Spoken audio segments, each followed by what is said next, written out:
recorded drop, you can't ignore it. I'm transforming now these cars and planes, I'm always boarding. Just out touring down in Charlotte like I play for Hornets. When I'm performing, never boring, now you can't afford it. Champagne Perrier, finish friends on my face, looking like I'm from the deep. These no Cartier.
Welcome to Garena Masters Season 8.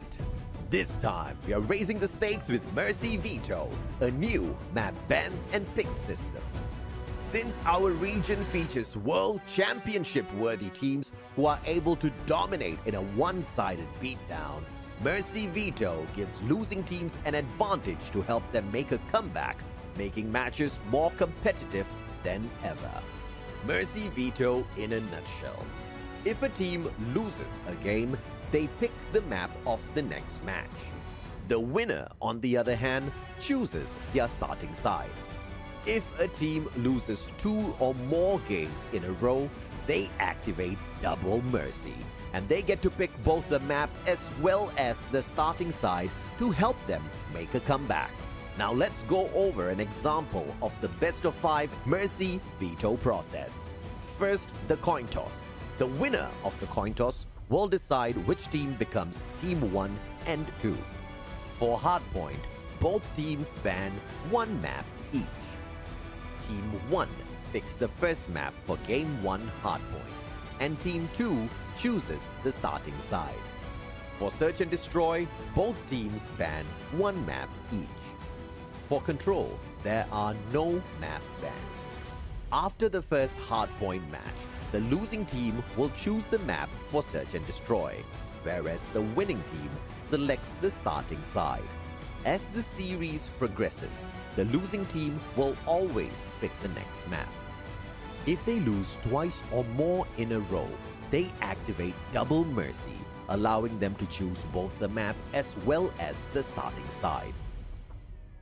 So do maps decide the winner, or will pure skills and communication dominate anywhere, anytime? The playoffs of the Garena Masters Season 8 is here.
record it, drop, you can't ignore it. I'm transforming now these cars and planes, I'm always boarding. Just out touring down in Charlotte like I play for Hornets. When I'm performing, never boring, now you can't afford it. Champagne Perrier, finish friends on my face, looking like I'm from the D. These no Cartier.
Welcome to Garena Masters Season 8. This time, we are raising the stakes with Veto, a new map bans and picks system. Since our region features world championship-worthy teams who are able to dominate in a one-sided beatdown, Veto gives losing teams an advantage to help them make a comeback, making matches more competitive than ever. Veto in a nutshell. If a team loses a game, they pick the map of the next match. The winner, on the other hand, chooses their starting side. If a team loses 2 or more games in a row, they activate Double Mercy, and they get to pick both the map as well as the starting side to help them make a comeback. Now let's go over an example of the best of 5 Mercy Veto process. First, the coin toss. The winner of the coin toss will decide which team becomes Team 1 and 2. For hardpoint, both teams ban 1 map each. Team 1 picks the first map for Game 1 hardpoint, and Team 2 chooses the starting side. For search and destroy, both teams ban 1 map each. For control, there are no map bans. After the first hardpoint match, the losing team will choose the map for search and destroy, whereas the winning team selects the starting side. As the series progresses, the losing team will always pick the next map. If they lose twice or more in a row, they activate Double Mercy, allowing them to choose both the map as well as the starting side. So do maps decide the winner, or will pure skills and communication dominate anywhere, anytime? The playoffs of the Garina Masters Season 8 is here.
the drop, you can't ignore it. I'm transforming now these cars and planes, I'm always boarding.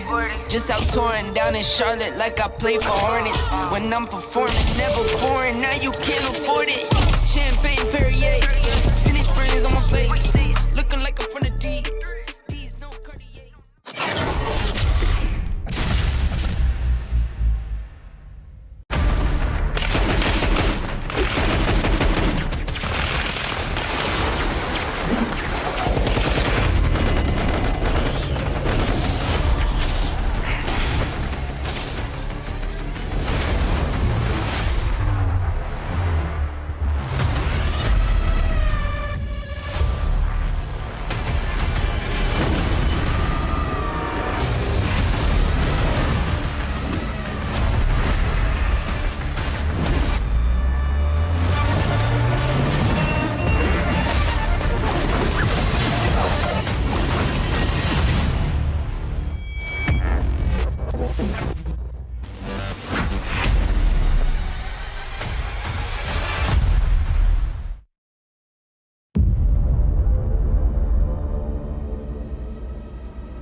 Welcome to Garena Masters Season 8.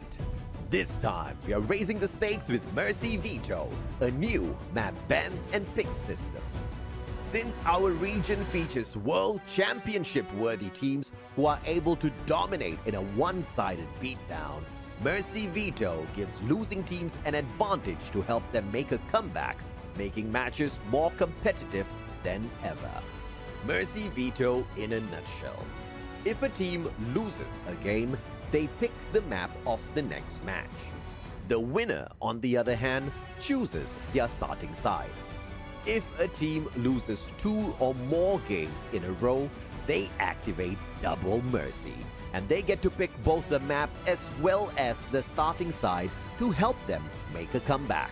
Now let's go over an example of the best of 5 Mercy Veto process. First, the coin toss. The winner of the coin toss will decide which team becomes Team 1 and 2. For Hardpoint, both teams ban 1 map each. Team 1 picks the first map for Game 1 Hardpoint, and Team 2 chooses the starting side. For Search and Destroy, both teams ban 1 map each. For Control, there are no map bans. After the first Hardpoint match, the losing team will choose the map for Search and Destroy, whereas the winning team selects the starting side. As the series progresses, the losing team will always pick the next map.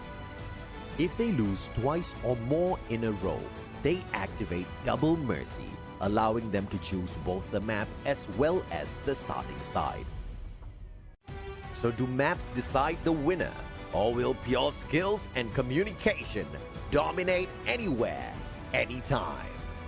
The playoffs of the Garena Masters Season 8 is here.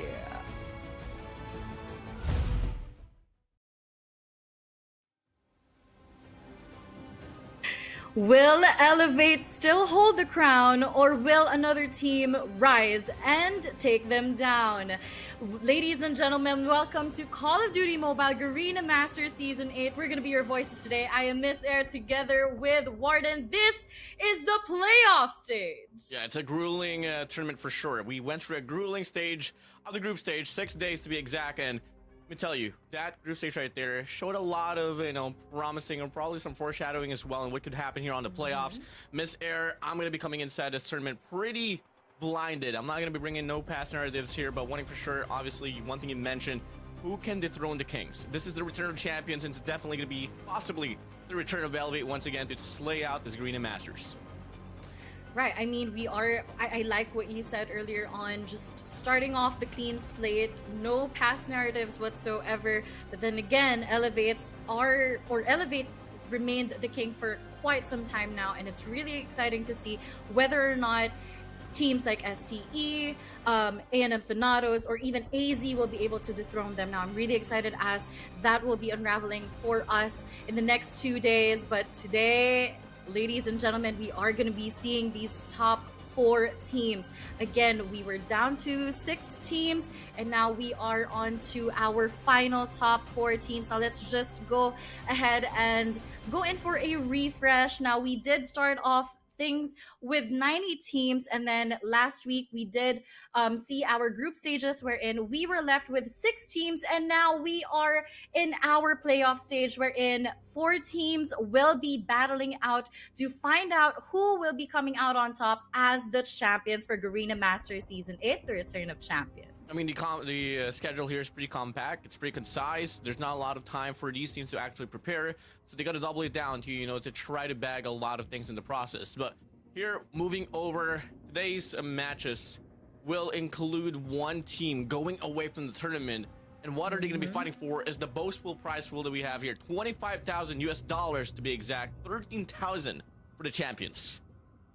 That's right. Second place will be going home with 4,500. Third place with 3,000 USD. Fourth place 2,000. Fifth place with 1,500, and sixth place with 1,000 USD. So of course, all of our teams from last week, they will be coming home with money in their bags. But now it is time to determine who will be securing the fourth place, the third and second, and as well who are going to be our champions. So today we're going to be seeing the same set of maps as we did during the group stages for Hardpoint, for Search and Destroy, and for Control. Yeah, I mean, looking at the map composition that we have here, we have been able to see a lot of love for the two new maps here for Hardpoint. In fact, last year's Summit was the most played map, but now it's a toss-up between Slums and Arsenal, which is something I pretty like to see now. And Search and Destroy, Standoff, honestly a map that I don't really like to play into, all because of how unconventional it is. Looking at it A side and B side, it's pretty much, compressed. And Coastal, it's a default map there. Control has been a bit of a curveball as well. Either Takeoff or Crossfire leans towards an unconventional side, but hey, these teams have been able to make things work it out for them on their side, so I can't wait to see what more can be seen to the picture. We barely got to see Raid, but hopefully here on this playoffs, we're bound to see more. As we start things off here for the brackets, we do have Elevate Puck here on the first match. Second will go to Stalwart Esports and A&M Thanatos as the seeding will ensue on the group stage. It's going to be the number 1 team up against the number 4 team on that match number 1 between Elevate Puck and Absolute Zero, and 2 to 3 for the side of Stalwart Esports and A&M Thanatos.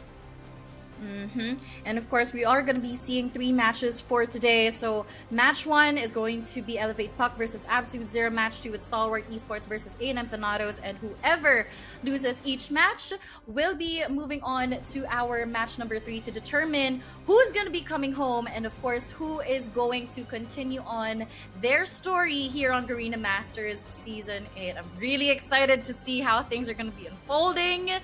Again, let's start with a clean slate. I'm excited to see what new strategies we're going to be seeing today, how the play style is going to be, how different was it from last week, because now everything is going down the line, and this is basically the make it or break it point for some of these for some of these teams today.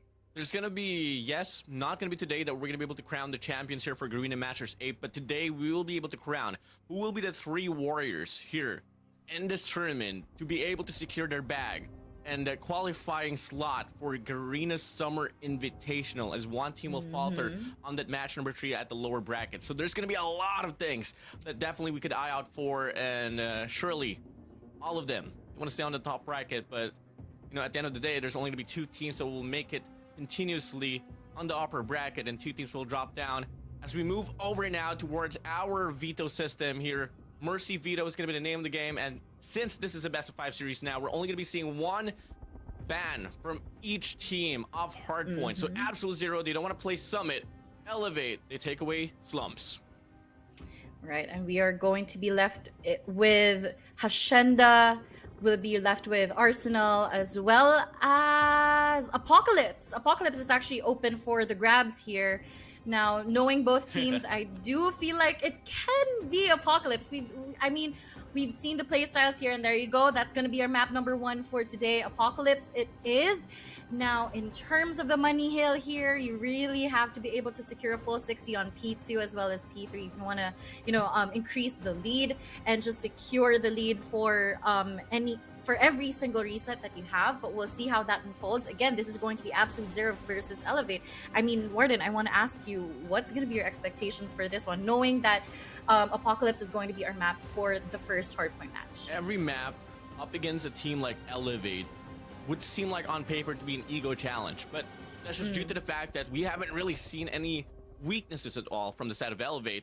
So Absolute Zero, it's just all going to come down to how much preparation that they had. After all, you know, they were working with Zim here on this Garena Masters 8, and it's definitely a great man to have in the mixture for the squad. So we had a bit of a rest coming in towards this playoffs. Let's just hope and see if ever Absolute Zero actually has what it takes to go up against the mighty Red Rebellion Elevate. Right, totally agree with you. I mean, when it comes to Elevate, again, just their firepower is always there, as well as they are quick to respond. But then again, Absolute Zero, we've seen them and they earned their spot here at the top 4, knowing well that they fought hard for it, and considering of course their preparations during the group stages. Now it's really exciting to see what type of preparations and what type of strategies they are about to pull out on Elevate, just to be able to continue their story up until they reach top 3 or even top 2, right? So we'll see how that goes. I'm super excited to see what type of Absolute Zero we're going to be seeing today. Is it going to be that aggressive Absolute Zero, or are we going to be seeing a more adaptable Absolute Zero for today? I mean, they're definitely the underdogs here. They barely made it to the playoffs, almost losing that game number 3 up into Illinari was pretty, shaky right there. But I know, the rest of the crew from the side of Absolute Zero, they want to prove something here as we get to see now the operators line up. It looks to be a pretty mirror matchup here. Both teams got the War Machine, Death Machine, Equalizer, Claw, alongside that Sparrow as well. So, hey, what's going to be the difference here is going to be that raw mechanical aim, that vanilla aim that we're really going to be looking for. So who's going to be having the hot start is something that I'm pretty much dying to see soon enough. And we're also going to be taking into consideration who's going to be able to capitalize on all of the operator skills. We are seeing both of these teams carry on the same operator skills. Now it's a matter of capitalization as well as knowing when to be able, or knowing when to pull it out, right? So are we going to be seeing some clutch plays? But here we go, ladies and gentlemen, as this unfolds. Elevate versus Absolute Zero on match number 1. Yeah, Elevate here going to be able to get the Special Forces spawn away from the side of Absolute Zero. So, hey, rotation towards P2 wouldn't be a problem if they're going to be able to sustain this one all throughout the duration here on this P number 1. But looking at this, 2 players from the side of Absolute Zero, they spawn away, and they got an opportunity here to go for the pinch. But the question is, can they find a break? Yes, they can. They can. Absolute Zero on the hill with 36 seconds remaining on the clock. Sasano tries to find anything here. He does get spotted out. Unfortunately, the smokes are down onto the middle, and the contest is going to be coming in from Elevate here. Rage tries to eliminate 1, goes in for that backup. And again, the hill will belong to Elevate. Not exactly the way how I'd love to play this hardpoint number 1. Just continues to put pressure on the hill. Maybe go for a full man 5-stack push on here on the front line, and maybe send out one guy to lurk. Exactly. So, hey, Absolute Zero, never mind. They compensate for their losses here in regards to the influence here on this hardpoint number 1. But hands down, still going to be Absolute Zero here on the trail. Absolute Zero will try to manage this back spawns for the P2 here, but are they going to be able to take PJ out of the equation? Idra there is going to be taken out. The PJ just trying to spot off any opponents from the backside. And here you go, Yofi tries on for that broken wall. Unfortunately, is not going to be successful in doing so. And the hill is going to be contested by both teams. Still a close game, 29-22 with 44 seconds remaining on the clock. Spawn flow looks to be better here from the set of Elevate as they are able to retain the spawn share down back here deep temple. Only one player alive from the set of Absolute Zero. Rage goes away with his Sparrow, but 3-man pusher from this mid map might just come along here now here from the set of AZ. 2 players, player 5 Idra alongside Jibby as well, but they get taken away, and it's going to be Elevate so far once again finding the recovery as they get the full definition inside of the hill.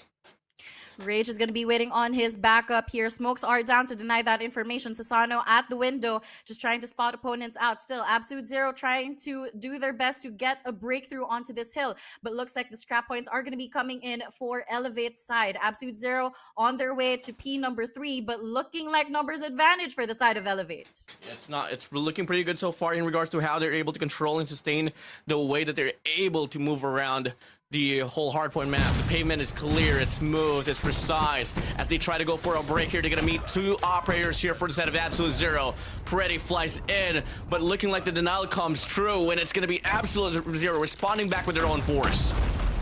I love this from Absolute Zero. We are seeing signs of life here. This is a different Absolute Zero that we have seen from the group stages. Hydra with War Machine gets 1, gets 2.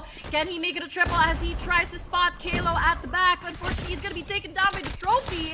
62-49, and Elevate hops yet again in the hill. Freezy tries to go in for that contest, but he does get taken down. 23 seconds remaining on the clock, and Absolute Zero still doing their best to contest. Elevate, Kalo tries to go in for this push, successfully gets 1. Can he make it a double onto this hard point? He spots out Rage, and there you go. Kalo still playing objective for Elevate here, getting multiple kills on the hill, but Absolute Zero just want the scrap points for this one. Yeah, keeping it close here, keeping it tight so far. Now here, AZ, get the scrap time, but they're going to be back on the back foot once again in regards to the rotation here towards No Man's. P number 4 here is going to be opening up with 2 players from the side of Elevate here so far reverberating around the hill, but look at the extra effort that AZ is trying to do to try to get the spawns away, and they are going to be able to do so quite successfully.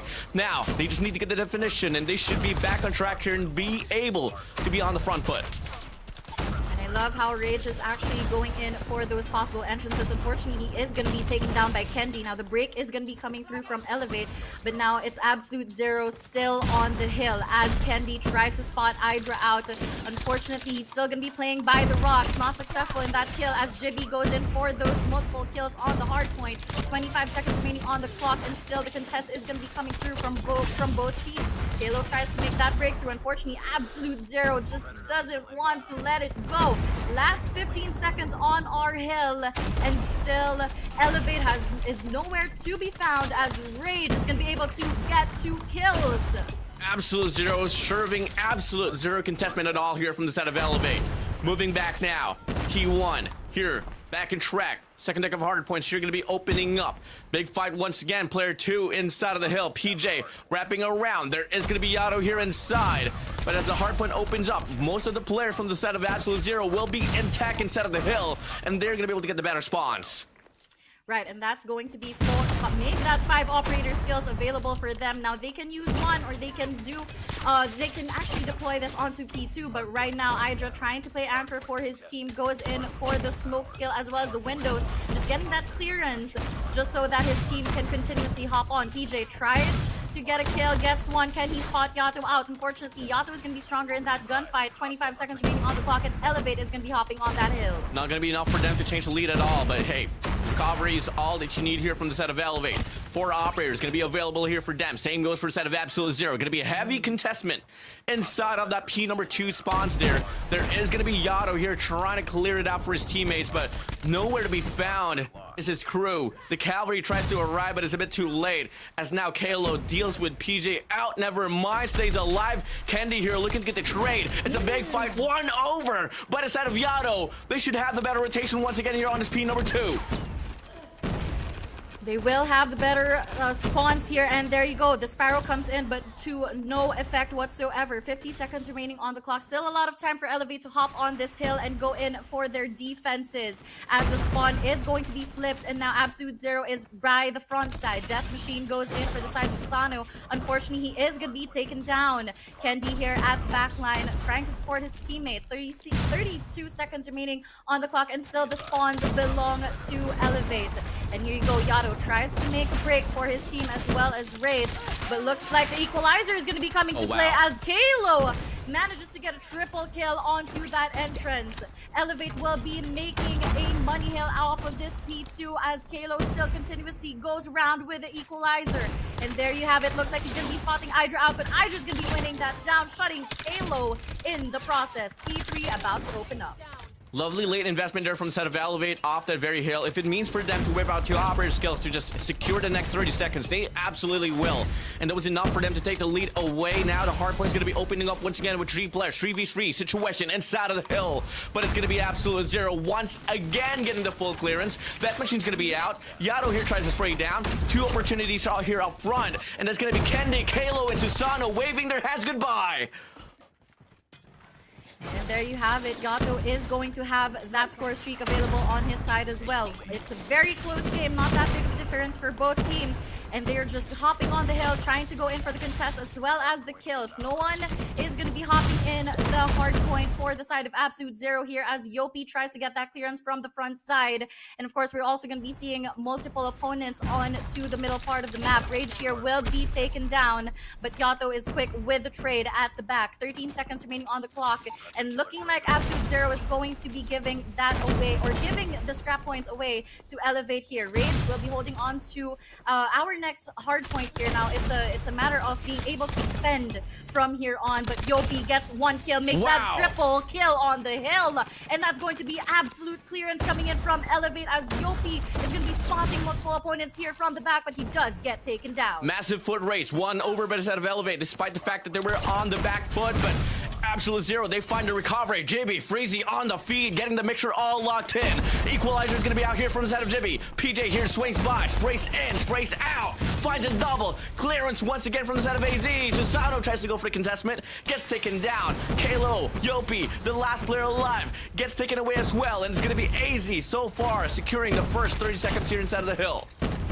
Jibby on a roll with his equalizer as well, securing those score streaks for him. Now he does meet Susano and a successful kill right on the middle part of the map. Kalo here tries to make an opening just to be able to get the scrap points, but denied by Absolute Zero here, as well as this window entrance. Last 10 seconds on the hill. Susano goes in for that break and successfully gets the scrap points for Elevate. But now we are about to see yet another reset for our map number 1. Susano here will be going in for the spray, and his death machine is ready to deploy anytime he wants. Another lead change once again. Red Rebellion, they're gonna be on the front foot, on the driver's seat we go. Hardpoint here is gonna be opening up, but gotta mind Jibby here has an EMP to play for anytime soon enough. But here we go. Hardpoint opens up, back and forth battle, but it's gonna be Elevate so far getting the definition instead of the hill. Spawn's not gonna be the best part for them, but looking like it's not gonna be a problem at all.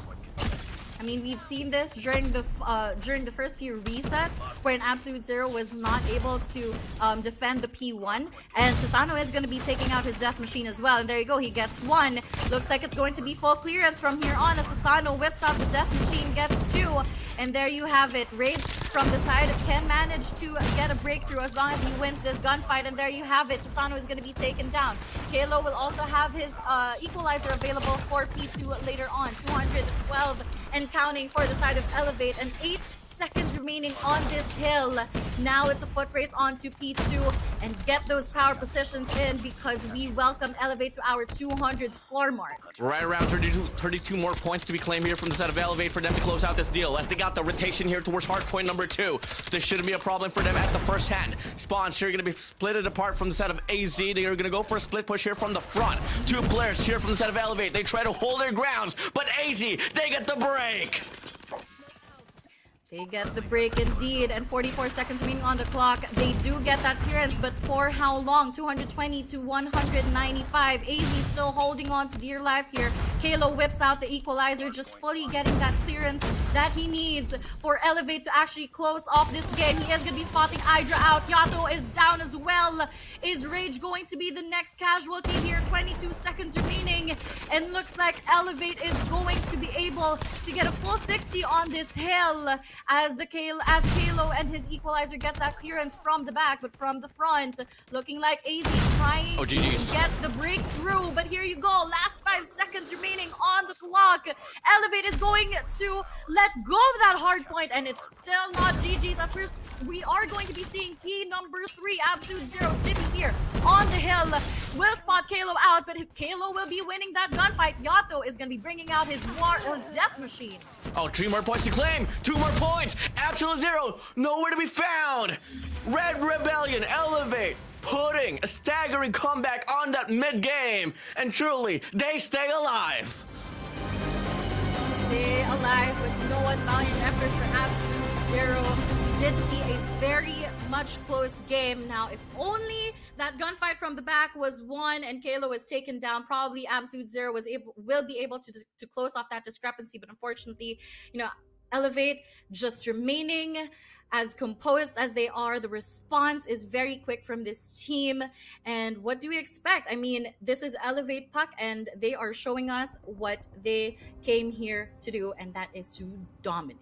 Well, I mean, it was truly a cold start there from the side of Elevate. In fact, for the first 3 hard points, it was all the story revolving around Absolute Zero. But Elevate just being the persistent gods of hard point, taking it right back at the end. And that's exactly what I like to say. It doesn't matter how you start things off here off the game. What matters is that final adjustment for you to close out the deal. Right, and we have seen those adjustments later on in the middle part of the game. We saw their operator skills, as well as how they went in for the pinch and go in for the retake, as well as the contest on the hard points. Now, again, I mean, when it comes to hard point matches, Elevate is very much dominant, but again, just the energy coming in from Absolute Zero, it was amazing. It was incredible for them. Now, it's going to be interesting later on as we move on over to our Search and Destroy, wherein Absolute Zero will have that advantage to pick the map that they're going to be playing in. So I'm really excited how that's going to be unfolding. But then again, Absolute Zero, with what they showed us during the first few minutes of the game, I want that to convert onto Search and Destroy, because that can probably secure them a win up against Elevate. Oh yeah, truly. And since this is a best of 5, the Mercy Veto system application is going to be way beyond that we can totally expect, because hey, let's say if Absolute Zero is going to be able to get the respondent, granted game number 3 is going to be given for the side of Elevate, but if they lose this one, they get another choice, they get another chance to get the run on control. But before we head straight towards the next game mode, we got some highlights going on there, and that match there was absolutely hot. Let's take a look at this.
And that was a hot start of the day, as Elevate will be taking the win away from Absolute Zero on our hardpoint game. But then again, in terms of kills, it's 186 to 194. Hill times, yes, 6 minutes will go to Elevate and 4 minutes will go to Absolute Zero.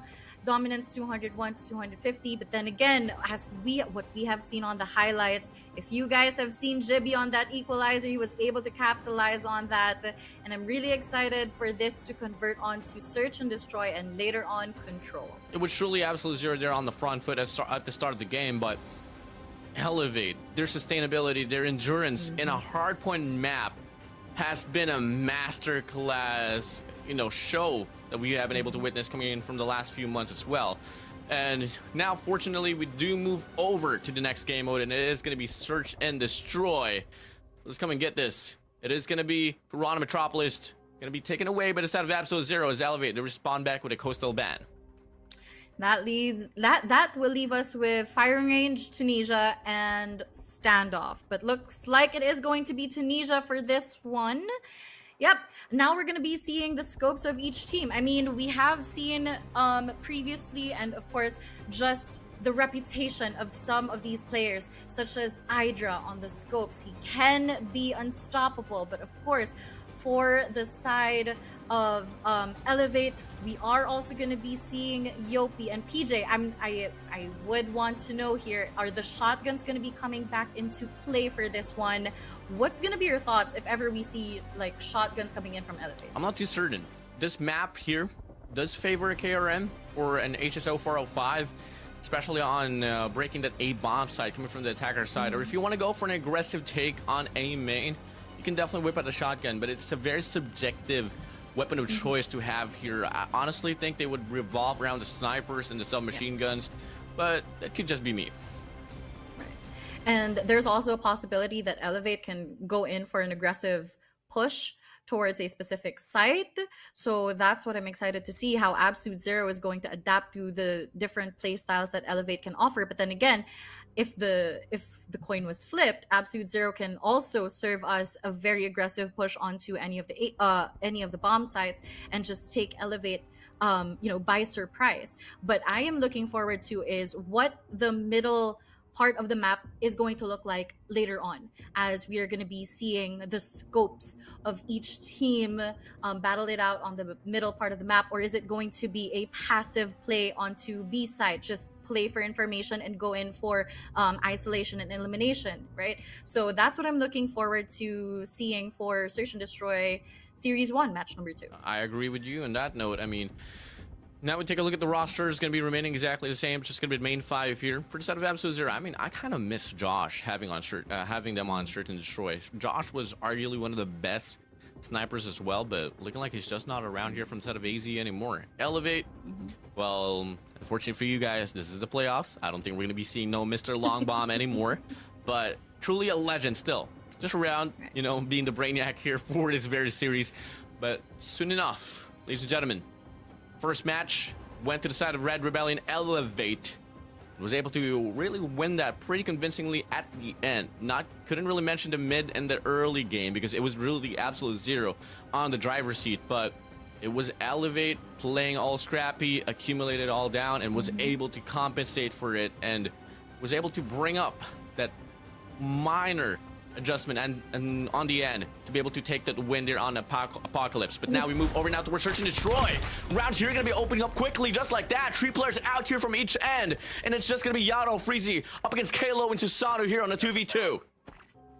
It wasn't even a few seconds in, but we see casualties left and right. The bomb is going to be planted onto this A site, and there you go. Susano is going to be taking Yato out, and it's all up to Freezy as the last man stand. He gets one, but Kalo is quick to respond, and there you go. That quick round was brought to you by Elevate as they take 1 round for their name. Almost a snap back there from the side of Freezy. Could have been a 4-3 to his name, but Kalo was just hungry to get the trade there. So you move over towards that run. Moving in, next round here is going to be opening up. Looking like it is going to be Absolute Zero here, playing the good old default, leave the bomb on the spawn side, play for the pickoff, while Elevate, they're going to go for a 2-2-1 split here, which is going to be a pretty nice opportunity for Rage. Trigger disciplines right there, able to get 1. Kalo's going to try to get a respondment. As Rage wraps around, does he expect Kalo to be around? Yes, he does, but can he win the fight? No, he can't. Big trades there, back and forth, but the numbers advantage still on for the side of Elevate. Sneaky kill coming in from Rage. Unfortunately, Kalo is or can be unstoppable. Now he will be picking up that scope. No further casualties from either side, but again, numbers advantage does go to the side of Elevate here. Absolute Zero still playing as slow as they can, trying to spot out those opponents onto A side here. PJ just patiently waiting for anyone to peek. Jibby and Hydra Shots have been fired. Perfect. PJ goes in for that spray down, gets a double kill. Yopi Perfect. finishes that off, and that's going to be Elevate yet again on the lead. Oh, perfect reads there. Lovely setup of crossfires. Lovely adjustment and trade back there. I mean, it could have been a double kill here from the side of Rage, and that could have probably opened up the B lane, but it didn't happen. Red Rebellion here. 2 rounds in a row. AZ this time around going to be full sending this A bomb side. Not looking to stop at all, but they meet Yopi at the other side. JB's going to get taken down. Yato and Idris there for the trade. Finds Kendi and PJ. Make it Yopi as well. And now this time around, it's going to be AZ here on the front foot with a numbers advantage. Kalo onto the connectors. He knows the information, but is it enough for him to be able to get those picks in? And there you go, 1 is down, makes it a double, but unfortunately Yato greets him with a melee, and that's going to be a round for Absolute Zero, responding back to Elevate. Moving back, can we see more aggression here? Definitely in a competition like this, as high as this, you want to mix up the pacing here. Take it slow just a little bit. But look at Elevate here, trying to anticipate a B execution, sending 3 players out there, 2 now here extended towards the tunnel side, and Kendi finds a double. My days! Rage, Freezy, goodbye. PJ here looking to get the trade. As he go for the spray, he does take Jibby away, and it's gonna be Yato all alone. Masterclass recovery once again from the side of Elevate. Quick round coming in from Elevate. They were expecting that push, and you know what? What we saw on the earlier round, it was more on the B side for the side of Elevate, and this is what teams have to look out for when it comes to Elevate. They are quick to respond, and their adaptability is always on point, so you have to really, get into that. But Kendi is going to be opening up the round with a kill on Yato. First casualty goes to the side of Absolute Zero. That's just gonna be the greatest call there is. Get the first kill, make it the second as well. Kendi on fire. Hydra, veteran out. Same goes for the side of Yato. Jibby and Rage and Freezy gonna be the prodigies here, all alive and kicking butt. Kendi on this mid map, still unstoppable with a scope, and with no casualties drop. Elevate are just holding things down, sitting pretty on the throne, steadily still. Rage is trying to peek through this B lane here, and I feel like the call is, hey, it's clear, let's go on for that rotation. They don't want to spot Kendi out either. Jibby's going to be on the scopes as well. Now playing it slow onto this middle part of the map, but looks like it's going to be a duo party at Rams here. Yopi will be spotting Rage, but there you go, the backup, and the trade is going to be coming in. Rage goes in for the double kill, and now it's going to be a 1v3 situation. He is going to be bringing that bomb onto B side here. But Susano at the side, can he spot him out? Oh Rage my days. goes in. Oh, Does not spot Susano. Susano out. And Susano doesn't see him, but there you go. Susano is going to be securing that round win for Elevate. That's our boy, Mr. Plantito Susano. Yep. I mean, sometimes you can just hide in the corner, pretend you're a bush, bury yourself there, and wait for the opportunity to come by. Take it easy, just like that.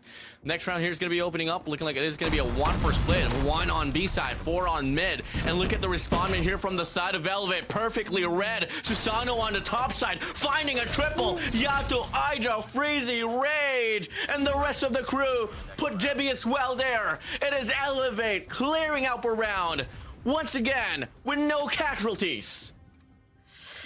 Quick round for the side of Elevate, but is it going to be the same story as now? They are going to be the attackers, and Absolute Zero will be defending those bomb sites. Looking like it's going to be a 2-1-2 split here for the side of Absolute Zero. Susano on a scope playing mid-map, trying to play for that information. But does he know? Is he expecting Yato to be on connectors? There you go. Susano is going to be taken down. First casualty of the round here. Yato is still holding on to the middle part of the map, and still it's going to be a 2-1-2 for Absolute Zero. Now, you're able to get the first kill. Take it slow. Isolate every lane. It's going to be a 2-man push here happening on A main, coming from the side of Kalo and Kendi. Definitely a duo that can prosper off those long-range gunfights, but the crossfire there from the side of Jibby and Freezy looks to be pretty hard as well. Jibby's gonna be playing off the contact position as he is able to get the kill now. Kalo gets dropped. Kendi looking to get the respondment. Unfortunately, no angles to be found.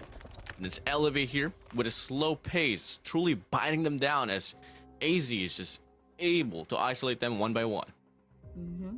3v5. Now the sides have been swapped. No casualties for the side of AZ. That's a very big lead, but there you go. Yato goes in for a kill on Kendi. Make that a double kill. Yopi's quick to respond, and so is PJ as he does take Yato down. It's going to be a 1v3 situation. PJ looking for something onto connectors, and there you go! Round win for the side of Absolute Zero, putting us into a 5-2 standing. Well, 3 more rounds to go here to find us the equalizer. I mean, there's a lot of teams that can truly prosper on the defensive side.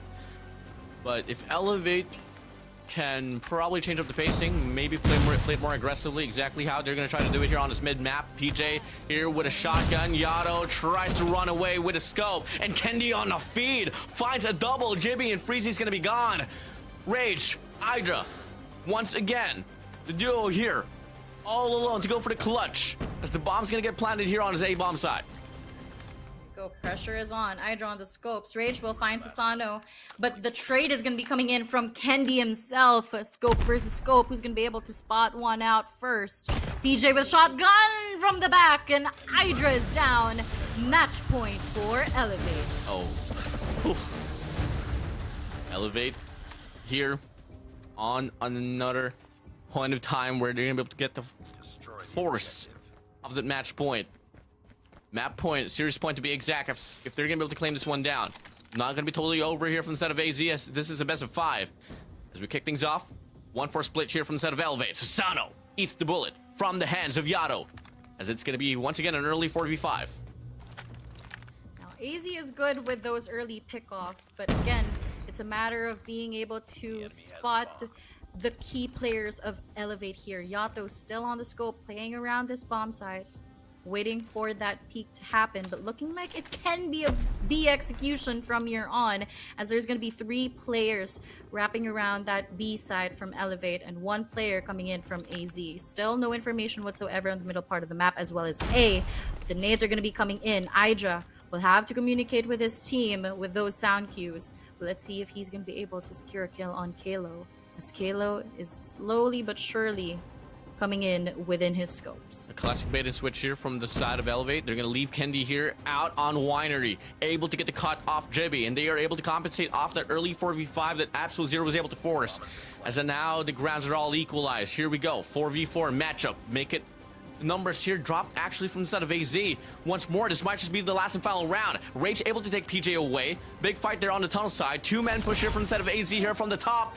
Yato, Freezy, the Prodigies, all alone, but from the rip from the flank, there is going to be a player from the side of Elevate here taking things down up a notch. Kendi able to get 1v1 situation. Freezy, Kalo here from the top side, looking to get the last and final shot, or could play for the time. Regardless, it is going to be Absolute Zero here on the back foot, but Freezy's going to go for the force and the defuse, but Kalo goes for the denial.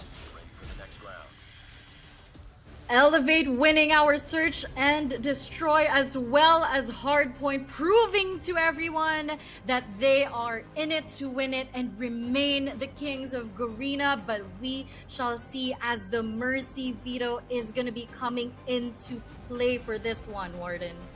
Well, you take another L. The Cotton Gods will give you Mercy for sure. Another map for you to be able to choose, but does it even matter if you're up against a team like the Red Rebellion? Come on now. Dominating performance right there on that search and destroy. Truly able to just control and panhandle the players of Absolute Zero there. That was amazing. It was a clean round after a clean round. I guess we saw 2 clean consecutive rounds, and Elevate just really coming out on top. Absolute Zero caught off guard. Yes, they did have the numbers advantage for the first few minutes or first few seconds of each round, but then again, Elevate just really quick to respond. And what can you expect from Elevate Puck themselves, right? So dominating indeed. This has been Elevate Puck from hardpoint to search and destroy, and once they win control, that's it. We're gonna be seeing the losers bracket for Absolute Zero. But then again, the Mercy Veto is going to come into play, wherein there's more chance for Absolute Zero to turn things around for their favor, wherein they're going to be able to pick not just the map, but also the side that they're going to be playing on. So I'm really excited to see how Control is going to be playing out. Is this going to be in favor of Absolute Zero, or is Elevate Puck going to again adapt to their opponents and just completely dominate through? Another rampage might just happen here. We look at Tunisia, a map that was chosen by Absolute Zero, but they had no contention at all. You move over to Control, there's only going to be 3 maps that are out in the mixture. And, you know, a team like Elevate, with a great mind like Olea, every map here is going to be well prepared for as well. But my days, how exciting, how grueling this matchup is, truly. Now, if you guys missed out the action and how Elevate was able to just put up a stampede up against Absolute Zero, we got some highlights well ready for you. Let's run it.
Highlights went by pretty quickly because the game just flew by pretty quick, just like a jet plane soaring through the sky.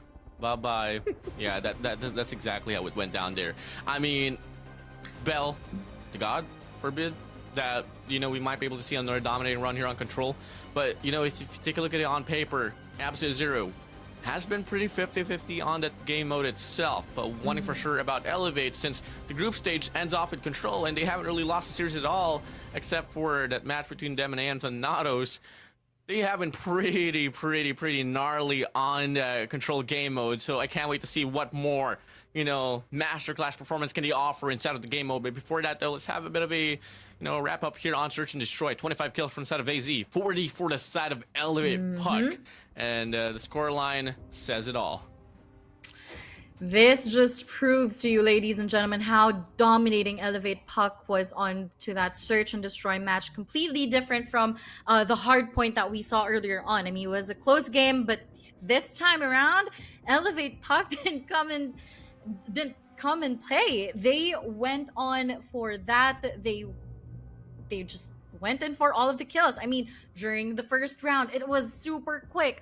Multiple rounds, they have shown us how dominating they are, especially those opening kills up from Kendi, and they were just really on fire. Now, this is really going to be dangerous for the side of Absolute Zero moving on to Control, because now we are seeing the momentum of Elevate Puck, and if this continues on to Control, it's not even going to come down to the objectives. It can just come down to the life count of Absolute Zero. But then again, Mercy Veto coming into play. 2 games won over by the side of Elevate already. And now you want to force a map of Raid up against their face. I mean, hey, we don't really have a lot of stats here in line on Raid. But one thing for sure is that this is one of the best maps here that Elevate can offer as well. Ladies and gentlemen, best of 5 series, 2 games already lost out here from the side of AZ. We get a double Mercy here for the side of AZ. Let's just hope that they have the proper cards to offer in this map of Raid. And does this change anything? That is going to be the question, because again, we have felt the momentum of Elevate from Hardpoint to Search and Destroy. Absolute Zero, yes, they did come close during Hardpoint, but Search and Destroy, they were completely dominated. Sometimes it's a Kickstarter for some teams, but then again, we are already on the playoff stage, and you can't be making those mistakes onto the stage, especially if you want to secure your slot. Absolute Zero, picking a map like Raid, yes, this is going to be a safe pick, but then again, we have seen Elevate play this multiple times. They know their angles well, and they have really powerful scopes on their side. But then again, Absolute Zero, you just can't take them out of the equation just yet, because they do have Hydra on their side. And from earlier on, when it comes to control this mode, you will have your operator skills available. Earlier during the hard point, we saw Jibby with the equalizer, and he was able to fully capitalize on that. So that is what I'm looking forward to when it comes to Absolute Zero. Hydra truly has to pop off here for sure. This map of Raid relies on those scopes. And at the same time, you can't really neglect the operator skills as well. Looking like we were going to be having a mirror matchup once again in regards to the ops. War Machine, Death Machine, Equalizer, the Claw, and the Sparrow here. Interestingly enough, actually, never mind. We do have a switch up. Absolute Zero, they go for an Annihilator on the hands of Freezy, and PJ is going to go for the Claw. So that's going to be two different natures in regards to the operator skills, but let's just get it on. I feel like Absolute Zero is expecting those longer range gunfights. So if Freezy will have that Annihilator ready for him to play around with, I think they can go in for the prioritization on A.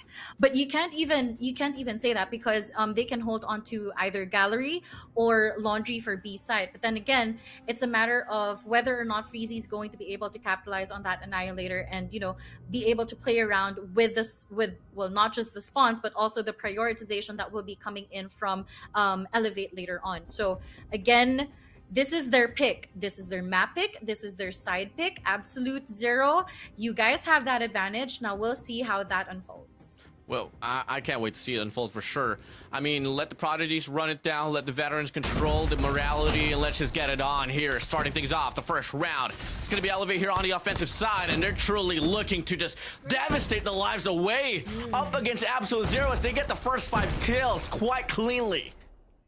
There you go. They are going to be hopping onto this B objective immediately. Rage holding onto Laundry. Spots multiple opponents. Unfortunately, that's not going to be looking too good for him. Yato can be spotted out by Sasano. And yet again, Elevate just completely dominating. Again, what we were talking about earlier on, it can't even come down to the objectives. It's just going to be coming down to the life count here, and Elevate immediately pushes us into an 18-28. 17-27. 10 life count differential. Elevate now taking the necessary control of the map that they need to do in order for them to get the breaker on his A control point. Kalo here holding down the court side. Unfortunately, Yato from the back able to stab him away. There's going to be a bit of an extension here from the side of AZ on towards bedroom. Top and bottom controlled as well. And it's going to be occupying that lane right there. So that will be resetting Elevate once again. A bit of a recovery here from the side of AZ. Still has a lot of cards to play with. 16-23, definitely they were able to change the tides here. Kendi is going to be getting tagged up by the middle part of the map, and there you go, Jibby yet again with his playstyle. He is going to be able to get that kill on Kendi. 14-20. Now the discrepancy is decreasing. Yato here onto this vault. He does spot one. 14-18, still doable for the side of Absolute Zero. Bit of an isolation here on the bedroom. Kalo so far trying to clear it all away. Rage's going to be trying to wrap around. The timing fits sufficiently onto the hands of Kalo. And the rest of the players from the side of Elevate, they're going to go for a 4-man push here on the kitchen side.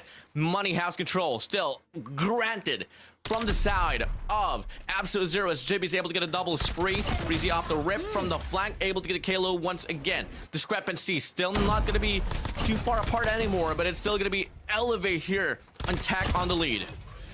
Right, and PJ went through the back. He did manage multiple kills earlier on, but Rage is quick to respond. 7-11 with 28 seconds remaining on the clock. Now, if you were Absolute Zero, you would want to play for time. Yopi's going to be whipping out the Sparrow. He does find Hydra in the process. Rage goes in for 1 kill. Unfortunately, he does get traded out. And that's it. We are now down to the last 4 lives of Absolute Zero here, but Hydra is quick to respond.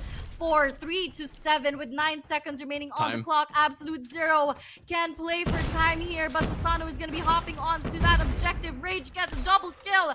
Last 5 lives for the side of Elevate. And there you go. The trades are going to be coming in. Last 4 seconds as time. well. Rage will be whipping out the Wow. Sparrow. Last second. And there you have it. That is going to be a round win for Absolute Zero. If you're looking for definition and how to play for the objective, that's exactly how you do it, baby. Let's get it on. Yep. Give that B control point away. Give them that early time extension, but just try to sustain and push them apart. And it all started with an extension there from the side of Absolute Zero on the bedroom side, which left Elevate with a surprise. But here, starting things off here on the second round, massive, blastful opening from the side of AZ as Hydra whips out the War Machine, finds Tree on the feed. And that's going to be a break here from the side of AZ here on his B control point. There you go. Hunter Killer is also going to be ready for them to deploy here as Absolute Zero is going to be hopping onto that B objective. Susano holding on to this laundry here, but Hydra is going to be stronger in that gunfight. Kalo will be spotting Hydra out, and his equalizer is going to be ready to come out and play here. But looking like it's going to be an A execution from here on from the side of Absolute Zero. Susano with a Death Machine spots Hydra. Unfortunately, it's not going to be enough because Yato from the back is going to be responding back. Smokes are down, 18 to 24. But there you have it. Candy on the scopes yet again going in for the trade. Oh, look at the masterclass. What spawn trap here from the side of Elevate. 2 spawns held on to. Player from the side of AZ. Finally finding a recovery, but player for Susano puts himself into the mixture. Damage has been done once again. Time still quite a lot, but a numbers advantage from the side of Red Rebellion is still on pretty much. 3 operators going to be available from the side of AZ to find a bit of recovery once again. The question is, when are they going to go for the investment? Right, and when are they going to be able to successfully capture one specific site? Because right now, Elevate is just all around the map, denying any entrances coming in from Absolute Zero. Susano here onto that B site as well, and of course Candy on the scopes, just making it very difficult for Absolute Zero to penetrate through. 6 to 15 with 24 seconds remaining on the clock. Make that last 5 lives here as the players from Absolute Zero hop onto this B objective, trying to elongate their life, but unfortunately it's going to be last 2 lives. Care of Yopi here. Idra is quick for the response. Kalo here from the laundry. Now it can be a successful capture onto B site, but again, it's the last life of Absolute Zero here, and Elevate is just gonna be playing around. Oh, they know. They gotta play. They're gonna be playing for the operator skills here. I'm just gonna be running around, but look at this, 90% done already for the build up off this operator skill. Wall bang. Here, PJ goes away. Beautiful shot. Hydra here inside of the A control point. Still, a lot of lives to go. Spots PJ from the top side. Kalo pushing out on Money House. PJ once again trembles onto the hands of Hydra. But it's going to be Kalo shutting him down. The Red Rebellion, they respond back with their own round. Man, I wouldn't even say it was a GG's for Hydra because it was beautiful shots. Shot after shot, he was connecting, and the War Machine was actually available for him to use. Yep. Unfortunately, he didn't. And I feel like the investment is going to be coming through here, but again, you gotta give it your all. It's the playoff stage, right? So 28 to 30, the round has opened up, looking like it was supposed to be an A execution for Elevate here, but the deny comes in from Hydra with a response of the War Machine, getting a double kill, 25 to 27. Susano holding on to this magic box by Pool. Yeah, I mean, War Machine, Gambit there from the side of Hydra. Kindy's going to be returning the favor as well. Whips it out with his own grenade launcher here. Goes for the triple shell pop. Not going to be able to get the kill, but they're going to be able to get the coverage that they need to get the capture here on his A control point. Second thing in progress. Done now. Should be the third as well. A bit of a contestment there from the top side. That is going to be Jibby here going down. Last final wave for the side of AZ to try to deny this A control point, but they're going to be coming in a bit too late. Too late as Kalo is going to be able to manage those kills in, but unfortunately Idra's going to be there for that trade. Annihilator is also going to be coming into play with Freezy here as he spots one. Can he clear this B side? He does spot Yopi out. Can he spot Kalo onto Rams? He does make that a triple kill, and that's going to be absolute clearance on B side here. Freezy is going to be extending, but to what extent? 14 to 20. Freezy still on the Rams here, and Jibby's going to be pulling out his equalizer as well, managing a double kill. Can he make it a triple as he might spot Susano out here onto Jim? And there you go, 13 to 16. Not that big of a difference in terms of life count here, but Absolute Zero just showing us some signs of life. Oh, that's what you need. That's what you need. Jimmy just made a play here for the team. Able to get extension here towards Waits. And now they're going to be forcing the spawn here from the side of Elevate to be on Bedroom, giving them that long way around. And there's going to be a lot of mid coverage here. Jimmy's still on. Jimmy's still on.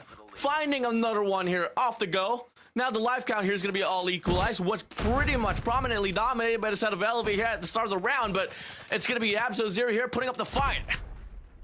3 operator skills available for the side of Elevate here as well. Sparrow comes into play. Unfortunately, is going to be cancelled out by Freezy himself. Rage goes in for that spray down. Can he make it a double? Unfortunately, the equalizer comes out to play for Kalo here. 8 to 9, and B objective is going to be the call for Elevate here. Kalo trying to spot out opponents. Unfortunately, is not going to find anyone, but here it goes. But Kalo's going to be cancelled out by Jibby again. Last 5 lives for the side of Absolute Zero here, up against 7, and on the hill or on the point is going to be Susano. The contest is going to be coming in, but there you have it, a successful kill coming in. Yato, last one live for the side of Absolute Zero here. Freezy as the last man standing, and there you have it. Elevate securing yet another win. Match point, map point, series point, name it. One more to go to put Absolute Zero there on the lower bracket here on the playoffs. So far on this round, Elevate's gonna be coming in pretty empty-handed except for that 100-killer drone from the side of PJ. Rage has his operator. Make it Hydra as well. Another War Machine opening here might just come through here from the side of Absolute Zero. Hydra finds Kendi away. 4-man stack here inside of the control point, making Susano into the mixture. Yopi is able to get the trade. Back and forth we go. It's now gonna be the barrage of push here from the side of Elevate, but looking like they're not gonna be able to get the hill right back. It's going to be a quicker objective take here from the side of Absolute Zero as well. But that's going to free up A side now. Now it's going to be a battle for power positions for the side of Elevate as well as Absolute Zero. The score streaks are out. Yato is going to be taken out as well. Kalo here from the back.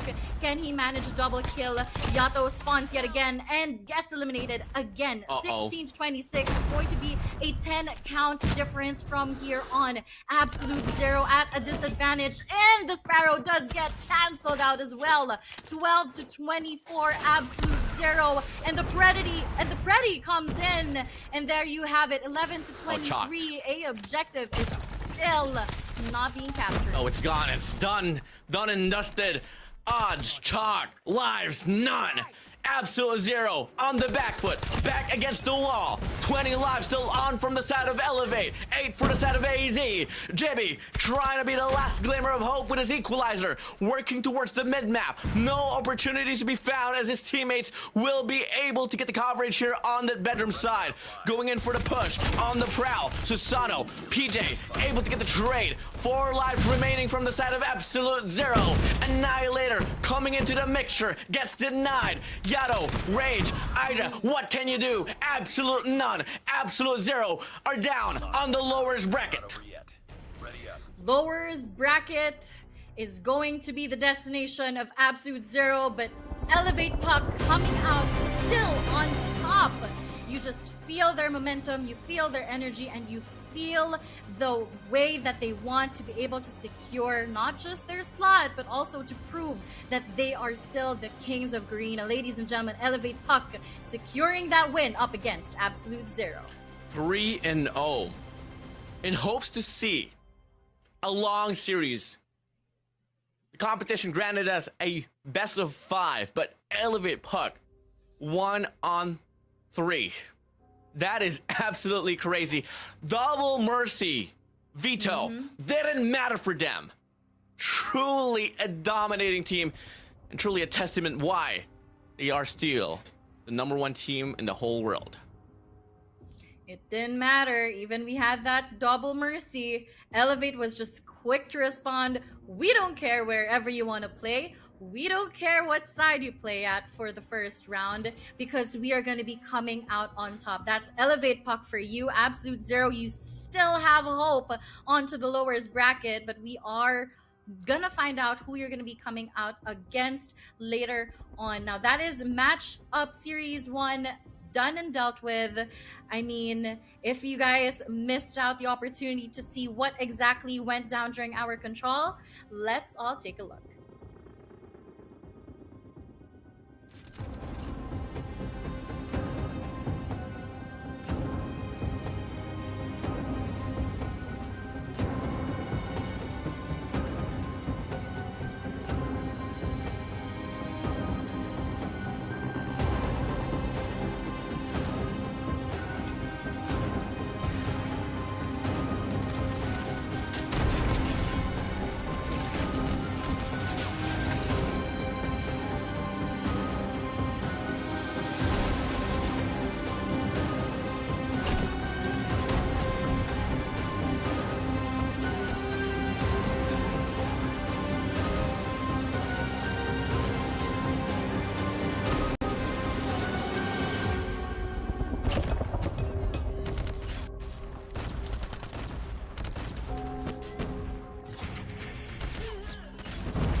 Staggering loss there from the side of Absolute Zero.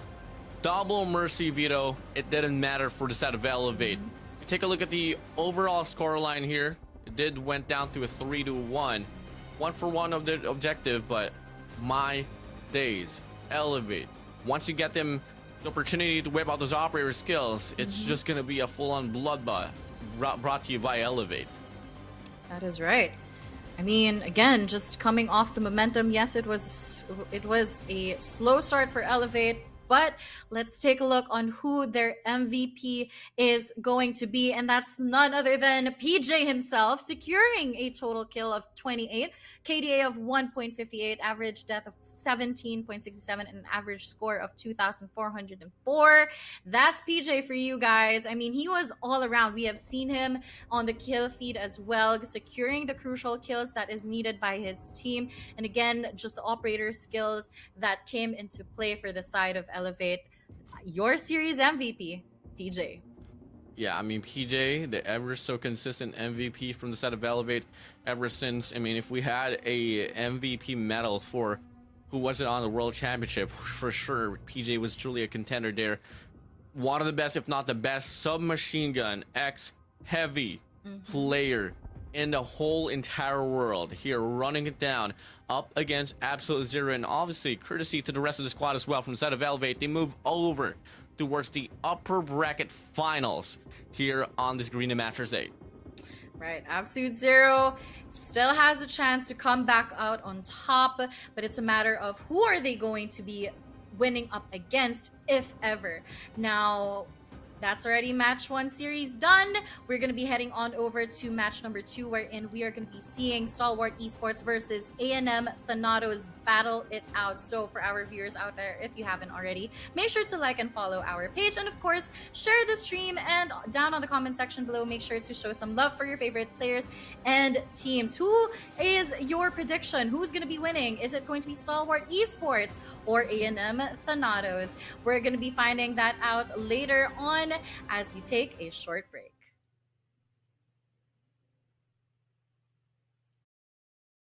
Welcome to Garina Masters Season 8. This time, we are raising the stakes with Mercy Veto, a new map bans and picks system. Since our region features World Championship-worthy teams who are able to dominate in a one-sided beatdown, Mercy Veto gives losing teams an advantage to help them make a comeback, making matches more competitive than ever. Mercy Veto in a nutshell. If a team loses a game, they pick the map of the next match. The winner, on the other hand, chooses their starting side. If a team loses 2 or more games in a row, they activate Double Mercy, and they get to pick both the map as well as the starting side to help them make a comeback. Now let's go over an example of the best of 5 Mercy Veto process.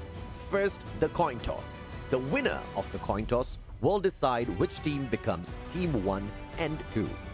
For hardpoint, both teams ban 1 map each. Team 1 picks the first map for Game 1 hardpoint, and Team 2 chooses the starting side. For search and destroy, both teams ban 1 map each. For control, there are no map bans. After the first hardpoint match, the losing team will choose the map for search and destroy, whereas the winning team selects the starting side. As the series progresses, the losing team will always pick the next map. If they lose twice or more in a row, they activate Double Mercy, allowing them to choose both the map as well as the starting side. So do maps decide the winner, or will pure skills and communication dominate anywhere, anytime? The playoffs of the Garena Masters Season 8 is here.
I hit record, it drop, you can't ignore it.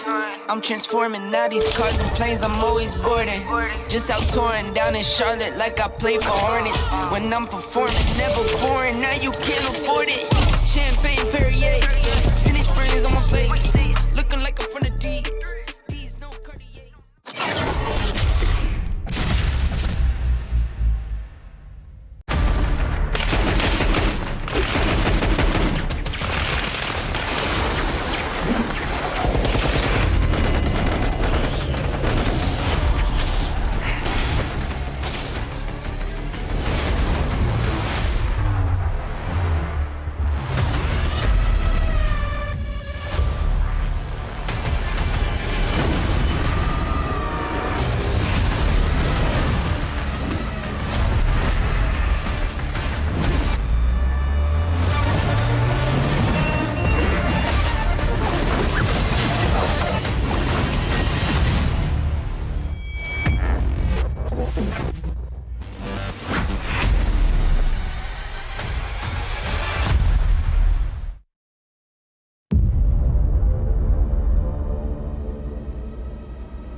Switching back!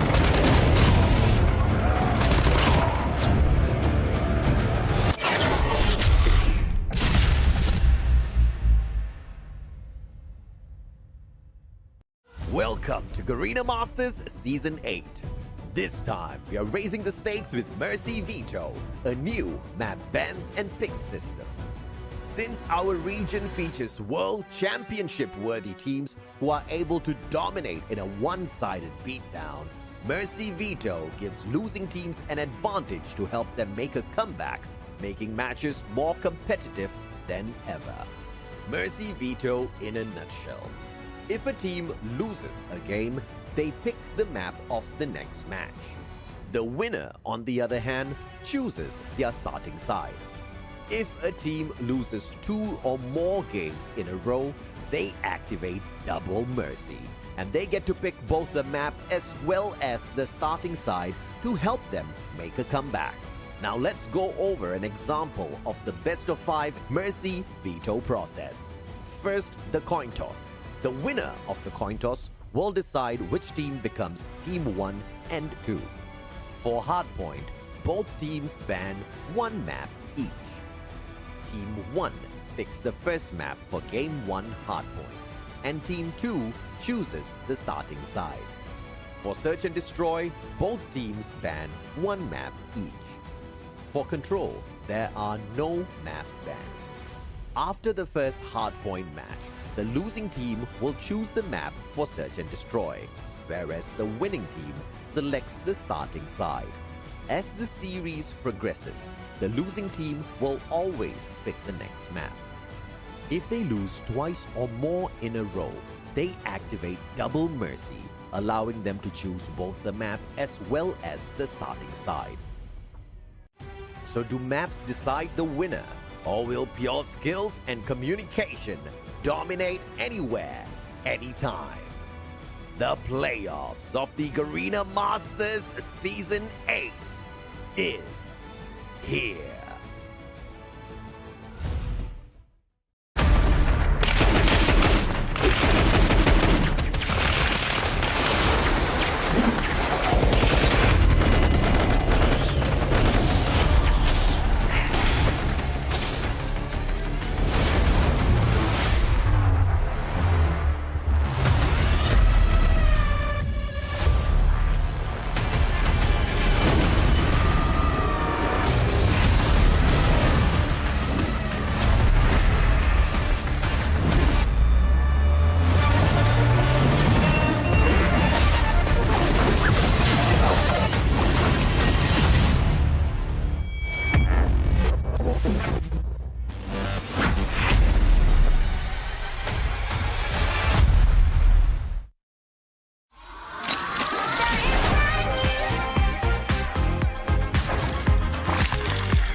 I hit record a drop, you can't ignore it. I'm transforming now these cars and planes, I'm always boarding. Just out touring down in Charlotte like I play for Hornets. When I'm performing, never boring, now you can't afford it. Champagne Perrier, finish friends on my face. Looking like I'm from the D. These no Cartier.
Changing mag!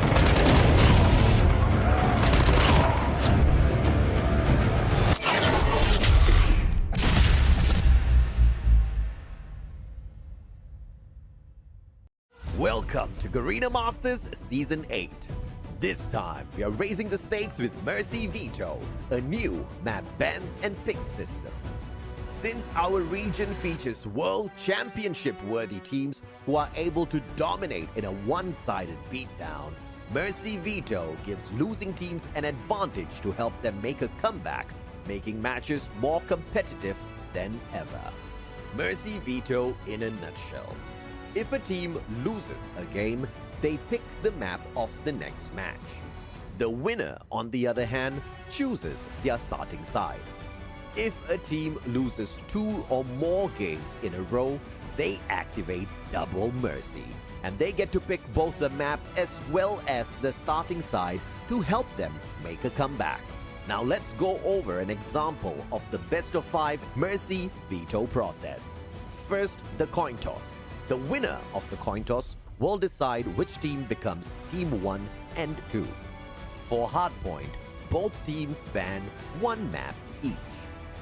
Team 1 picks the first map for Game 1 Hardpoint, and Team 2 chooses the starting side. For Search and Destroy, both teams ban 1 map each.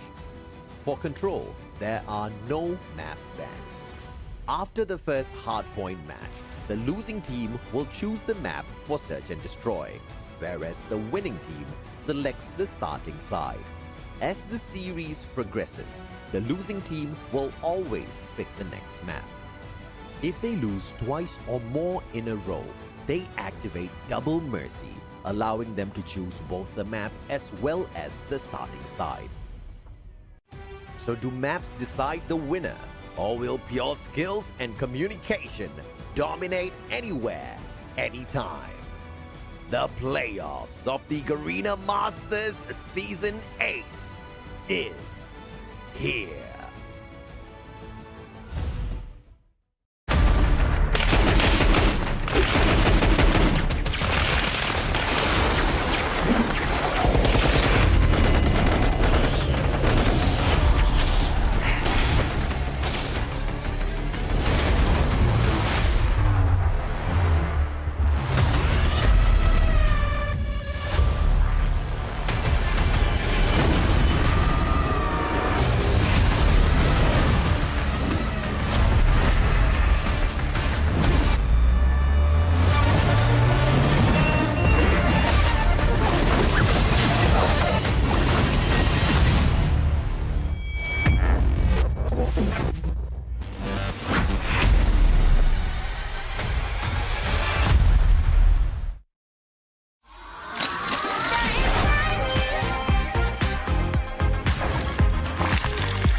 I hit record a drop, you can't ignore it. I'm transforming now these cars and planes, I'm always boarding. Just out touring down in Charlotte like I play for Hornets. When I'm performing, never boring, now you can't afford it. Champagne Perrier, finish friends on my face. Looking like I'm from the D. These no Cartier.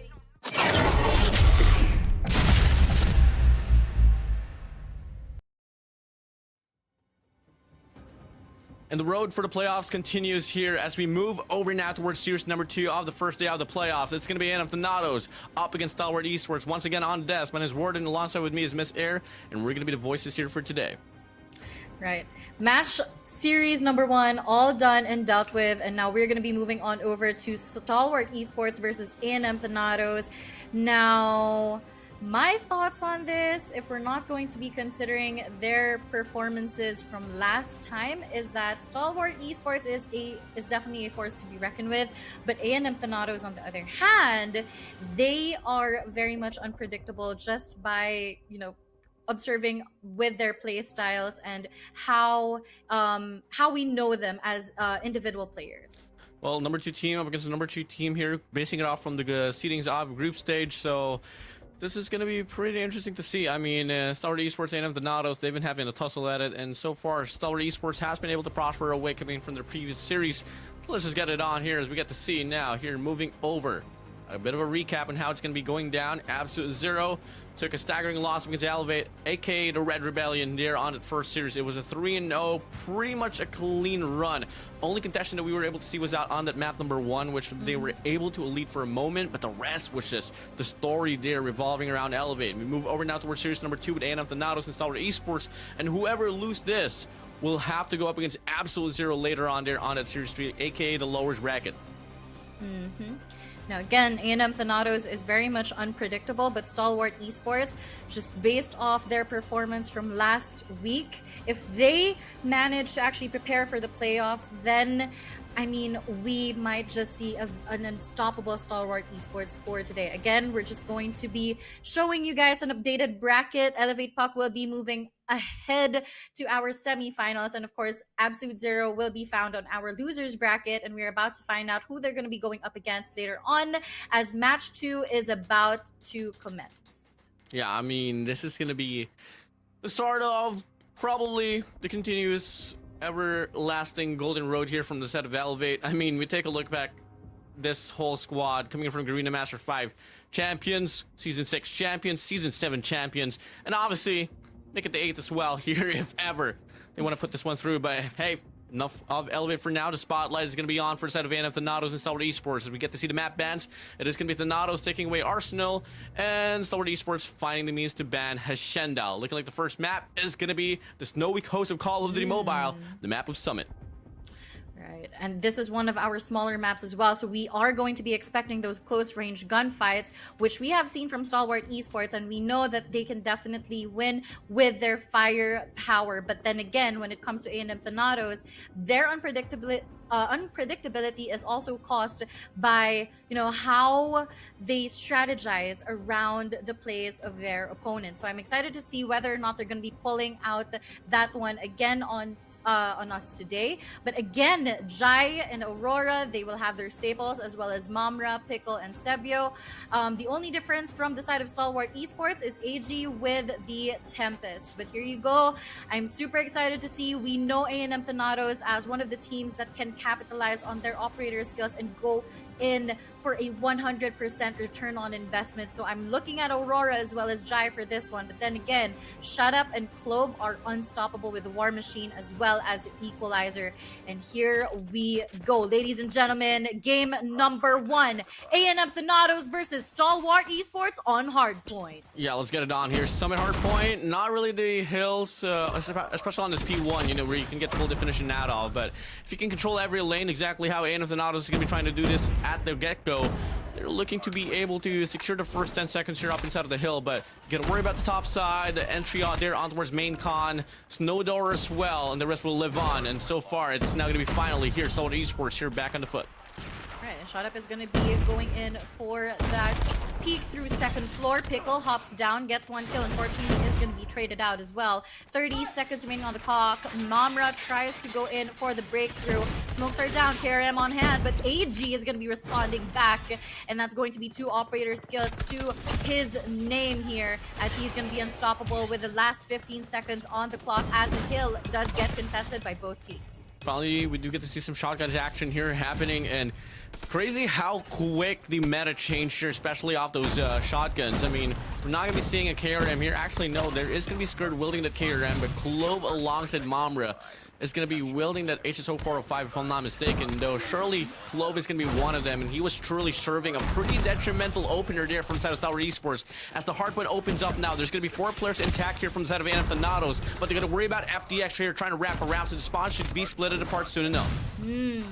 And there you go. Jai goes in for that breakthrough, but Aurora is quick to respond with that trade. 42 seconds remaining on the clock, and A&M Thanatos looking to close off this difference of score. AG with the Tempest is going to be spotting one out. Can he get this full clearance? Looking like the spawn is going to be at that side, and there you go. He does spot Aurora in the process. Clove as well is going to manage a triple kill on the hill. Yet again, Stalwart Esports on the hill, but A&M Thanatos looking for a break, unsuccessful in doing so, as Clove gets a triple with his equalizer. Yeah, so far, I mean, it's a one-sided love affair that we're seeing here that's really led by the side of Stalwart Esports. But hey, but a recovery once again from the side of A&M Thanatos, and in fact, they're going to be winning the foot race there on the rotation now towards speed number 3. That is going to be Momrel alongside Jai here, trying to hold things down. FDX off the rip, able to get one more player to worry about, and that's going to be Momrel here trying to close it out. Sparrow in hand, doesn't matter, and it's going to be Stalwart Esports all of a sudden just getting the best of odds here inside of this hill.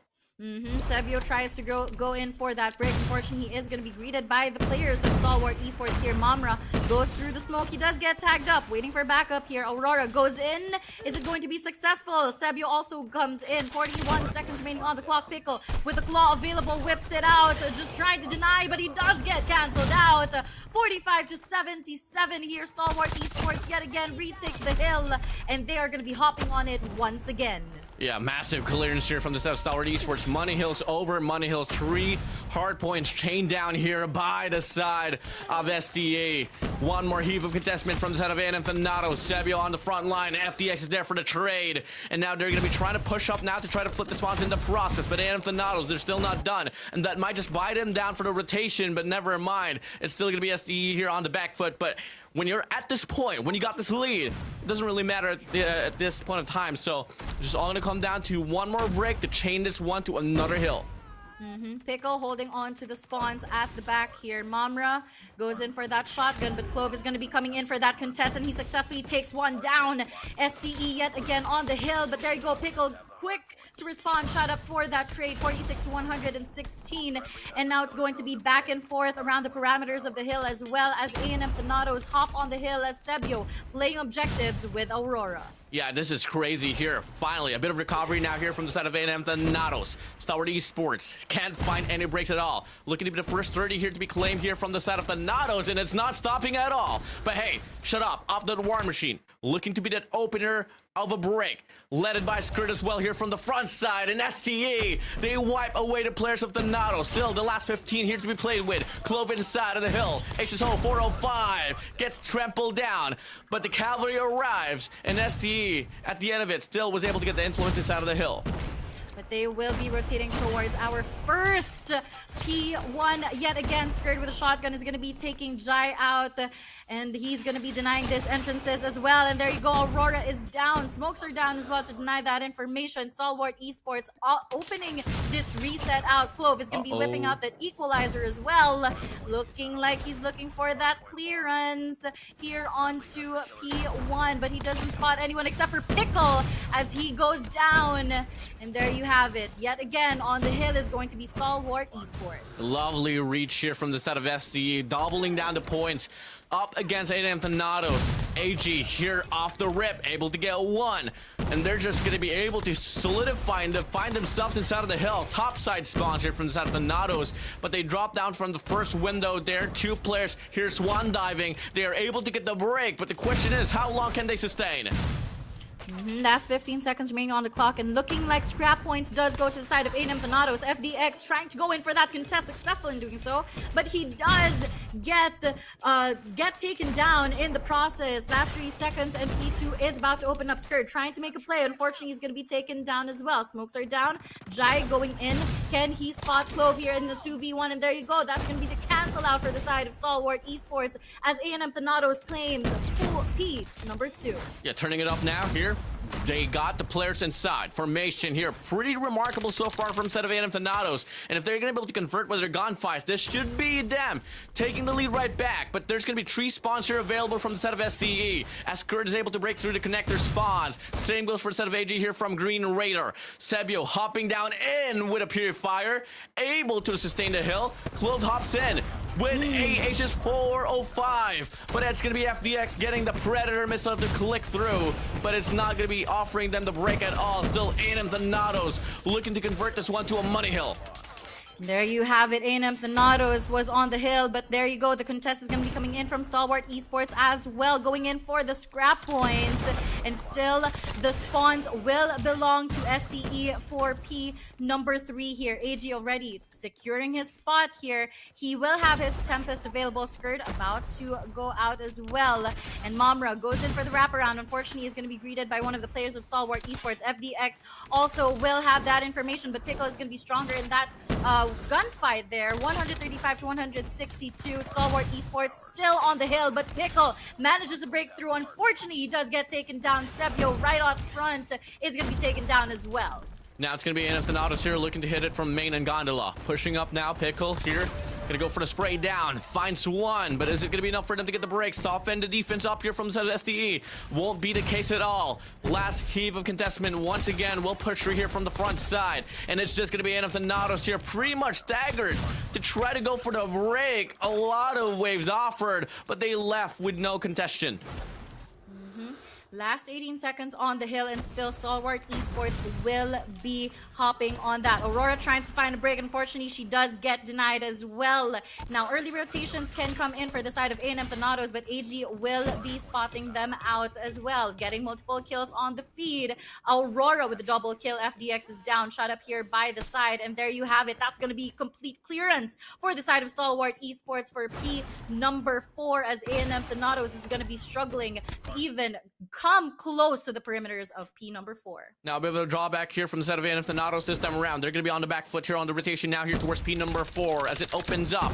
There's going to be 2 lanes occupied here from the side of Thanatos here on the mid-map. Same goes for the long side, but it's going to be Pickle able to get the breakthrough, but Shut Up beats him at the back with a War Machine. Unfortunately for him, wasn't able to sustain.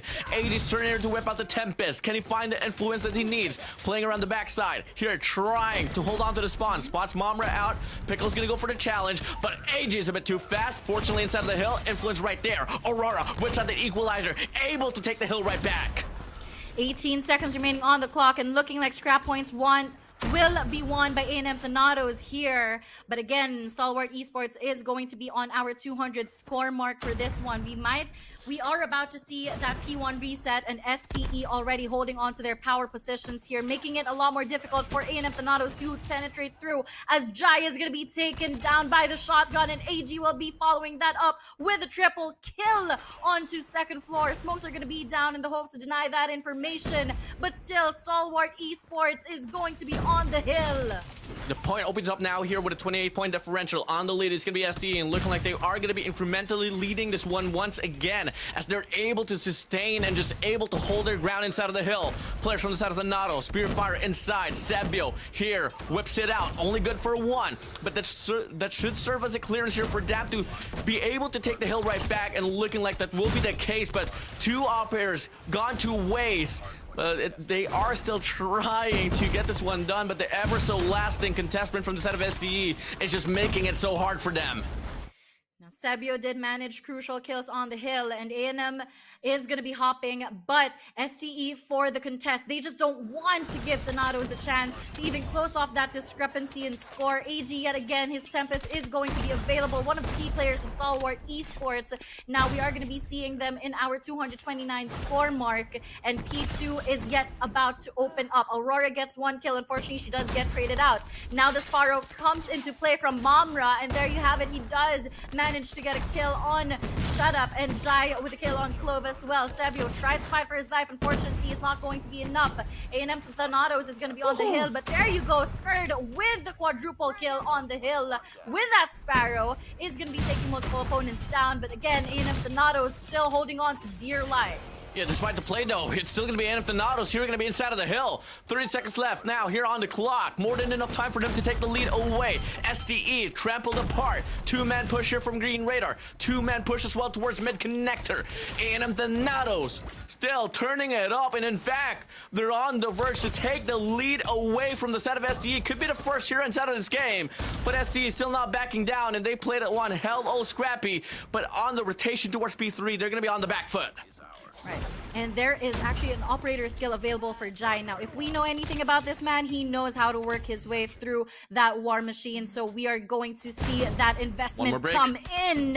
And there you go. AG goes in for that break successfully. He gets one kill off this hill. Shut Up is also going to be whipping out the war machine to deny the entry coming in from A&M Thanatos. But Jai is going to be quick to respond back. FDX is going to be taken down as well. Thanatos still holding on to dear life. Skirt trying to make a play, but the trades are going to be coming in from A&M Thanatos. Glove is going to be taken down as well. Aurora with the equalizer shots multiple opponents down, closing off the lead that Stalwart Esports had. And they can definitely close this game off. Last 5 seconds, the contest is going to be coming in. And there you have it. Last 3 seconds, make that 2. A&M Thanatos is going to be winning hardpoint match up against Stalwart Esports. Oh my freaking god. Wow. Man, oh man. Thanatos, what are you on? I thought that this game was just all gonna be Stalwart Esports, but nah, Talk about Jai, Aurora, Mamra, Pickle, Sebio. Sweet Jesus. That was... I know for damn sure, whoever was on the side for Stalwart Esports, the crowd is pretty shocked. They were on the trail 99% in the entirety of that game. But when it mattered the most, they were able to take it right back. Such a glorious run there from the side of the Thanatos. Oh my days. I think everyone was left in shock. But again, A&M Thanatos, like what I said earlier on, the unpredictability of this team, yes, they are known for their slow starts, but they are also known for the capitalization of their operator skills, and that is what mattered. Earlier on, we did see back and forth, trades after trades coming in from both teams, but then again, come to P3, the deny that came in from Jai's War Machine, as well as the equalizer of Aurora. But don't take our word for it. Go ahead and take a look at our highlights ready up for you.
What an upset. What an upset led by A&M Thanatos. You take a look at the kill count. STE having that slight increase of 8. But look at the hill time.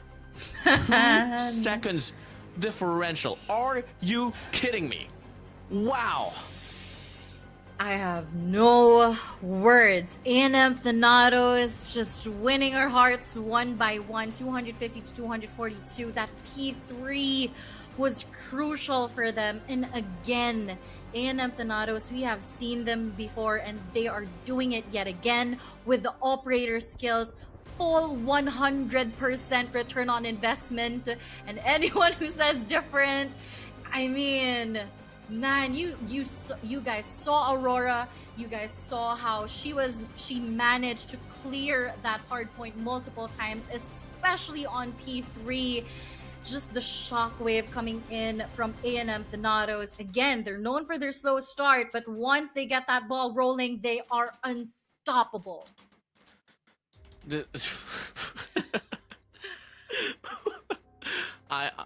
Well, if you take a loose like that, definitely you'd want the Mercy Veto on your side. Right. Yep. A&M Thanatos, they're going to be batting away firing range. STE, they take away Garena Metropolis. Out in the open is going to be Coastal alongside Tunisia, and it's going to be safe to call it that definitely it's going to be Tunisia, so let's just get it on here. I mean, STE, this is not the first time, definitely, that we're able to see them start things off strongly and then all of a sudden put up a blunder at the end. But you can't afford to have that. Here on the playoffs, they had every card that they needed to close out the game. But was it STE choking? I don't think so, to be honest. It was A&M Thanatos just playing better hardpoint at the end. Let's just get it on. Tunisia will be the official map here for match number 2 between A&M Thanatos and Stalwart Esports. Same lineup, no changes whatsoever. Miss Air, what are you expecting? Stalwart Esports will have the advantage, and I feel like Tunisia is one of the safe maps that they can play around with. But again, if that energy of A&M Thanatos gets converted onto Search and Destroy, they can just go all and they can just go all out, right? So again, A&M Thanatos is a force to be reckoned with.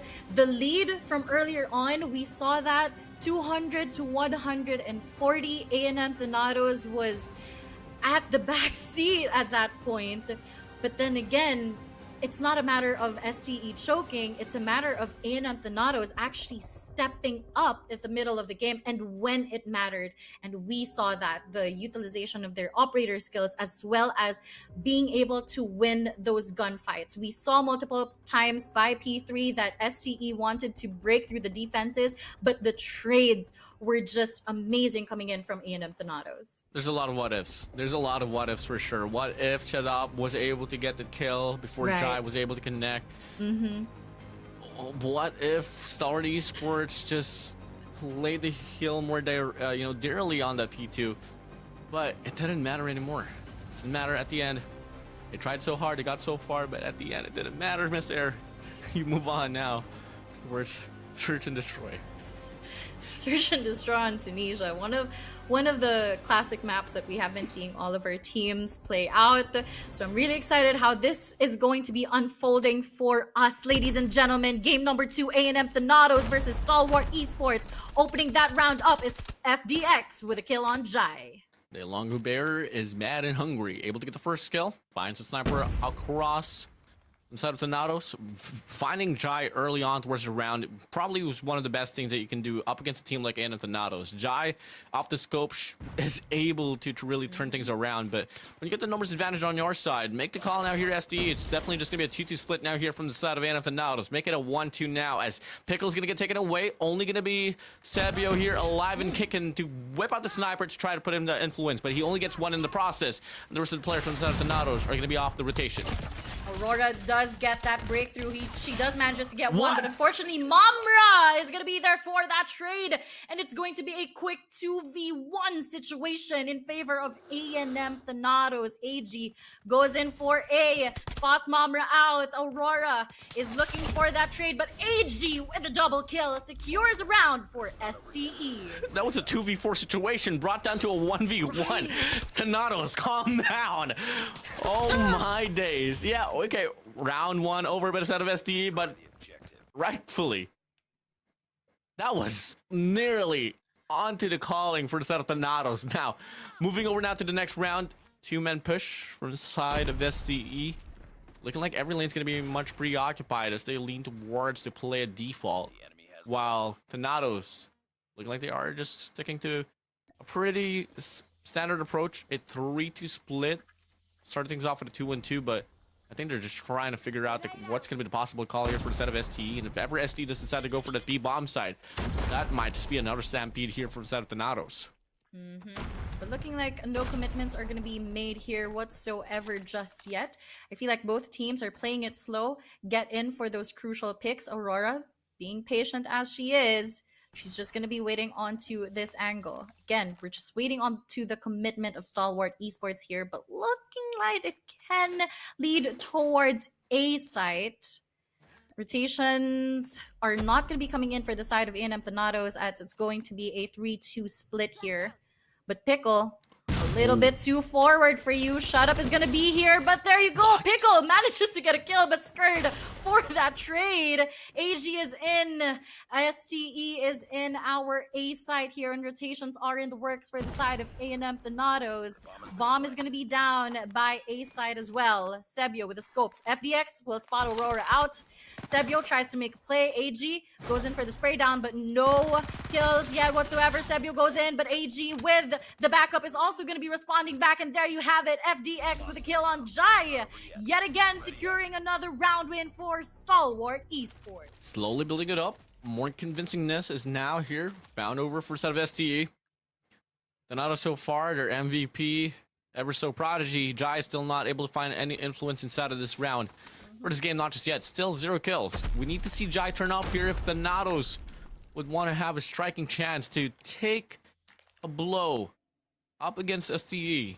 And now we start things off pretty slow once again. Another default here from both ends. And I like how both of the teams are not, underestimating each other. They know that Jai is one of the key players of A&M Thanatos, so no challenges whatsoever onto the middle part of the map. That is what we have been seeing for the previous rounds, right? So I like this coming in from Stalwart Esports, but there you go, Pickle opening that up, but Clove quick for the trade. Sebio tries to make a play. Unfortunately, Shut Up is going to be treating him with the scope. And there you have it. A is now free for Stalwart Esports to take, and rotations are going to be coming in. Jai onto this connector, gets one, but the trade is going to be coming in from Skurd as well. Mamra goes in for the spray. Shut Up gets tagged up, but not enough to eliminate him just yet. Aurora gets a kill on Skurd. And there you have it. It's going to be a 2v2 situation. And looking like the wraparound coming in from AG as well is going to be punished by none other than Aurora, putting us into a 1v1 situation as the bomb does get planted onto a site. 1v1. Take your time, Aurora. Prove them wrong. Once again. Shut Up's going to be extended now here towards top winery. Aurora taking her time here. Try to wrap around towards ramp side. Shut Up is trying to anticipate a possible flank there, but Aurora is taking her precious time, not aware where Shut Up is going to be at. 17 seconds left for the clock. Needs to move in quick.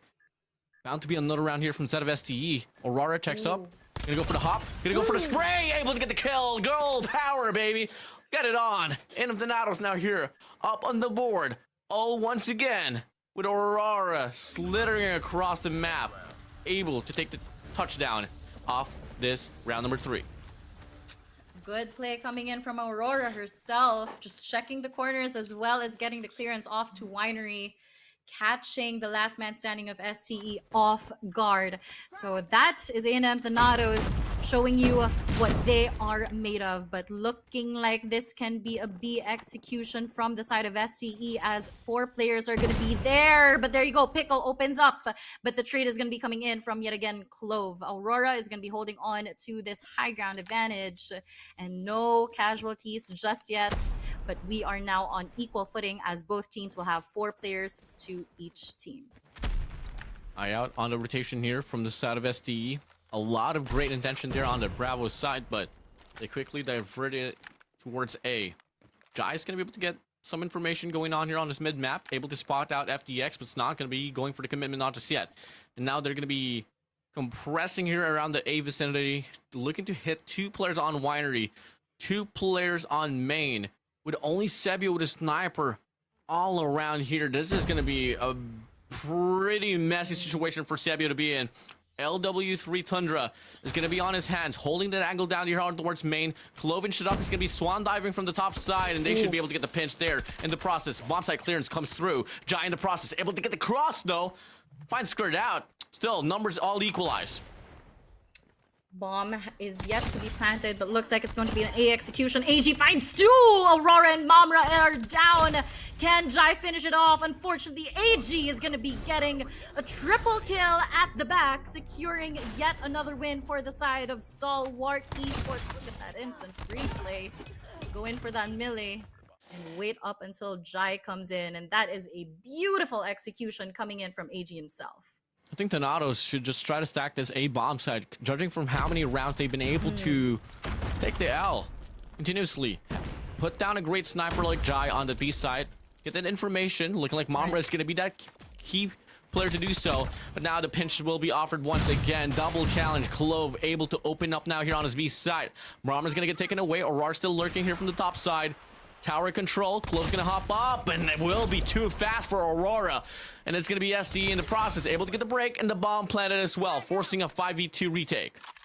Jai is still going to be on the scopes. Now he has to start connecting. He does spot FDX out. He is the last man standing. FDX is going to be tagged up, but Clove is going to be finishing the job. Yet again on the lead is going to be Stalwart Esports. A 3-point lead, in fact.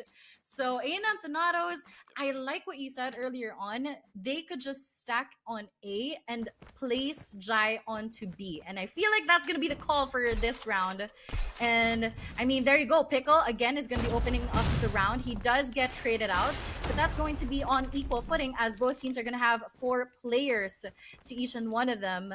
But here, looking like it's going to be a B, probably a B execution from here on. But again, the rotations might just come in. Mamra, he has to be careful for his sides, or it might cause him his life here. Shut up with the scopes. Just one tiny movement. Oh my days. Mamra. Mamra. Mamra. Oh, mama. Shut up. Puts you down to the ground.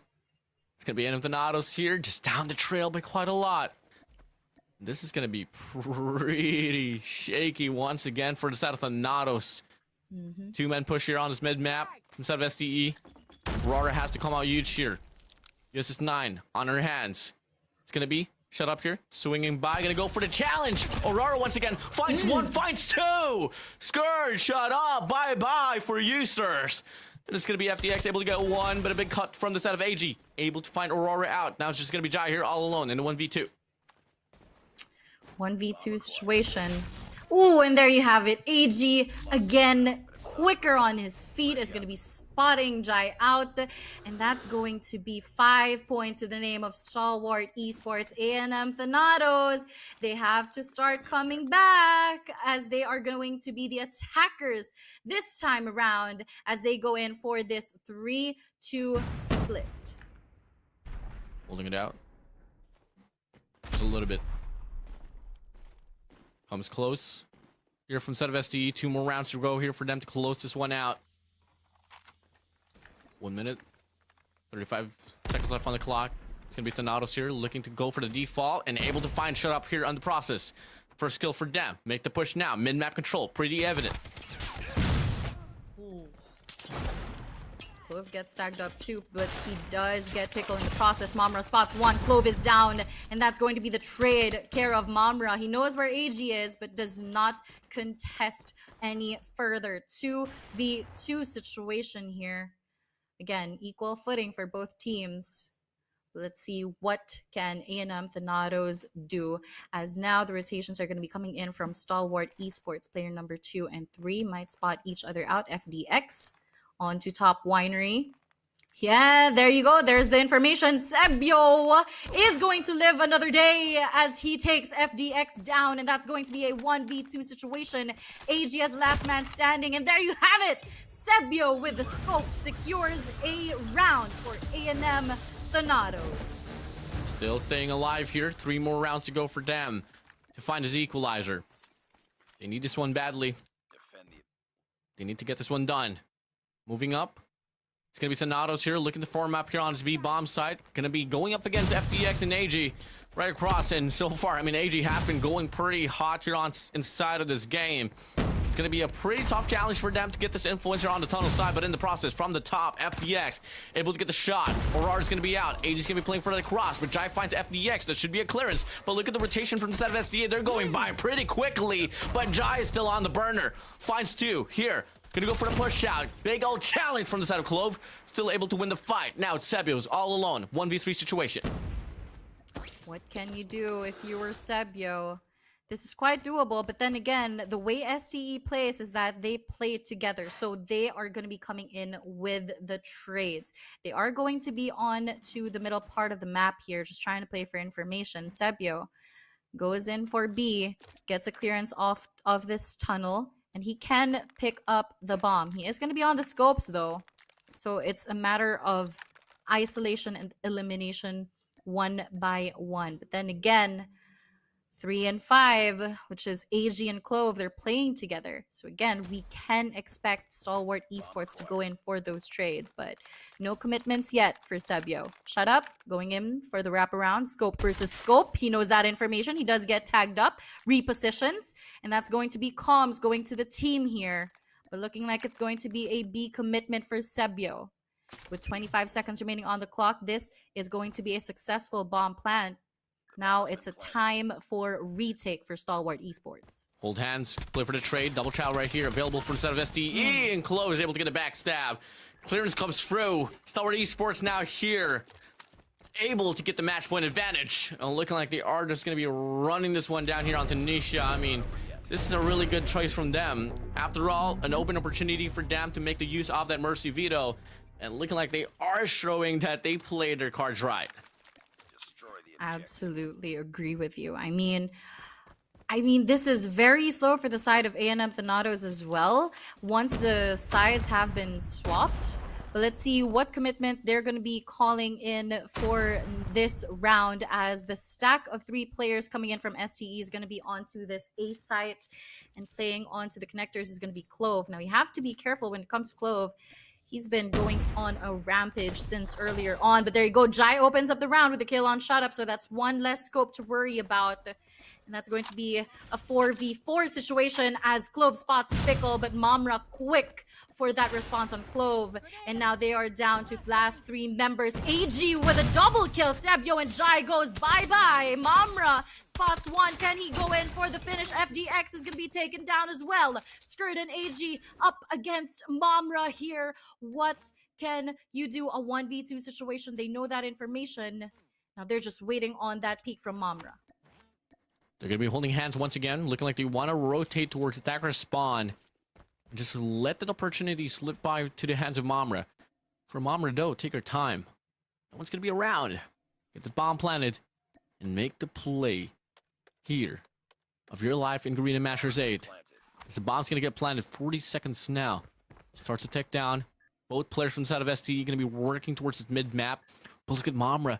He's going to be wrapping around towards the spawn side. Checks to the left, checks to the right. If the timing comes insufficient, he might just be able to get the backstab here. Pushing up. He does go for it. Now, 2 players in line. Gonna go for it. Skirt doesn't see him, but Mamra goes for the shot now. Can't find the kills. could go for the double chow. Never mind, should have been around for him, but he took too much time to get the lineup, and it's gonna be Stalwart Esports here, responding back with a dominant match number 2.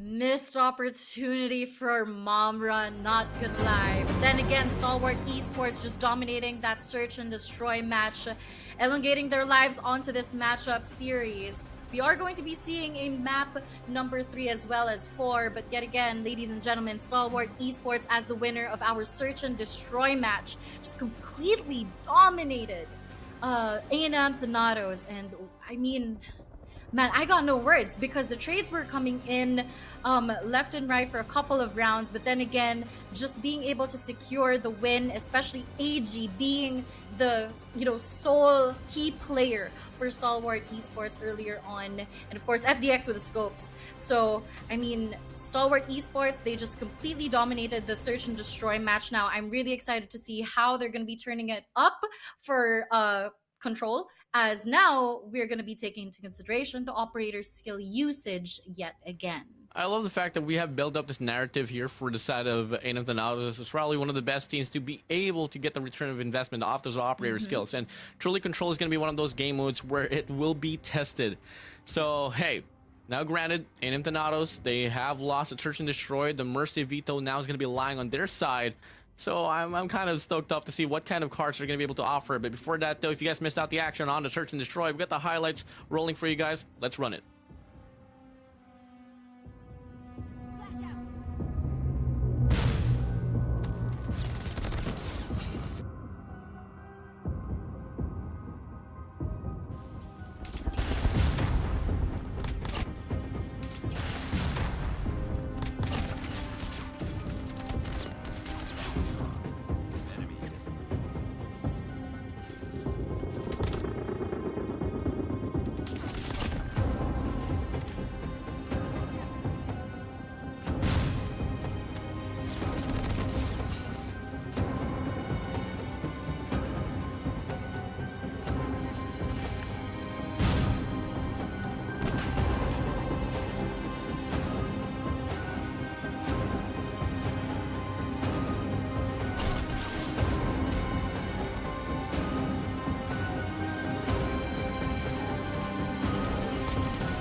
Wow, Stalwart Esports definitely turned the tables up against A&M Thanatos as they will secure that win for Search and Destroy with a total of 39 kills and 27 for the name of A&M Thanatos, and of course that score 5-6 versus 3-4. Stalwart Esports was just across the boards for this one. It was a scorching hot run there from the set of Stalwart Esports. I mean, they were able to double it down pretty well on that match number 2. Tunisia, not a problem for them at all, but this time, I mean, ANM Thanatos wasn't so prepared on that the choice of Tunisia from the set of SCE. But fortunately, this time around, it's going to be their time here to choose their cards here on Control. Is it going to be Raid? Is it going to be Crossfire? Or is it going to be Takeoff? Regardless, I just hope that they choose whatever maps that they are going to be, confident on. Yeah, I totally agree with you. And we've seen A&M Thanatos play Raid multiple times. They know their angles right. They know their timings right as well when it comes to the operator skill usage. Again, that's going to be coming into play come Control, and then of course we're going to be seeing match number 4 wherein it's going to be hardpoint. So now if you were Stalwart Esports, if you really want to secure that top two slot, you will have to make sure that you get to cancel out A&M Thanatos, especially Jai as well as Aurora. But here we go, we're going to be seeing our map Veto for Control here. As I said earlier, it's highly possible that A&M Thanatos is going to pick Raid, but are we going to be seeing Takeoff?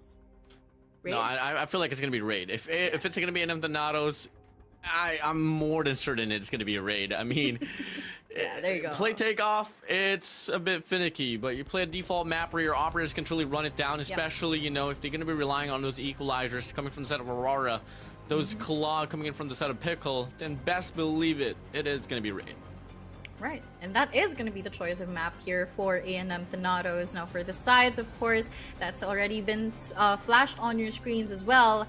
Now just a quick recap for everyone who just dropped in our stream. Series 1 did go to the side of A&M Thanatos, and game number 2 did go to the side of STE. Now we are on a standing of 1-1 as we move on to our Control game, wherein we're going to be seeing the operators available for both sides. Jai still on that War Machine. Aurora, though, with the Death Machine. That's going to be a difference here. Sebio with the Annihilator, Pickle on the Tempest, and Mamra with the Sparrow on the other side. FDX with the Annihilator, AG with the Tempest, Shut Up with the War Machine, Skurd with the Death Machine, and Clove with the Equalizer. I always eyed out the Death Machine as the long-range equalizer, so not bad of a choice from the side of Aurora. I mean, considering the fact that how much range is included in the map of Raid, so I'm pretty stoked up to see this readjustment here from the side of A&M Thanatos, specifically, I'm losing my English here, specifically for the side of Aurora. I mean, yes, early on that map number 1, Summit, Jai was able to play such a very huge role in regards to stopping that last team contestant from the side of STE, but Aurora, truly, with the equalizer as well, was able to get the extension and was able to create the distance that they needed to have the capture on the last and final hill. So if the cards are played right, exactly how it went down on that Summit hardpoint, and in hopes that they actually start things off strongly here, we're bound to see a pretty close-up Control game here on Raid. And the way I'm reading it is that A&M Thanatos, as much as possible, they want to avoid the close range fights up against Stalwart Esports. That's how I'm seeing it, just simply based on the operator's skills that they picked for this one. We no longer see the Equalizer, but we now see the Annihilator. We also see the Sparrow, and of course the Death Machine coming in from Aurora herself. So creating that distance from Stalwart Esports, just being able to secure the kills that they will be needing from a longer range gunfight. So they probably do not want to underestimate Stalwart Esports, especially with the possibility of the close range gunfights, especially when it comes to places like Gallery or even Kitchen and Money or even the bartender area by the pool. So I guess that is my read on A&M Thanatos. For Stalwart Esports, this is good. You're coming in fresh from Search and Destroy, wherein you completely dominated. Now it's time to convert on to Control. Yeah, I mean, it's just a lot of questions here to be asked, especially now if the gunfights going to be readjusted here from Saturday and Thanatos, because clearly on the Search and Destroy, where a lot of coordination, a lot of those trades was involved. And Donato struggled dearly Right. in regards to making the proper calls there. And what's so good about Stalwart Esports is the complete opposite on why A&M Donatos is struggling. They're so good at setting up those pushes, those trades, those coordinated, investments, those utilities. And if ever it's going to be on the same page, then Stalwart Esports, we've seen how prominent they have been on control, and this is not really looking too good for me for the side of A&M Thanatos, but, that could be just staying in the past. We don't exactly know what they could offer in the present. But what about you, Mr.? Who do you think is going to be able to just have this one leverage from the other? I am going in for A&M Thanatos on this one just because of their clean, going in with what they have offered from the previous runs, with their clean usage of the operator skills, their 100% return on investment on those as well. But then again, it can be different from this day on, because again, Stalwart Esports, it wasn't even that big of a difference when it came to hardpoint, right? It's just now they get a feel of what A&M Thanatos is capable of doing at the middle of the game. Now it's a matter of Stalwart Esports making sure that that doesn't happen again, moving on over to Control. It's not like what we had during match series number 1, wherein it can actually boil down to not even getting the objectives, but just the life count. Now it's a matter of being able to outplay your opponents. And A&M Thanatos, if we're going to be basing it on their performance from before, they know how to outplay their opponents based on the strategies that they play around the map, especially now that they have the upper advantage when it comes to picking Raid as one of their comfort maps. Oh yeah, I mean, we were kind of expecting already that it's going to be a map of Raid. If ever granted, they are going to be the team that will be choosing it. On the other hand, on the contrary, if SDE lost at Search and Destroy, it definitely would have been a crossfire per se. But yeah, I mean, Raid is going to be the key way here. If you guys were wondering as well, what was the attachments for Aurora? I mean, this is a quick trivia here before we start things off. That USS9 from the side of Aurora starts to hurt real bad, and she's using a very specific attachment called the long shot on the perk, and the rest is just default here. Monolithic suppressor, FSS Carbine Pro, no stock and granulated grip tape. It was exactly the same build when the 32 mag multiplier damage magazine was around, but obviously it's banned now, so she compensated for that with actually a very nice choice of that prick long shot, which I haven't seen in such a long time. So take notes for our viewers out there. Take notes. This is what you're going to be needing in any case you're going to be going in for the rank reset. I mean, we're already on rank reset, by the way. So to those people that are grinding, now you know the attachments from the queen herself, Aurora. Now it's time to try it out yourselves and see if you have that Aurora gameplay, especially whipping out that equalizer. I mean, you'll never know, right? I mean, it was the game changer for A&M Thanatos earlier on. Now it's a question is the death machine going to be any good for Aurora this time around? Yeah, truly. I mean, the only reason why I was able to grab that attachment as well because of my partner watching the stream, and then all of a sudden it was like, oh my days, Aurora is slaying, and she dwelled deeper into the attachment. Shout out to you, Theo, by the way.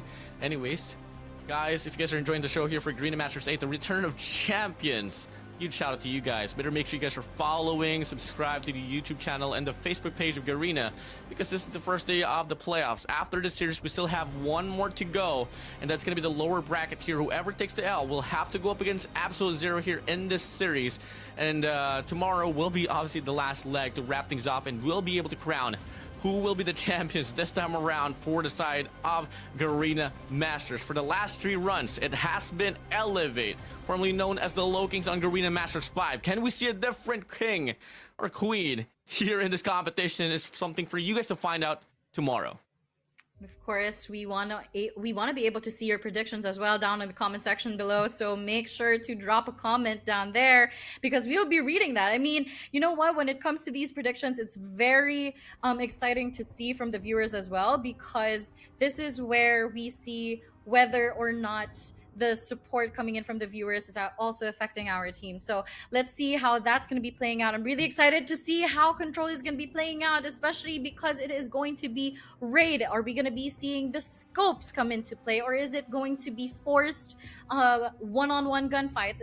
Are we going to be able to see some big brain plays? Is there going to be an outplay that's going to be happening from the side of A&M Thanatos or even Stalwart Esports, right? If they actually prepared for this matchup, they might as well have known that A&M Thanatos is known for their wraparound strategy. They've done it up against Absolute Zero. So we'll see if that's going to be the same case, or is it going to be, face-to-face gunfights, right? So we'll see how this goes. I'm very excited to see how Aurora is going to be taking out on that death machine. But also, again, Stalwart Esports, you just can't take them out just yet because of their dominating win through Search and Destroy. And if that gets carried over to Control, I mean, is it even going to be a battle of objectives now, or is it just going to be life count, right? I'm pumped. I'm excited. I know for sure everyone's pretty much excited. We're still waiting for the players to come through in the battlefield and make sure no difficulties will come around, especially on the tech side for these players, before we actually head straight towards the matchup itself. Come again, we are at the series number 2 here. We gone through Absolute Zero and Elevate, which Elevate was able to go for a sweep up against AZ. We're now currently looking at the second match here on the upper bracket between A&M Thanatos and Stalwart Esports. Both teams tied up. It was A&M Thanatos able to get a very amazing, truly wonderful comeback there on Summit. We move over now towards Search and Destroy with the mad Stalwart Esports Bears hungry to take the game right back. They were able to force an equalizer. So we're guaranteed to see 4 maps at least for this series, Miss Air, as Control is not going to be the deciding factor who wins the series, not just yet. It could be that hardpoint game. It could light a call. Whether do we get a 3-1 or a 3-2? Can we see that game number 5 is something for me and for you as well? And I think for the rest of the competition to want to see, because, playoffs game 5s do hit differently. I mean, I totally agree with you on that. I mean, I don't know about the viewers out there, but I feel like especially map number 1, the lead was just so convincing, and then the tables got turned by A&M Thanatos. So that is one of the key things that Stalwart Esports will have to, take into consideration moving on over to Control, especially because if that happened on map number 1, you can't make that happen on map number 3 as well. I mean, yes, there's going to be respawns, but then again, the operator skills are going to be coming out to play. So you can't just fully depend on your gunfights now. It's also about outplaying your opponents. They were able to do it on to Search and Destroy, but then again, it's a completely different story when it comes to the operator skills being served to us by A&M Thanatos themselves. If you're Stalwart Esports, you will have to find a way to cancel them out. Oh yeah, for sure. I mean, you can't. It's pretty tough to go against them head to head now, and that's like something that you kind of mentioned earlier as well, Miss Air, is that the pincer maneuver, the pinches, the wraparounds, Thanatos, they're so great at it. The timing has been pretty remarkable, and it happened already on that hardpoint game. Definitely in another response game like Control could possibly be used, and I think that might just be one lack of coverage that Stalwart Esports had on that Summit hardpoint, was that on that peak 2 they were just stacking up inside of the hill, giving a lot of open lane for the side of Thanatos to work from too. And in a map like Raid, I think this is one of those things where you can actually apply the type of gameplay as well, but obviously it will be tough. So, but SDE, key takes here on that Raid control point is that Raid map really relies on those, laundry side controls, those kitchen side controls, those mid map controls. If you can lock that one down, definitely you can have a lot of great control around the vicinity of Raid. As we start things off here on the first round, it is going to be A&M Thanatos here starting on the offensive side. There you have it. The objective is going to be contested earlier on, 28-26. Life count. Sebio goes in for the spray down, does get 1 kill. Unfortunately, he's not going to be strong enough to get the double. AG on top of this cone here secures kill on Aurora as well, 26-21 in favor of Stalwart Esports. Shut up, trying to go in for that spawn trap, unsuccessful in doing so. It's going to be a 6 life count lead here for the side of Stalwart Esports.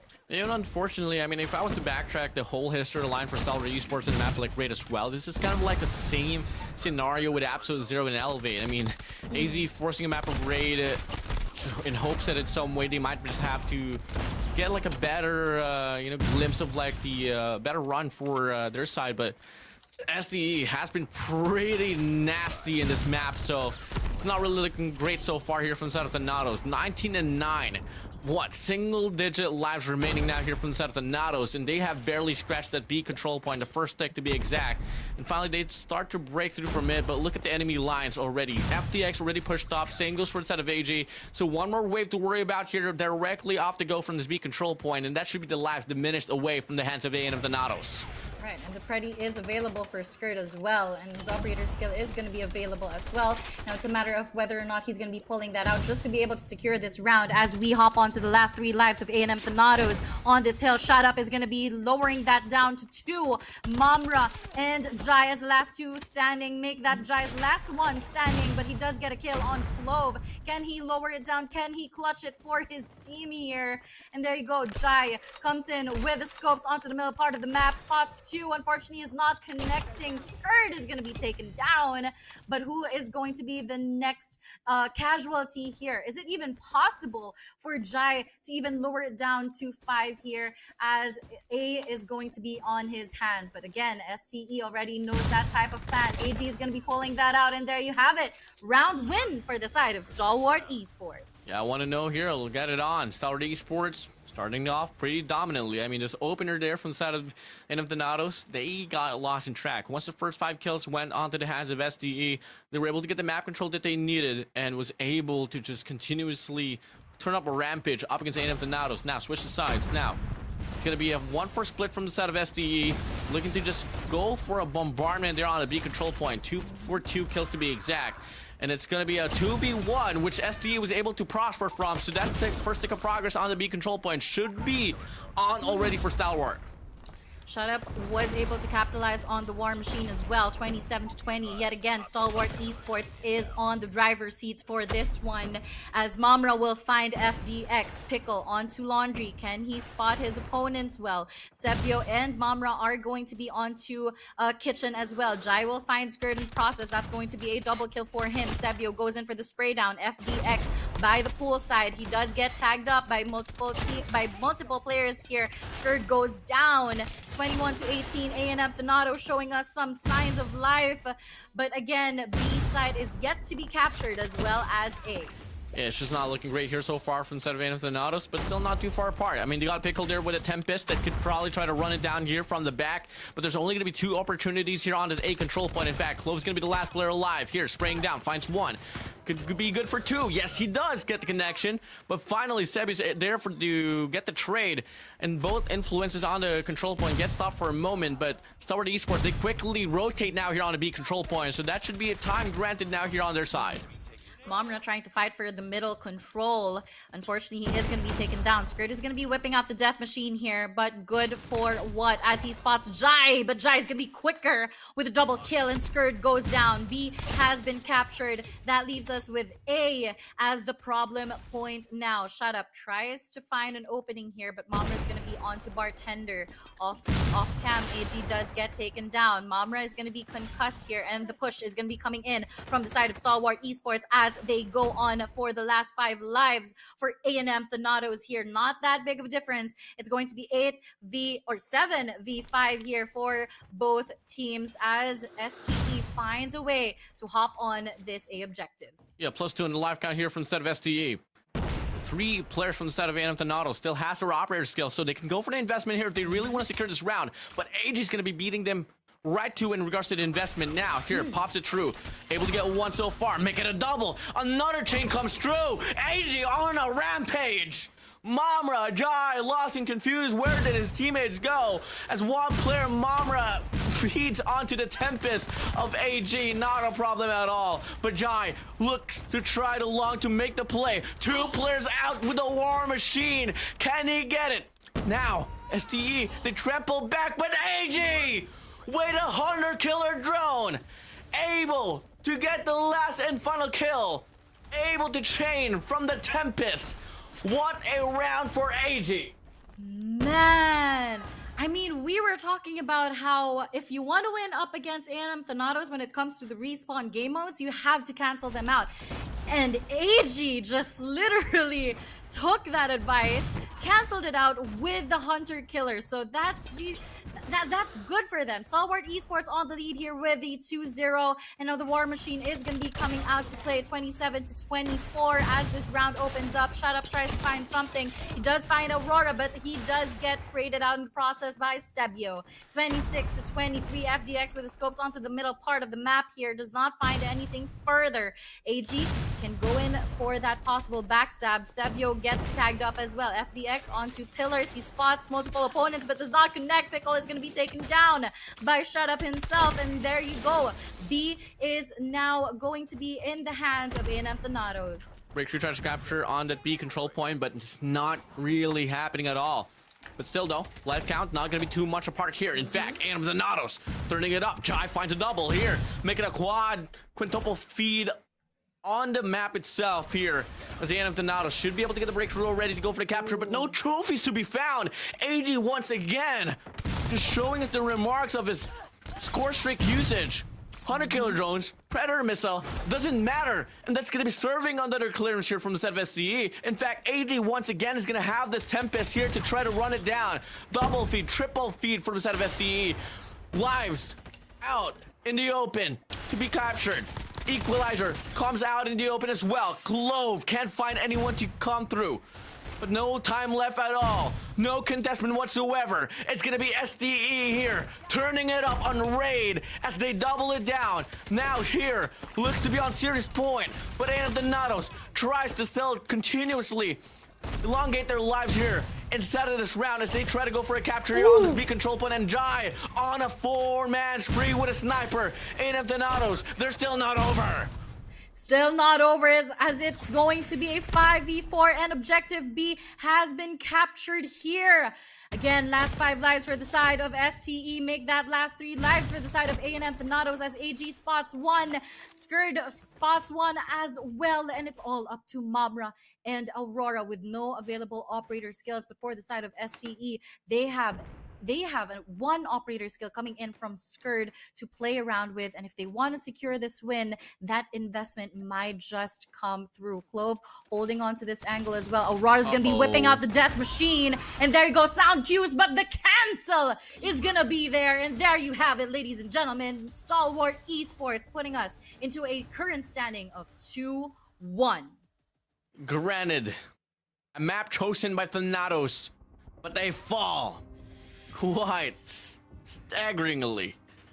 Not the greatest of days for the set of Thanatos for sure. And only one more game here for SD to claim to put Thanatos there on the lower bracket. Stalwart Esports here, masterclass performance here on this map of Raid. The timing was right. They heard the death machine come through for Aurora, and the cancel was there. The response of the War Machine was there, and it just connected.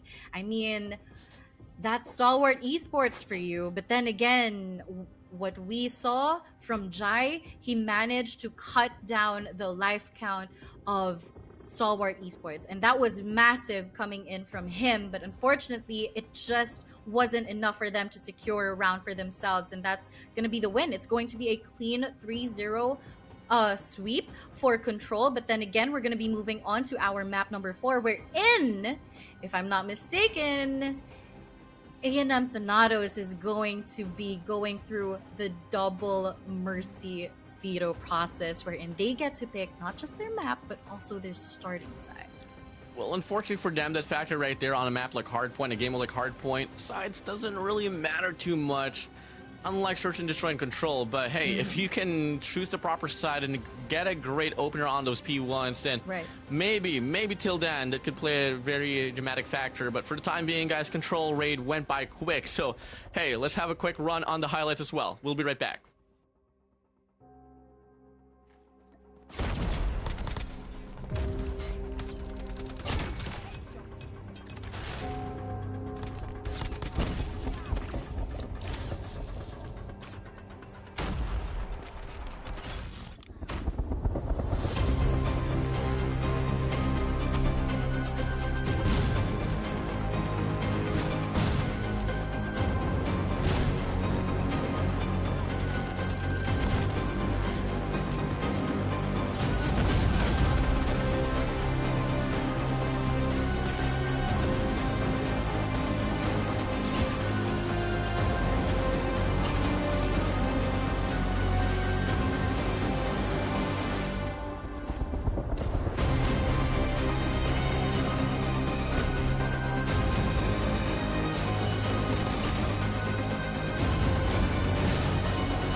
Wow, oh wow. A&M Thanatos versus Stalwart Esports in that control matchup. 71 kills for the side of A&M Thanatos and 90 for the side of Stalwart Esports. But then again, A&M Thanatos is going to be pushing us onto map number 4, wherein they get to pick what they're going to be playing on.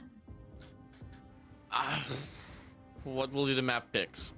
I mean, this is gonna be the first time we're gonna be seeing a map 4 here, to be exact, here on Garena Masters 8. So hey, let's get it on. I want to see a map 5, to be honest, but out of disrespect that, you know, if SDE doesn't really long for it. But moving over, we did ban out Arsenal from side of Thanatos, SDE to take away Ashenda. Map 1 was played on Summit, which leaves us out in the open for either a Slums or the contrary, but looking like it is going to be Slums Hardpoint here. And this is a map that, let's just say, SDE is pretty crazily good at. I do agree with you. Although, correct me if I'm wrong, is this the one that they had a oh, okay, I had a different team in mind. But then again, when it comes to Slums, I mean, we've seen the performance of STE, but then again, A&M Thanatos, I'm gonna go back to my point from what I said earlier on. They are one of the most unpredictable teams. They can turn the tides when need be. So STE will have to prepare for that. But just basing it off the performance of STE and how they canceled out A&M Thanatos' operator skills earlier on to control, they will have to carry that over if they want to be able to win up against A&M Thanatos and secure that slot for the semifinals. Now, looking at the operator skills, looking like Aurora's still going to be rocking that death machine. Sebio on the Annihilator, Pickle with the Tempest, Mamra on the Sparrow, and Jai yet again with the War Machine. On the other hand, FDX with the Purifier, AG with the Tempest, Shut Up on that War Machine, Scourge on the Death Machine, and Clove again with the Equalizer. Now, this is an exciting match to see. Ladies and gentlemen, this is going to be map number 4, A&M Thanatos versus STE, wherein STE is now at match point. So if they win this, they move forward and we see A&M Thanatos onto the lower bracket. But if A&M Thanatos wins this, we are gonna be moving on over to our map number 5. But here you go, ladies and gentlemen, map number 4, A&M Thanatos versus Stalwart Esports on Slums Hardpoint. Let's get it on. Could be the start of the Cinderella story, or could it be just SDE here reigning supreme up against the players of A&M Thanatos as we open things up now? It is going to be Thanatos able to get the first clearance up inside of the hill, but the spawns are going to be favored from the side of SDE, but without it, A&M Thanatos not doing too shabby at all. Right, I mean, yes, they do have the spawns, but Jai doesn't care. He did manage to get multiple kills here, and Sebio looking for the response as well. A&M Thanatos still on the hill, contesting as much as they can. They do get that clearance, and now it's going to be foot race for both teams here as Stalwart Esports goes in for the contest. Freddy flies through as well, and there you have it, STE on the hill. But for how long, as A&M Thanatos will find that break? Pickle with the double kill as well at the back, just trying to get the spawns in favor for his team. Oh, really good control here from the side of A&M Thanatos. They send out 3 players, 4 players. Now the spawns are going to be favoring them at most. And now it's going to be Stalwart Esports here on the back foot. They're going to go for a 5-man push here from the back to want to get the spawn flip. But they're going to be pushing up quite staggeredly as A&M Thanatos off the rotation there. They're able to get a double kill. Now, Hardpoint's going to be opening up. Should be A&M Thanatos here getting the first 30. But FDX does spot one. Sebio tries to make a play. Unfortunately, the trade is going to be coming through from the backside. Now, A&M Thanatos is still on the hill. Aurora playing objective. Pickle with a triple kill at the back. And there you go. Scourge finishes off multiple opponents. But again, he is going to be taken down. AG tries to make a breakthrough for the team. But the Sparrow from Mamra gets a kill on AG and Shut Up. Make that a quadruple kill. FDX does go down. And the score streaks are going to be coming into play as well. Aurora playing for objective. Unfortunately, she does get taken down, but Sebio here for the response as Shut Up is going to be taken down. No matter how much effort you try to put in now to try to go for a break here from the front side, the spawns are not going to get flipped. You got to put some pressure on the parking lot spawns if ever you want to get the break. As you get to see, full 60 from the side of A&M Thanatos, and now STE, they respond back with an early rotation towards P3, and looking like they are going to be able to sustain the first wave. Right, and there you go. Power positions coming into play for the side of STE here. Mamra at the front will be spotting opponents out. He does get one, but unfortunately Clove is going to be taking him out as well. And there you go. 82-15 here. FDX tries to contest, but unfortunately the gunfight is going to be going in favor of Sebio with that purifier available for him to use. Aurora fighting for her life onto Fountain. Unfortunately, she does get taken down as well. Clove here onto the side with AG. But looks like the purifier is going to be coming into play as well, but no eliminations from that operator skill. Just gatekeeping. A&M Thanatos on roll here for Hardpoint. Ain't no way we're about to see this one happen once again. Stalwart Esports, I did make a call. Yeah, they are pretty good at this map, but at the start of this Garena Masters state, they got a 100-point club by the side of Elevate inside of this game. Looking like the pacing is going to be remaining the same. Quite a lot. A&M Thanatos once again getting another full 60. Wow. Full 60 to the name of A&M Thanatos onto P3, but now we are hopping on over to P4. Clove spots one out, but the information is already there. He spots Aurora, but then again, Mamra with a Sparrow. He was able to capitalize on this. Can he do it again? Unfortunately, he does get canceled out. FDX with a Purifier just holding on to the backside here. Pickle will make a play at the backside, spots FDX, but the Purifier comes into play. Stalwart Esports finally hopping on the hill just to close off that lead that A&M Thanatos has. A bit of recovery now here from the side of Stalwart Esports, but they need to get like what, 2 full 60s if they want to be on par here up against Thanatos.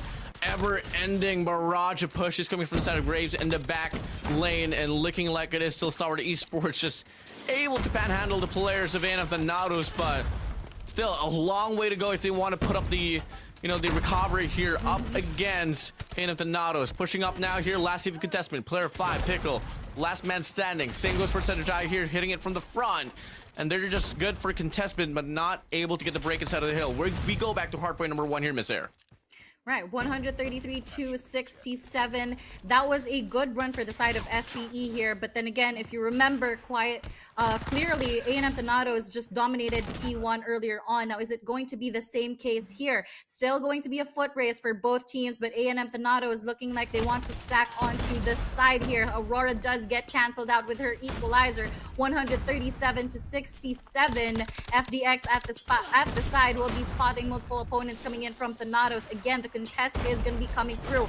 No further accumulations of points here, but there you go. Stalwart Esports on the hill, getting that clearance that they need with 30 seconds remaining on the clock. They still have a lot of time as we welcome them onto our 100 score mark if they get a full 60 onto P1. The 143 here for sure. Now, hardpoint number 1 still going to be locked and loaded here by the side of A&M Thanatos. I mean, they are still able to retain the sponsor towards P number 2 as well. And if you take a look at Jai, he does have that operator skill ready for investment if ever it does come along needed later on here on this P2. But one player from them is going to be spawning out. Player 4 needs to move in quick. Same goes for the side of Jai. Aurora needs to barge in inside of the hill. But looking like at this cost here, if FTX wins this fight, should be the spawns now here given for the side of STE. There you have it. Spawns are going to be in favor of STE, but then again, A&M Thanatos is going to be on the hill. FDX with a Purifier available for him to use. He can just gatekeep A&M Thanatos from entering this hill, but then again, no contest coming in from A&M Thanatos as Pickle tries to make a play onto this side here, but to no avail. A&M Thanatos is going to be hopping on that hill. Momrug does get taken down. Pickle gets a kill on Clove, and there you go. Jai goes in for that trade. Pickle again unstoppable on the hill, 160-96. A&M Thanatos just responding back to STE. Yeah, this is looking to be a deja vu run back to memory lane. Still the same old pattern here for the set of STE, just struggling to get the break here on this initial run for P2. And they are going to try to respond back with a recovery run on P3, but it is just not looking so great from them. Still going to be below the 100-point mark. Now it's going to be A&M Thanatos here, marching across this mid-map, sending Aurora here to try to wrap around as they try to manipulate the spawns. That should be offering a pin for the time being, but Stalwart Esports, they're able to get the read on multiple lanes. Right, and there's going to be 3 players by the fountain here, and successful kills coming in from the side of STE as well. AG goes in for that spray down. Aurora is taken down. Make that a double kill for the side of AG. Can he make it a triple? Yes, he does. And there you go. That's complete clearance from the side of STE. A&M Thanato is looking for a possible break that they can find here, as smokes are going to be denying that information. The score streaks are going to be available for the side of STE as well. Aurora is going to be taken down, and there you go.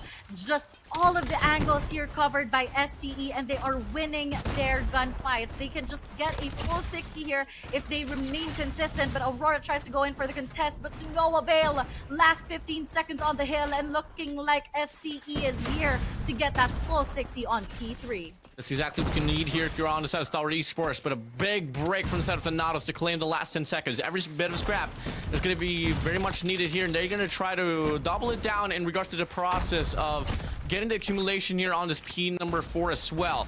Jai has that EMP once again, ready for an investment, pops out the War Machine here. Can they find the break? No, they can't. One player here from the back, that is still going to be Jai here running it down. War Machine's going to be gone. Type 19 is on, and he looks to get trampled down by the players of Stalwart Esports here, looking to be on another money hill here for the side of SDE on this P4. And they're going to be able to close off that discrepancy in score as well. Looking like they want to cover all of their angles, and that's exactly what they're doing. FDX is going to be pulling out the Purifier just to get that clearance from the front side, but to no avail as Mamra goes in with a Sparrow. Unfortunately, he does get taken down now for a minute there. A&M Thanato is going to be hopping on the hill. Clove with the equalizer, gets one, gets a 2, and there you have it, the full clearance coming in from Clove himself, but unfortunately A&M Thanato still on the hill, and Stalwart Esports looking for the contest. Spawn's still gonna be on the brighter side here for the side of A&M Thanatos at the end of this hard point. Here, claiming this one down, but less than below a 30-point differential will be coming through here for the side of SDE. One more great run off this P1, and that should be the force of the equalizer coming in now. I know for damn sure the game's not going to end here on this hill, not just yet, but A&M Thanatos, one good break is all that they need to close out the distance. One good break is all they need. Unfortunately, all the sides are covered by the side of SCE here, but there you go. The clearance comes through for A&M Thanatos. Jai is going to be taken down, but Pickle with a quick response at the side. FDX does go down as well. There you go. War Machine comes in from the side of Shut Up, gets a triple kill. Make that a quadruple. Shut Up on a roll here. 216 to 184. SCE looking to close off that 200 score mark, but then again, A&M Thanatos not backing down as they hop on the hill for the final 15 seconds. Oh, they need this. Sebio's going to try to work for the spawns here on towards the next hill.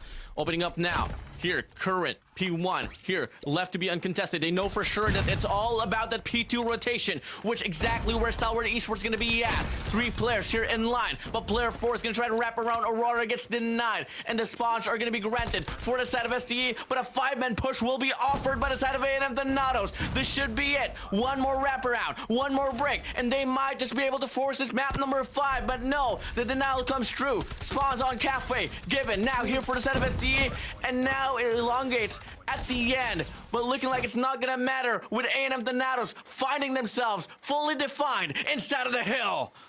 And there you have it, looking like it's going to be a 3-man push here for the side of Shut Up. Unfortunately, Jai with multiple kills on the board. Follow that up with a triple kill coming in from Pickle. Sebio's also going to be using the Purifier as well. Last 2 seconds remaining, and that is it. A&M Thanatos winning our hard point match. Ladies and gentlemen, we are going to be seeing match number 5 for tonight's game. A&M Thanatos versus Stalwart Esports. Let's get it on. First, map 5 of Garena Masters A, the return of champions. A&M Thanatos defying all odds. We head straight towards search and destroy. Wow, oh, wow. This is definitely bizarre, Miss Air. Oh my days. It was pretty dominating for the side of A&M Thanatos. I mean, was I expecting them to win hardpoint? Yes, but it wasn't an easy... I wouldn't even say it was an easy game for them. But again, the lead that they had initially. And Stalwart Esports, you will see how badly they wanted to close off that discrepancy as soon as they saw A&M Thanatos on that 200 score mark. You just know that they wanted to get the full 60s. They were stacking on the hill. The investments were coming in. Unfortunately, it just fell short. I mean, yes, they had that intention of flipping the spawns. They initially had the spawn for P2. Unfortunately, again, the 5-man push that is going to be coming through from A&M Thanatos was absolutely beautiful. And now we are going to be heading over to Search and Destroy, wherein earlier on, during our first Search and Destroy matchup between these two teams, STE completely dominated. So is that going to be the same case? I don't know. I feel like this is all gonna come down to the game 5, question in regards to morality.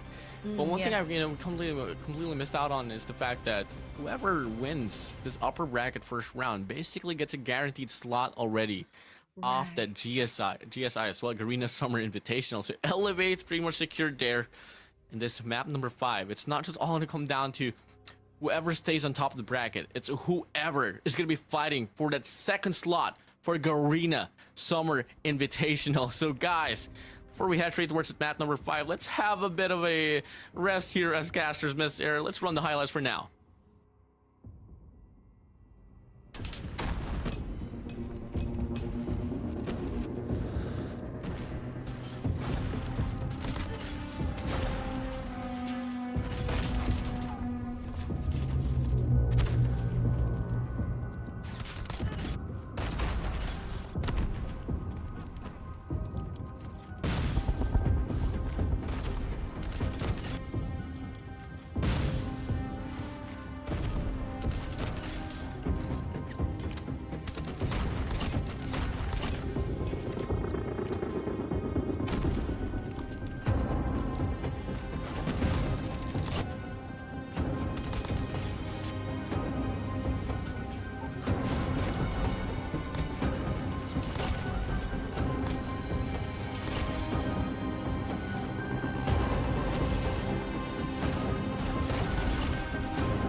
That is A&M Thanatos versus Stalwart Esports onto our map number 4, wherein A&M Thanatos secures 181 kills versus 199 kills from STE. And of course, the hill times is where it goes down to, as A&M Thanatos will secure almost 7 minutes on the hill.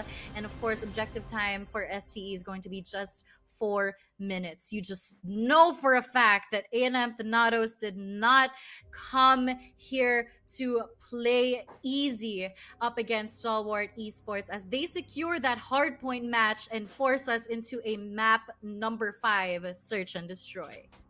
Map 5, Mercy Veto on for the side of Stalwart Esports, granting them a chance to put up the comeback now. Whew, this is definitely us about to leave the past here now here, Miss Air. Anything can surely happen. Definitely we can't neglect the fact that map number 2 on Tunisia was well dominated by the side of Stalwart Esports, but A&M Thanatos, when it mattered the most, they have been able to secure the bag. And that's just really the beauty of the composure that Thanatos has been able to offer ever since the start of the group stage. Right. And earlier on, yes, STE did dominate A&M Thanatos. Yes, they will have the advantage in terms of picking the map that they're going to be playing on for Search and Destroy. But now it's going to be really scary for STE because Jai was going on a slower pace for Search and Destroy earlier on, but we saw his performance come control. So if that converts onto Search and Destroy now, it can be a completely different story from what we saw earlier on. And now heading on over to our map, Veto, Kurahana Metropolis as well as Firing Range will be banned out. And looks like it's going to be Coastal and Standoff here. And Tanisha's still open, but let's see if it's going to be Standoff or Coastal. Coastal. I feel like it's Coastal. They Yeah, played Standoff already on Search and Destroy. Numerous amount of times on the group stage, but this is going to be a pretty interesting one for sure. Stalwart Esports notably was able to win Coastal Search and Destroy up against the best team in the world, Elevate, here on this map. So, and Thanatos, can they take that spotlight? Can they run it down? Can they serve as the greatest underdogs of Garena Masters history up against the fury of Stalwart Esports? Jai, Aurora, Mamra, Pickle, Sebio, FDX, 80 Shut Up, Skirt, Clove, salute to you all for giving us one hell of a match. Man, map number 5, and it all goes down to this, the determining factor on who is going to secure that top 2 slot. Ladies and gentlemen, Search and Destroy round opening up with the kill of Jai, with Shut Up getting taken down earlier on. Search and Destroy, A&M Thanatos versus Stalwart Esports. Well, first kill of the day, hands down. Pretty aggressive pick there from the side of Jai off that mid map. Not a problem for him.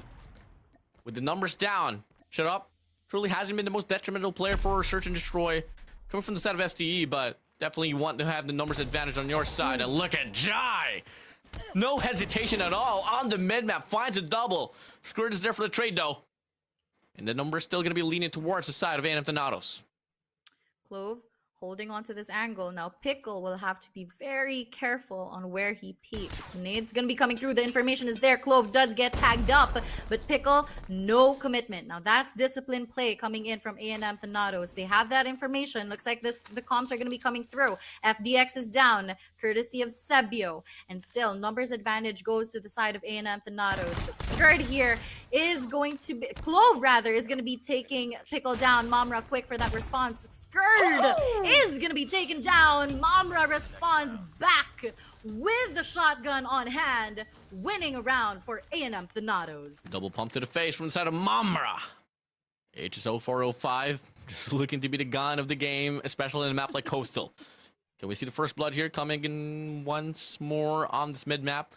Not gonna be the case. A&M Thanatos gonna be sticking to a pretty staggered format, but gonna be having Pickle to pick on the window side to get information. Mamra's going to be there as well on the bar side if ever there's going to be some allocation happening going on that B side. And if ever you get the reads here, this might just be another crossfire. Well set it up here from the side of A&M Thanatos as Stalwart Esports going to go for a 1-4 split, sending Shut Up to try to get an opening here on his A side. There you go.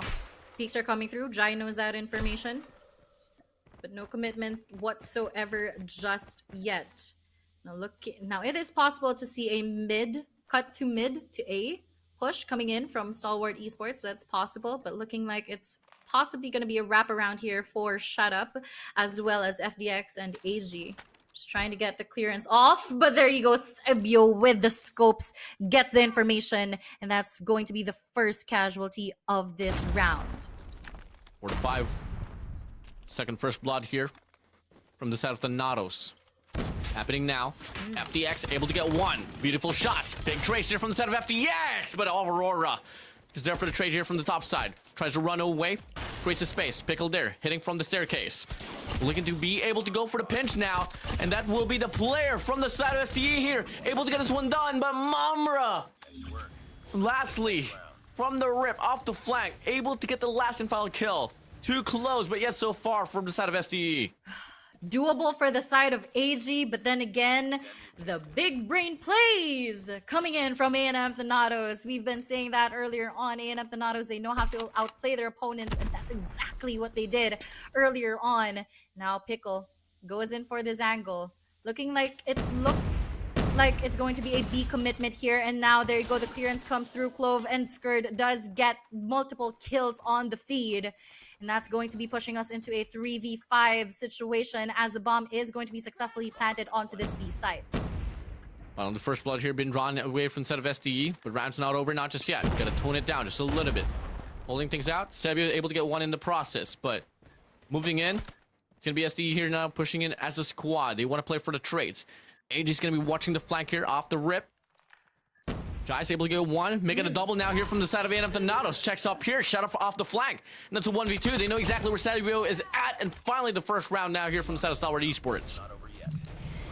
Love this energy coming in from both of our squads here as they respond back and forth to each other. Trades after trades, and that's exactly what we saw from that previous round. But is it going to be the same commitment? I mean, it did work for the side of STE, but looking like it's going to be a possible 3-2 split here for the side of Stalwart Esports. 2-on-2 for the side of A&M Thanatos. Mamra tries to find something with the nade here, and of course, the snipes are going to be coming into play. Jai is now taken down courtesy of FGX onto the middle part of the map. Pickle with the MG42 is going to be holding on to this angle as well. Clove goes in for the spray. No connection whatsoever. 2 for 2 on the first bloods now. Here pushing up. Pickle overwhelmingly gets trampled down by Clove. Big trace here trying to come through from the bar side, but FDX is able to get the read. Now it's going to be Sabio and Aurora here on the back foot. Looking to get the trade, but FDX! Massive double piece to his name. Just panhandled the players of A&M Thanatos. All grounds now here all equalized. All grounds are equalized for both teams here. And I like the strategy coming in from Stalwart Esports. They were able to get those crucial kills in. Unfortunately for Pickle, I guess it was a very slow pull out of the gun. So let's see if that's going to be the same case here, as it looks like it's going to be an A execution. Aurora is going to be taken out of the equation as AG shuts him down, but Sebio quick for that response. He does get traded out. Jai going in for that backup. Clove goes in for the spray down. Can he make it a double? Yes, he can. Can he make it a triple? Clove secures around for Stalwart Esports with a triple kill to his name. The Indonesian prodigy running it down, showing us how to play. It's sub down to the T. One-upping it. Moving over. Next round here's going to be opening up. Looking like Stalwart Esports going to be revolving around the spawn side, sending out another 4-1 split. And Thanatos, can they find an equalizer before we switch the sides? Let's come and find out. 4 players looking like they want that clearance onto B side. But 3 players are going to be greeting them from A&M Thanatos. Jai is also going to be alive here. Pickle goes in for the spray down. Successfully gets 1.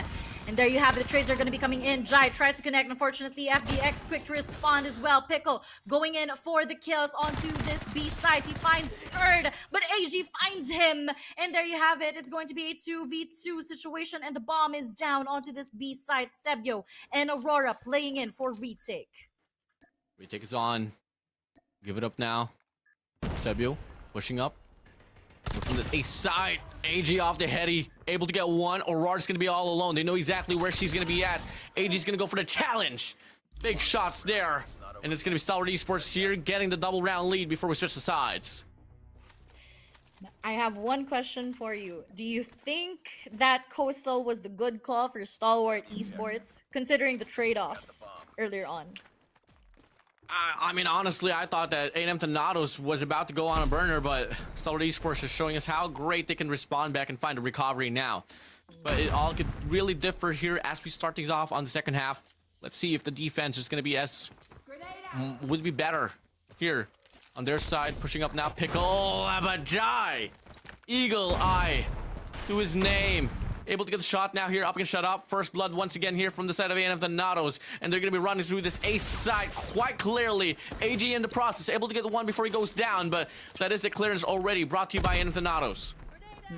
Last 3 players remaining for the side of Stalwart Esports as well. Then again, you can't just give them that advantage. And there you go, FDX with the scope spots Sebio out. There you have it, Clove trying to go in for that kill, but Skurd is there also. Mamra is down, Jai for the trade. Skurd spots Jai, and there you have it, Stalwart Esports with enough time to defuse this bomb again, winning another round to their name. Properly utilizing the map vetoes, the Mercy veto to be exact. And it's just not looking great now anymore from Zetavian and Thanatos, but still not going to be over. Only was able to put up the impact on the first 2 rounds, but the rest has been going for the side of SCE. In fact, 5 spree off the win rate here from them. Now we move over here with a 1-2-2 split with another kill off the go. Stalwart Esports Skurd able to take down Jai. Sebio is there for the trade, finds FDX out. You have it. Mamra on the scopes just trying to play for this mid-map control there. Pickle is going to be taken out by Skurd. For V3 situation, numbers advantage does go to the side of Stalwart Esports. 1 minute. There's still a lot of time for A&M Thanatos to isolate and eliminate, but HG here with a sneaky position. Can Sebio actually spot him out? There you go.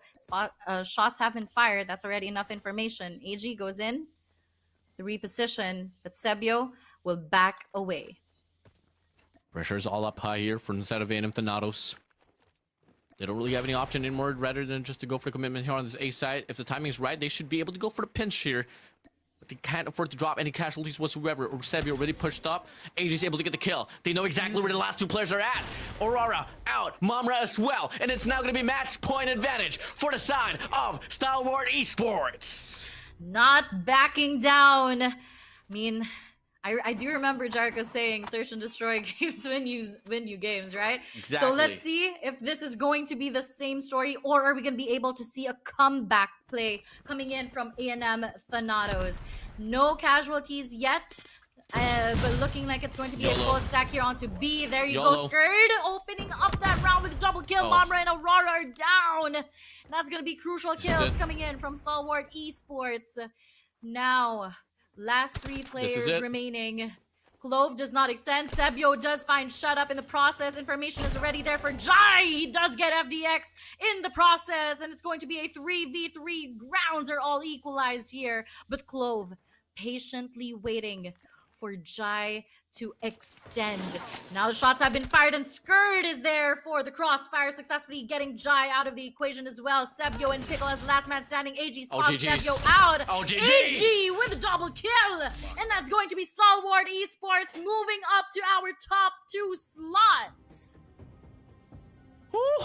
GSI to their name, and they live through on the upper bracket here on Garena Masters 8. A&M Thanatos.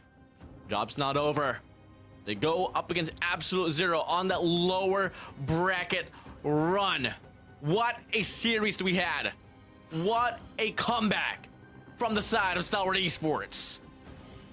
Man, you gotta catch your breath when action is happening up against Stalwart Esports and A&M Thanatos. But then again, who comes out on top? That's going to be none other than Stalwart Esports, securing that game number 5 up against Thanatos. Again, just a convincing win for them. They were able to dominate during the first search and destroy, and they did it again for the second search and destroy. So GG's, well played for Stalwart Esports. Gotta block him the brain there. But then again, it's not yet over for A&M Thanatos, as they are going to be heading over to our lower bracket, wherein they're going to be facing off up against Absolute Zero in just a few moments. Yeah, exactly. I mean, you take a look at that search and destroy. Back and forth kills in regards to the first bloods. I mean, 5 for the side of A&M Thanatos, 4 from the side of Stalwart Esports. But where it mattered from the side of SDE was truly getting that readjustment at the middle stage of the round, which it only led it up to like what, 9 rounds in total for the side of SDE to close this one out. That was absolutely bizarre, and definitely under the courtesy of that Mercy Vetoes, we were able to see a pretty nice comeback there from them. Right. And you know what? I want to see exactly what went down during that last match up against Stalwart Esports versus A&M Thanatos. So let's look into exactly what happened during Search and Destroy.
Stalwart Esports coming out on top after that map number 5 with 41 kills to their name against A&M Thanatos with 26 and a score of 5,000 versus 3,209. Ladies and gentlemen, your top 2 Stalwart Esports is going to be heading on to semifinals to face up against Elevate. Whew. The upper bracket finals definitely going to be a rematch in how it went down, and it's kind of like quite anticipated as well. I mean, after all, Stalwart Esports, the number 2 team, coming in, basing it off from the performance on the group stage, will go up against the world champions Elevate. And well, the last time we were able to see them actually bag it up pretty well, but obviously the control games was the biting factor in how they were able to close this one out. Moving over now to the MVP is no other than the silent killer, AG, with 148 kills, 1.64 KDA, and an average death scoreline of 18. I feel like this is the first time that we have seen anyone secure more than 100 kills, total kills. Am I right? I think one of the few people that came close was Jai, but then again, AG was all around the map ever since hardpoint match, just making the play for his team, and he definitely popped off during search and destroy as well as control. So you know what, GG is well played, well-deserved series MVP. Once again, ladies and gentlemen, your series MVP, AG from Stalwart Esports. Stalwart Esports, you elongate your game here on this Garena Masters 8. And for the squad of SD, I mean, for the longest time, they haven't really been able to win the championship at all here. I mean, neglecting, AG, which has been able to be a part of the Blacklist International squad back then, was able to bag the championship. But moving over, guys, job's not yet over. We still got the lower bracket up next. It's going to be A&M Thanatos and Absolute Zero right after this break.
I hit record, it drop, you can't ignore it.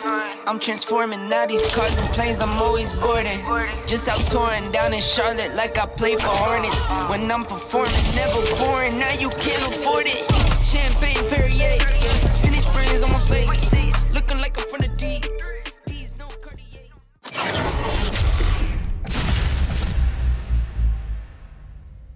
Welcome to Garena Masters Season 8. This time, we are raising the stakes with Mercy Veto, a new map bans and picks system. Since our region features world championship-worthy teams who are able to dominate in a one-sided beatdown, Mercy Veto gives losing teams an advantage to help them make a comeback, making matches more competitive than ever. Mercy Veto in a nutshell. If a team loses a game, they pick the map of the next match.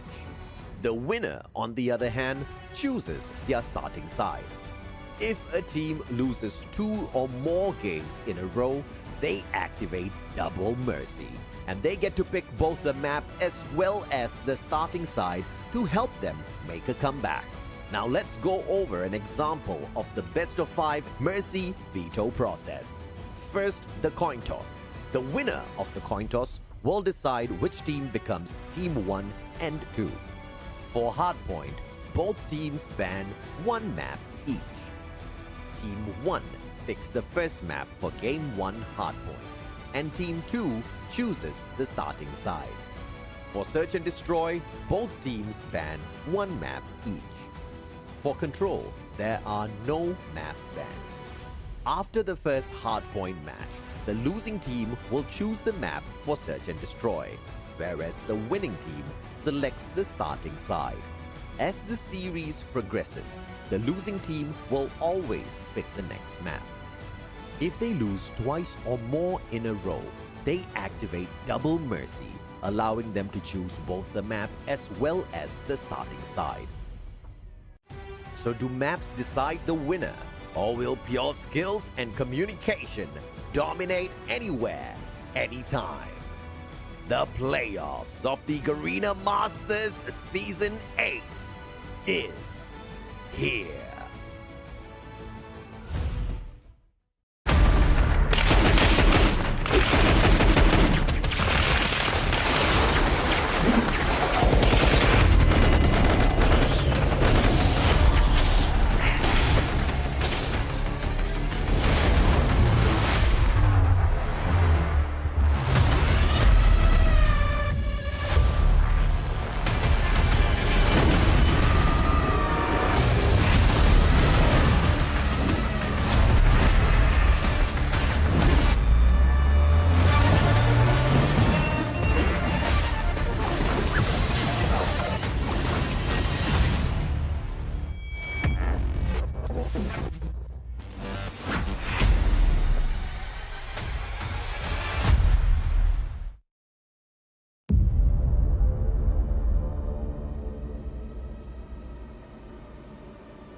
boy to drop, you can't ignore it. I'm transforming now these cars and planes, I'm always boarding. Just out touring down in Charlotte like I play for Hornets. When I'm performing, never boring, now you can't afford it. Champagne Perrier, finish friends on my face. Looking like I'm from the D. These no Cartier.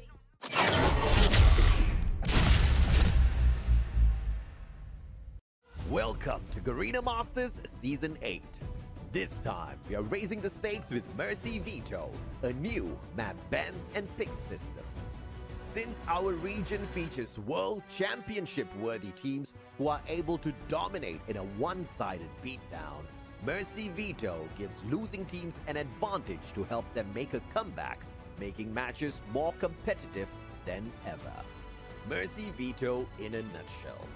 If a team loses a game, they pick the map of the next match. The winner, on the other hand, chooses their starting side. If a team loses 2 or more games in a row, they activate Double Mercy, and they get to pick both the map as well as the starting side to help them make a comeback. Now let's go over an example of the best of 5 Mercy Veto process. First, the coin toss. The winner of the coin toss will decide which team becomes Team 1 and 2. For Hardpoint, both teams ban 1 map each. Team 1 picks the first map for Game 1 Hardpoint, and Team 2 chooses the starting side. For Search and Destroy, both teams ban 1 map each. For Control, there are no map bans.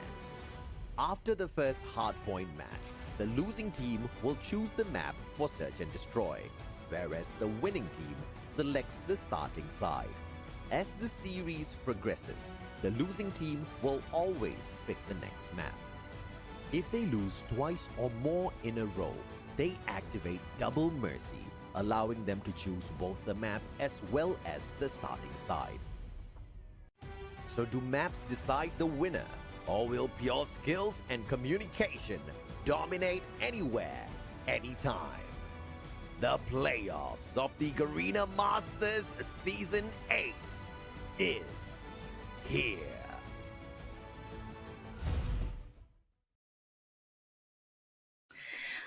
Ladies and gentlemen, welcome back to Call of Duty Mobile Garena Masters Season 8, the return of champions. We are now at the playoff stage. Match 1 and 2 are done and dealt with, and now we're going to be facing off Absolute Zero versus A&M Thanatos on the lower brackets, the determining factor on who is going to be going home for today. Well, both teams had their matches already inside of this game that we had here for Garena Masters. I mean, Elevate, they went up against Absolute Zero, 3-0. Yeah. But for the Stalwart Esports and Thanatos, it went down to a game number 5 on Coastal. So I'm not too certain how to feel about this. Definitely, this is going to be one of those cases where odds are going to be pretty equal for me, on paper. But in regards to what's going to be up stake here is that before on the first day of the group stage, we were able to announce that there's going to be a new tournament in line around the community, and it is going to be the Garena Summer Invitational Tournament, where 3 teams from the Philippines, if I'm not mistaken, 1 Indonesian, 1 Thailand, and 1 Taiwanese team will be having a go at it. Basically, a little bit of that mixture of what we tend to see every year on stage 4. So I can't wait to see for this to happen, but we still have 1 slot out in the open here to be claimed by 2 teams, and that's either A&M Thanatos or Absolute Zero. Right, and I'm really excited as to how this is going to be unfolding for us today. If we are going to be going on to talk about what happened during the group stages, yes, both of these teams did go up against each other. Now, I do remember Absolute Zero losing a clean 0-2 up against A&M Thanatos, and that was a very much convincing win. Now, there was a match series wherein Absolute Zero was able to rest, but of course, fresh off matchup series number 2 is going to be A&M Thanatos. Now, that's going to be scary because, of course, that momentum can get carried over to this game. But then again, if you lose up to a team for a clean 0-2, then best believe that Absolute Zero would have prepared for this. They should have prepared for this, especially with A&M Thanatos' unpredictability, as well as their strategies when it comes to not just hardpoint games, but also search and destroy games. I mean, you know, if you take a look at the run here from the side of A&M Thanatos, specifically on this playoff, search and destroy has been their biggest problem, and a bit of the mixture of control as well. For the set of Absolute Zero, they have been pretty well renowned on those respawns game mode. Given out in game 3 and game 1s, I think Absolute Zero might just be able to run this one out, but it's a bit of a fight because both teams are actually struggling in the same type of nature here. Search and destroys are not truly their forte. Moving in now towards the map vetoes, we start things off with hardpoint, and the map bans are going to be Apocalypse alongside Arsenal, with AZ leading Arsenal away. A&M Thanatos, they don't want to have any peace out of the Apocalypse run. That leaves us with Summit here, looking like it's going to be another run on Summit. Now, we do remember A&M Thanatos earlier on just being able to turn the tables up against STE. Now, is that going to be the same case up against Absolute Zero? You just can't take them out just yet because, again, they do have very good players coming in from Absolute Zero, which also know how to utilize their operator skills. Hydra, we've seen him deny and gatekeep the hills multiple times with that war machine. Jibby, as with his if I'm not mistaken, equalizer, he knows how to work that well. Now, up against A&M Thanatos, you're looking at Jai as well as Aurora, and earlier on we also saw Mamra with the Sparrow being able to capitalize on that as well. Now, looking onto our lineups, looking like there's no substitution whatsoever. We're still not going to be seeing Josh for the side of Absolute Zero here, but for the operator skills, Hydra's going to be on that war machine, Freezy with the equalizer, Yato on the Claw, Jibby on the Purifier, and Rage on the Sparrow. On the other hand, Sebio, Purifier, Pickle on the Claw, Mamra on the Sparrow, and Aurora with her default equalizer, and of course Jai with the war machine. Yeah, this is going to be a pretty interesting take here from the side of Absolute Zero to have this map out in the open, but it is something that you kind of like want to hold on to. Yes, for sure, A&M Thanatos was able to win at Hardpoint Summit, but it went by through a comeback. So that could be serving as an open door here from the side of Absolute Zero. If they can just continuously retain the amount of pressure that they can put up at the start of the game, that could be a map here pretty much secured here from the set of Absolute Zero, especially when you have players like Yato, Jibby, and Freezy in this map. You might have a pretty hard matchup here for a set of A&M Thanatos, but you don't want to neglect them at all. We've seen the wonders that came along from the hands of Jai and Aurora, especially when those operator skills kick in. So I'm kind of projecting that the first two hills might just be handled by the set of Absolute Zero, but the next three, probably A&M Thanatos here breaking loose, especially if they can connect with their operator skills. Right, and speaking of connecting on to the operator skills, just like how STE won up against A&M Thanatos, Absolute Zero will want to find those breakthroughs, especially when it comes to canceling out the operator skills that's going to be coming in from the two key players here from the side of A&M Thanatos, which is going to be Jai and Aurora. But then again, that leaves us with Pickle as well as Mamra and Sebio. Now, Mamra, we saw him multiple times on the hard point and on the hill with his Sparrow, and he knows how to utilize that well. But up against Rage, now it's going to be a matter of who's going to be able to cancel out who first, or is it going to be a pinch play coming in from Absolute Zero? Because if they learned anything from their previous matchup against A&M Thanatos, they know that the strategies are coming in from Thanatos, and Thanatos knows how to pinch their opponents well and outplay them on the battlefield. Now, for Absolute Zero, if they really prepared for this, they have to expect those pinch plays as well as those flank plays coming in from Thanatos. I mean, I feel like if there's going to be any casualties happening off those pinches coming from the set of Absolute Zero, you can truly rely on a player like Rage as well. The problem with Rage, ever since, the fall off that they had coming from last year's run in Garena Masters, wasn't able to qualify for the playoffs. Rage hasn't been the Rage that we were so used to seeing coming from like Garena Masters 3 towards 4 when it shifted down towards Blacklist International back in the good old days. And he hasn't really found his touch, not just yet. And there was a decent amount of time where we were able to see Rage stepping down and playing as more of like an analyst coach for the team and having Josh play around, but so far, I mean, towards the entirety of this Garena Masters 8, we haven't really seen Josh at all. And it has been Rage trying to be the filler here on the 5th spot. But fortunately, a great mind is backing them here. And that is going to be Zim, formerly known as the coach of Vitality, NYSL, name it. I mean, I think he was able to work with like Animus as well and Tribe Gaming back in the early days of 2021. So there's a lot of things that could truly help them a lot. And best believe it, you know, they had a pretty, you know, bit of a setback in the midst of the run for the group stage. But now we're talking about the playoffs. But before anything else, though, let's try to run it down once again here on the bracket side. Elevate Puck was able to get a 3-0 up against Absolute Zero, sending them to the semifinals. Same goes for the Stalwart Esports. On that map 5, they were able to prosper, and now we're looking at the loser brackets, round number 1. Absolute Zero up against A&M Thanatos. Again, these two teams have faced off each other from the previous run during the group stages, and now we are on the playoffs. They have to be absolutely prepared for this, especially Absolute Zero. They did lose a 3-0 up against Elevate Puck. Now, is that going to be their Kickstarter for this losers bracket? That's what's going to be unfolding for us later on. For the side of A&M Thanatos, is their energy or is their capabilities going to be carried over from our second series to this losers bracket round number 1? Because if that is going to be the case, then you best believe they can go on head-to-head with Absolute Zero. But then again, we have seen Absolute Zero on Summit, and they are known to get a full 60 on multiple hills. It'll definitely be worth the mention, for sure. I don't know if we're going to be getting full definition of hills or scrappiness. Regardless, I'm just stoked up to see this team have a toss setup once again. Absolute Zero, they got a huge crowd base. They got a huge fan base. Same goes for the side of A&M Thanatos.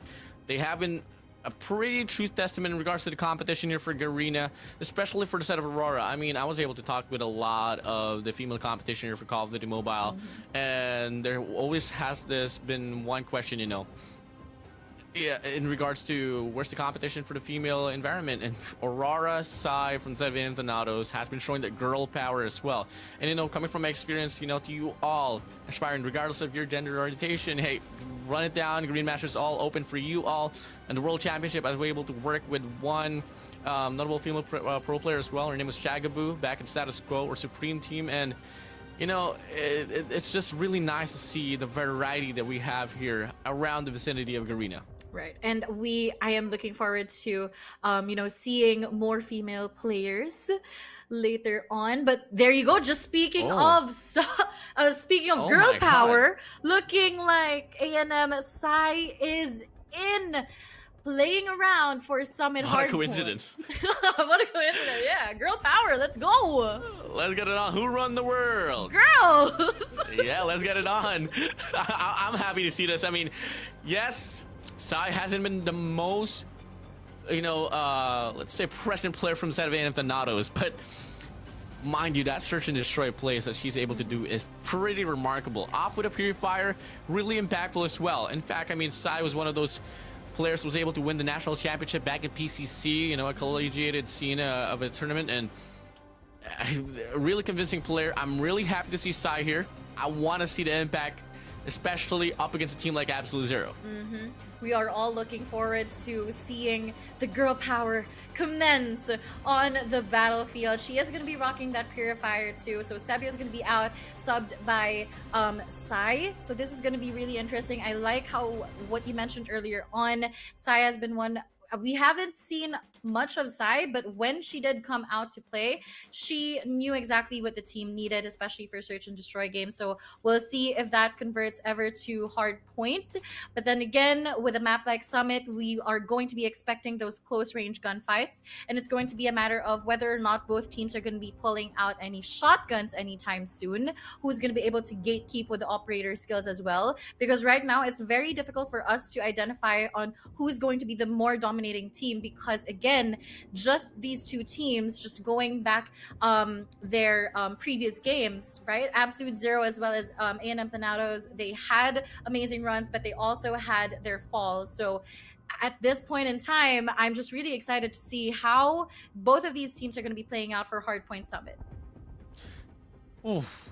Shotguns, definitely gonna be something that we're gonna be eyeing out for on from the hands of Yato and Freezy. Definitely.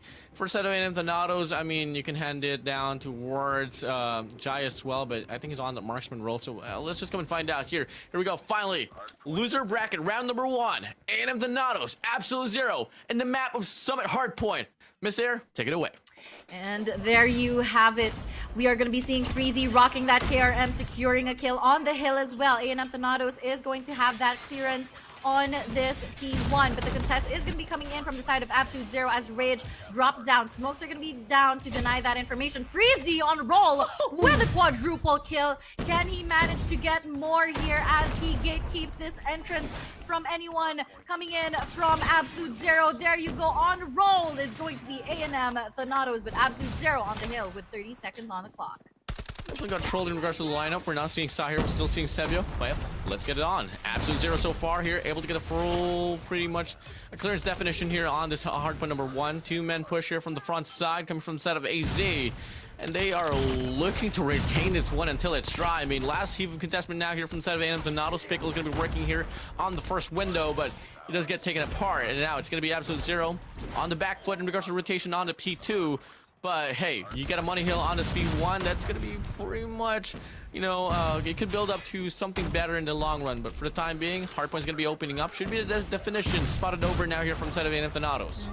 And the spawn advantage does go to the side of A&M Thanatos here. But then again, Rage is going to be on the hill trying to spot Mamra out. But still, Mamra is going to be alive there. A&M Thanatos still getting the points that they need for this P2. Yato tries to spot out onto second floor. Unfortunately, does not connect. He does find Aurora in the process, though. And there you have it. Rage will spot Sebio out. Rage goes in for that clearance. Again, Absolute Zero and A&M Thanatos going in for the back and forth. But Absolute Zero, once again, on the hill. Yeah, it's going to be 3 people here from the side of Absolute Zero trying to hold things down here inside of this hill. So far, 3 operators going to be available as well here from the side of Absolute Zero. A&M Thanatos, so far, they are able to get the break, but only for a moment or so as Jibby's going to be dropping down here. Going to go forward a spree, but Mamra finds the kill. Trades after trades we go. But in the process of the run, they're on towards P2. Absolute Zero decided to go for the extension towards Green Radar, and they're going to be able to flip the spawns, and they are able to define themselves now here on this P3. Power positions on the hands of Hydra here, but Mamra with a Sparrow gets Freezy out. He is going to be on the shotgun though, but is it going to be enough for him to manage a breakthrough? Jai gets spotted out from the back as well as Hydra is going to be greeting him with that war machine. Absolute Zero on the hill, and A&M Thanatos still trying to look for the break. Smokes are down, but is it going to be enough? Yato is also going to be taking out the claw as well. Mamra goes in for the break. Jai, can he make a play? Unfortunately, he does get taken down by Jibby himself. Pickle with one more operator skill available. Absolute Zero still dominating this hill as Yato is going to be going down from the hands of Mamra as he finds this breakthrough for A&M Thanatos. 4-6-74 here. Still going to be incremental lead of increase here from set of Absolute Zero, but they are just able to stay on the front foot for this one. Spawn's not going to be flipped apart, not at all.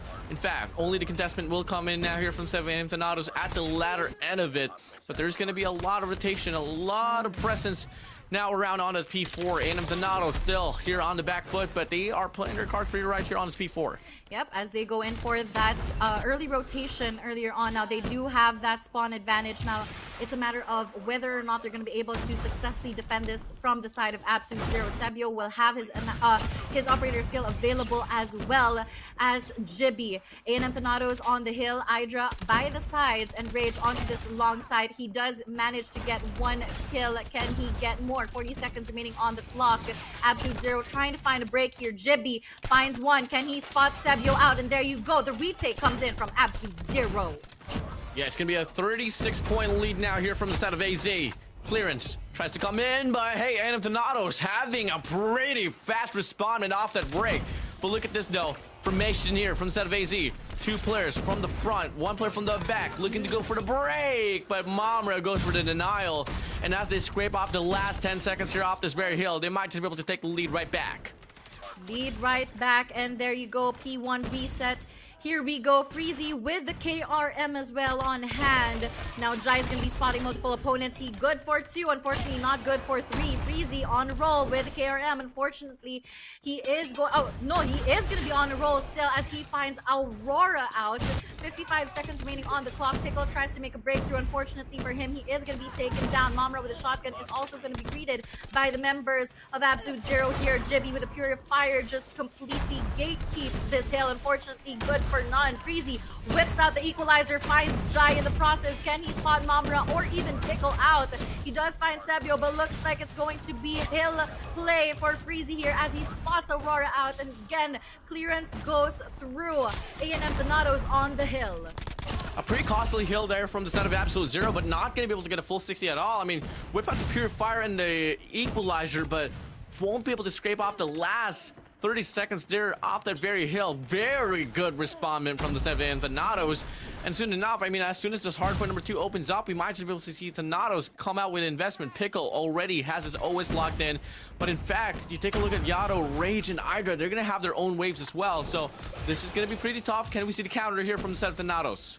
123 to 113. That's going to be a 10 lead difference here. Again, P2 has already opened up and Absolute Zero is going to be hopping on that. Jibby tries to go in for the clearance, successfully manages to double kill. Can he make it a triple? Unfortunately, backup is there for the side of A&M Thanatos. Rage on the hill here. He does have his Sparrow available for him to use. Freezy will be hopping on as well with the KRM on hand. But unfortunately, Jai with a double kill gets the clearance that A&M Thanatos needs for that 35 second on the clock. But Sebio whips out the Purifier as well, gatekeeping this hill from Absolute Zero. Yeah, pretty intense hustle here from the side of A&M Thanatos, and despite the fact the lack of resources are on their side, they are still able to stay on the front foot for this one. A remarkable consistency here from the side of Thanatos, coming from the second rotation now here towards the hill. And in fact, you take a look at the rotation as well. You take a look at the formation. It's all in favor for Dam to chain this one down here on towards P3. 149 to 125. Absolute Zero here on the back foot still.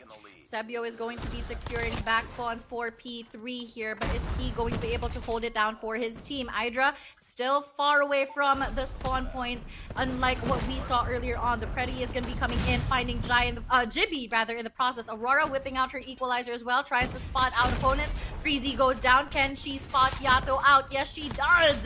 And Jibby is going to be completely denied from that entrance onto this P3. Aurora still rocking the equalizer. Can she spot more? Clearance coming in from the side of A&M Thanatos as they hop on the hill, and AZ trying to find a break as Yato whips out the claw.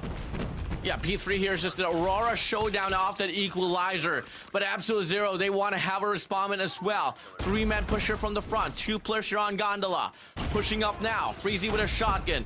Looking to make the play, but he doesn't really get any opportunities aside from one because of his teammates able to go for the clearance. 143 to 179. Freezy on the burner.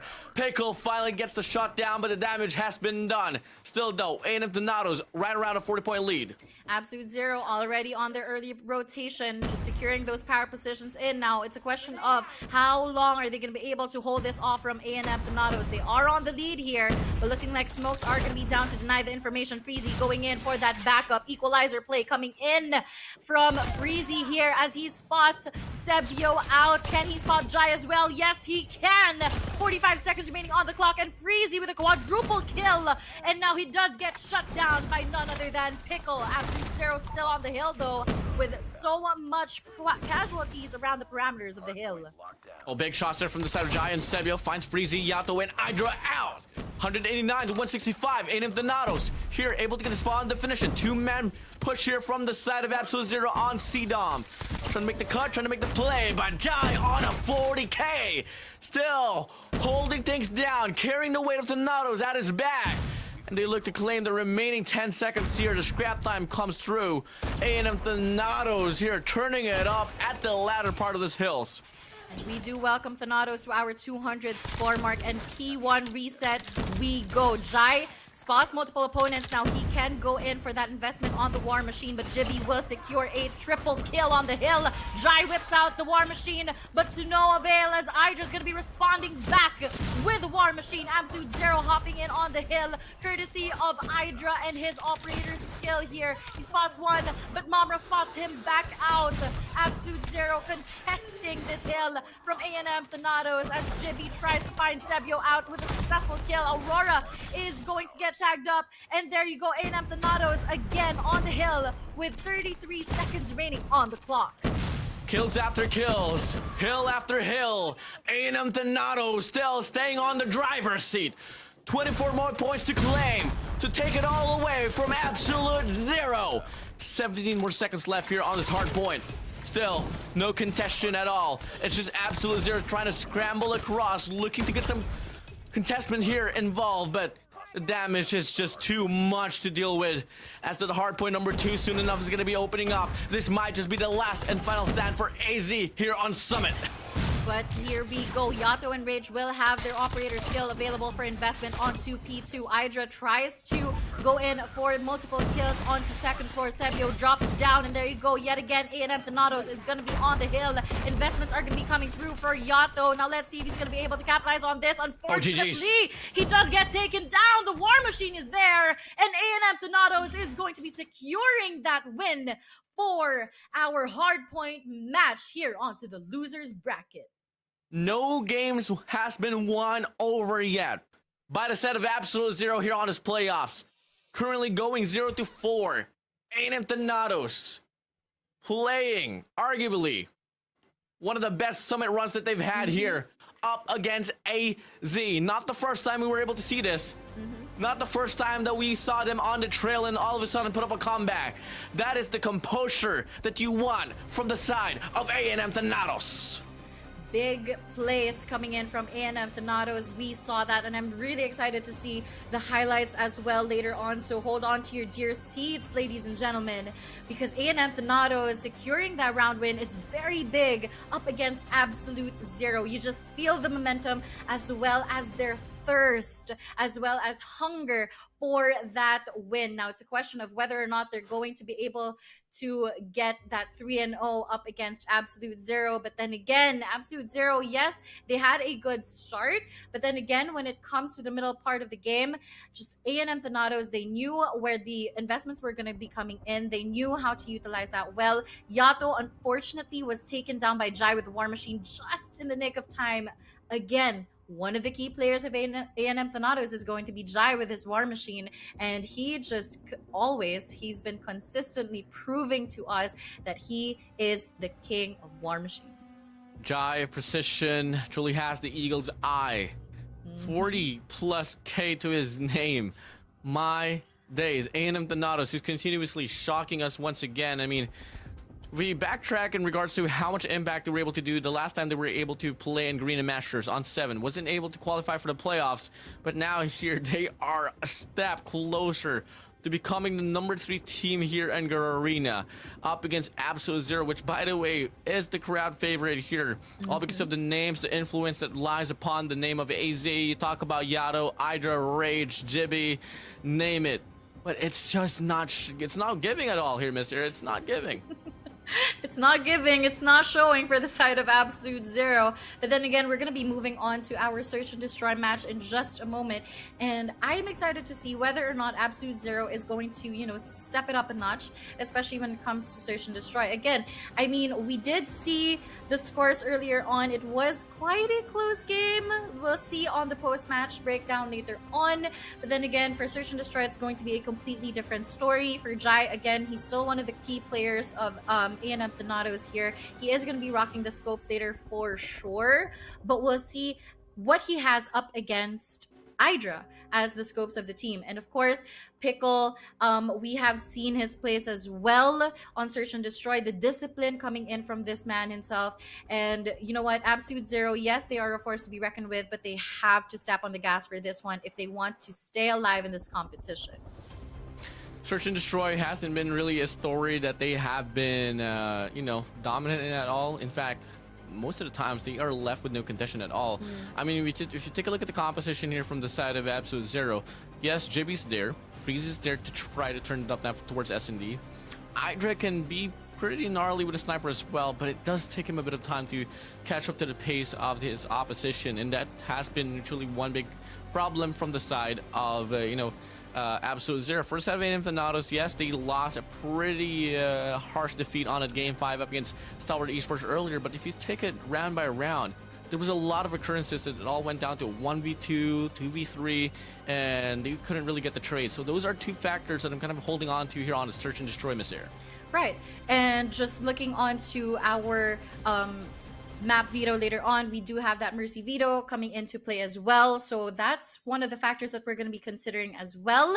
And for Search and Destroy, I mean, the upper hand does go to the side of Absolute Zero, as they will be able to pick the map for this one. But is it going to be the same story? Because again, once that energy gets converted by A&M Thanatos onto Search and Destroy, they can be an unstoppable force. Now, it's going to be interesting as to see how Absolute Zero is going to be adapting to the playstyle that A&M Thanatos is going to be showing them. How are they going to, respond back to what A&M Thanatos is willing to give them later on Search and Destroy? So I'm really excited to see that, and I hope you guys are as well. So if you haven't already, make sure to like and follow, and of course subscribe to our YouTube channel, like and follow our Facebook page, and comment down below what's gonna be your predictions for today. Who is gonna be taking home the win? Is it going to be A&M Thanatos, or is it going to be Absolute Zero?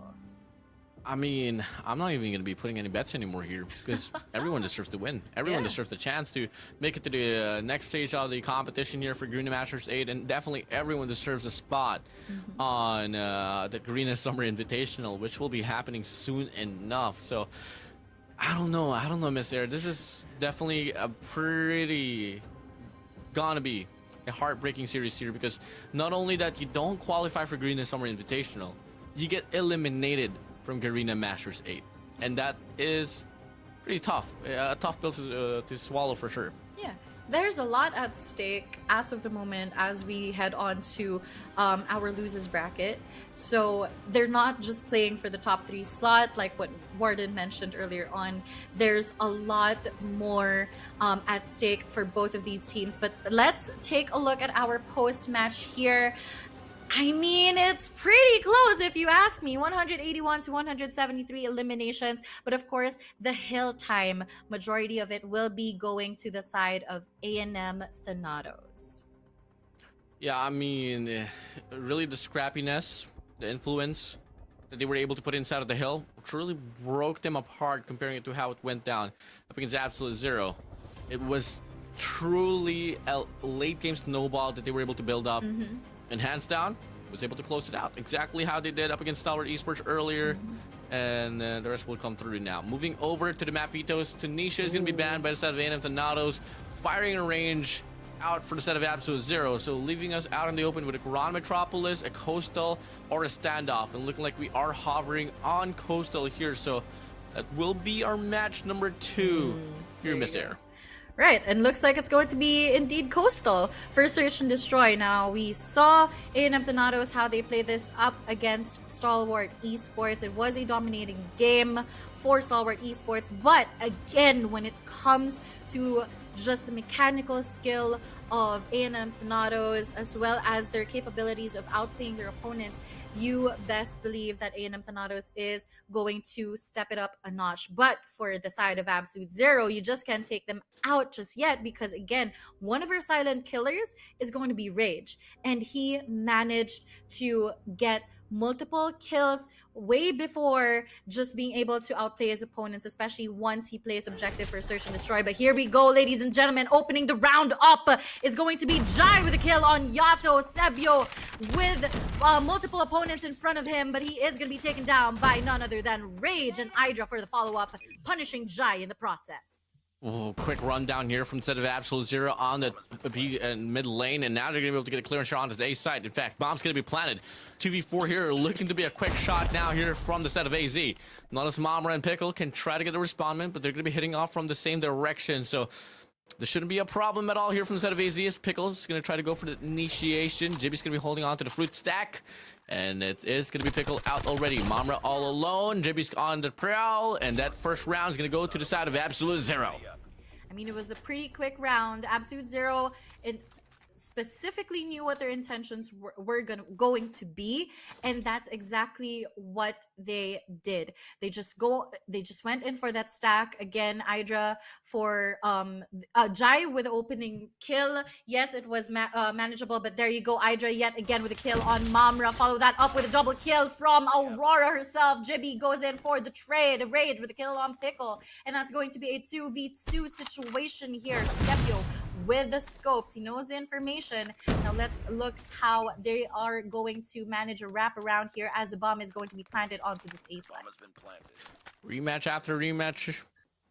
Fights after fights. This time, numbers not going to be too far apart. In fact, it's all going to be all equal. JB and Rage going to be holding on to the crossfire there on Cubby. Well, Sebi is going to try to go for a split here on bottom stadium. 25 seconds left on the clock. Needs to move a bit quicker now. Sebi with a sniper, working it out now here on his A lane.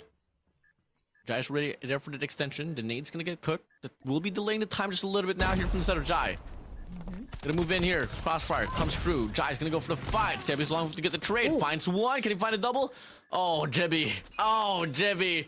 Played it with his mind. Just knew for a fact he had a time for himself in the squad. Absolute zero. All saved with Jibby in his precious mind.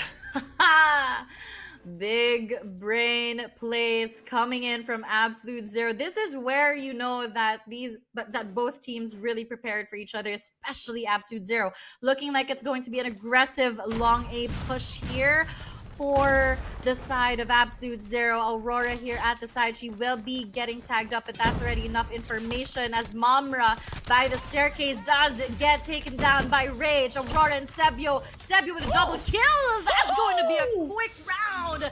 And there you have it, the trades coming in. A&M Thanatos securing a round win for themselves. Let's look at that instant replay because that was nasty coming in from Sebio and Aurora. Oh, 2 for Aurora, 3 for the side of Sebio with a sniper. 6 to his name to be exact. Moving now. Gonna play and up in the pacing once again. Like AZ, they want to isolate this mid map alongside its A section. While for the side of A&M Thanatos, they're gonna go for a 2-1-2 split. Quick kill right there from the side of Freezy. Finds Jai out. Freezy backs away. Anticipating a push there on the B main. Nothing happens, but look at the players from the side of AZ. They're now going to be funneling now here on his A side. Mamra is going to be spotting Hydra out. And there you go, Yato with a kill on Sebio for that trade.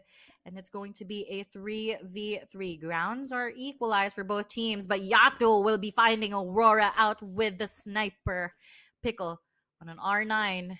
It's not our first time to see this either, but we'll see how he's going to be able to capitalize on that later on up against Yato with the scopes and Jibby with the USS, as well as Freezy here. There you go. 3. Bomb's going to get planted. Pickle. Not going to be able to check the angle at all. It slithers by. Kills in the process. Momra goes out. It's a 1v3 situation.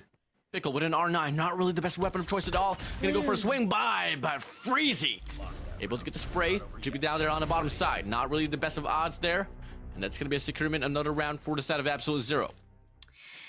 You see the quick adjustment coming in from Absolute Zero. Yes, they managed to get a quick round earlier on. They did their best to do it again, but it didn't work out, so now they're adjusting. And I love this from Absolute Zero. That's one of their winning factors here. Jai with the scopes tries to play for mid-map here. Rage off-cam with a kill on Pickle. Hydra finds Jai in the process, and it's going to be a 3v5 situation. Numbers advantage does go to the side of Absolute Zero here as Mamra spots Freezy out. But there you go, the pinch comes through. Aurora with the kill on Rage, but Jibby quick to respond, and there you have it.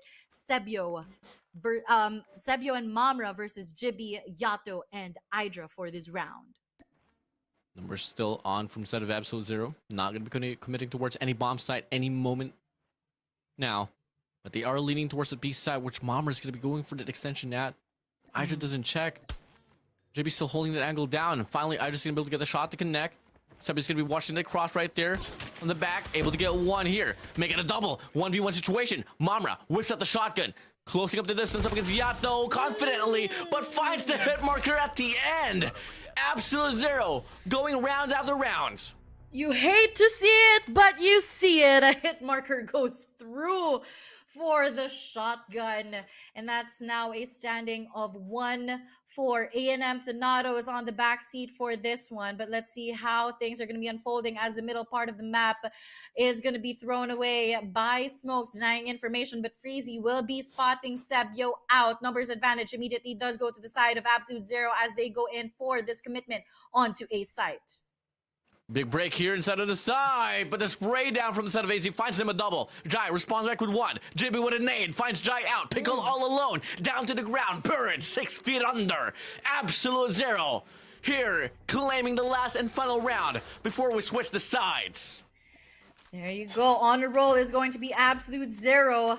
You guys are seeing that scoreboard. 1-5 here. A&M Thanatos will have to step it up a notch. Yes, they are getting those crucial kills in, but Absolute Zero just goes in for the pinch, and it's working really well for them. They know when to play it passive, and looking like this is going to be another passive round as the sides have been swapped. Pickle is going to be spotting Freezy out, putting us into a 4v5. Hydra going towards the middle part of the map. Pickle here holding on to this angle. Jai with a kill on Yato. Can he spot Jibby? Yes, he does! And that's going to be a double kill coming in from Jai. Crucial kills in from the side of A&M Thanatos as Aurora spots Rage, and it's all up to Hydra with the scopes. He does spot Mamra out, but there's still 3 more players. Gets 2!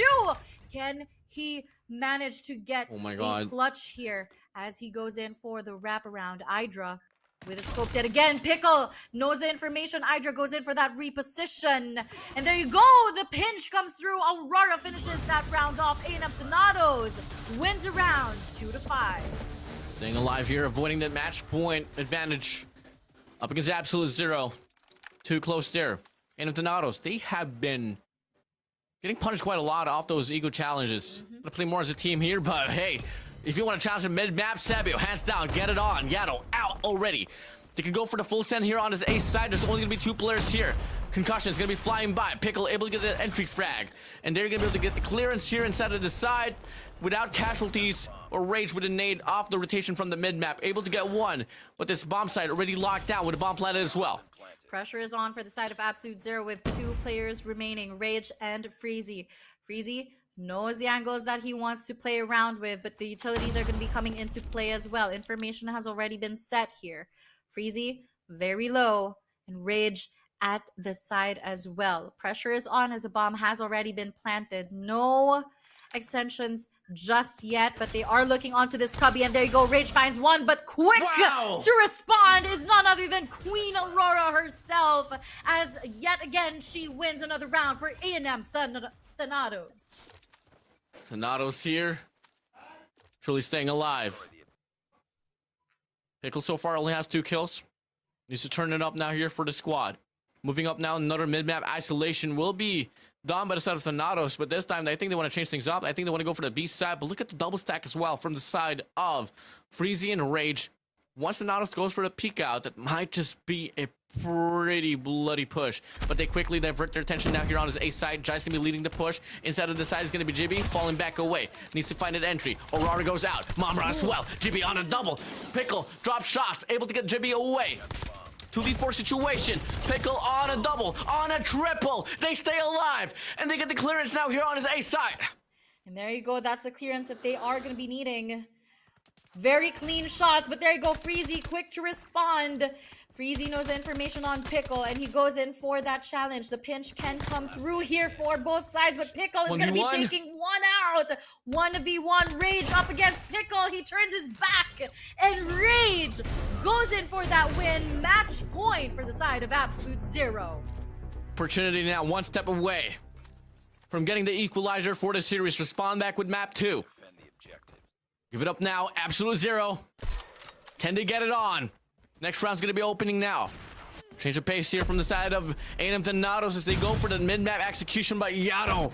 Able to find Aurora out, forcing an early 4v5. And there you have it. Mamra on a roll with securing a double kill on the feed. And it's all up to Yato, Rage, and Freezy here. Up against 4 players of A&M Thanatos. Yato gets taken down by Jai with the scopes. Again, one of the key players of A&M Thanatos making the play here.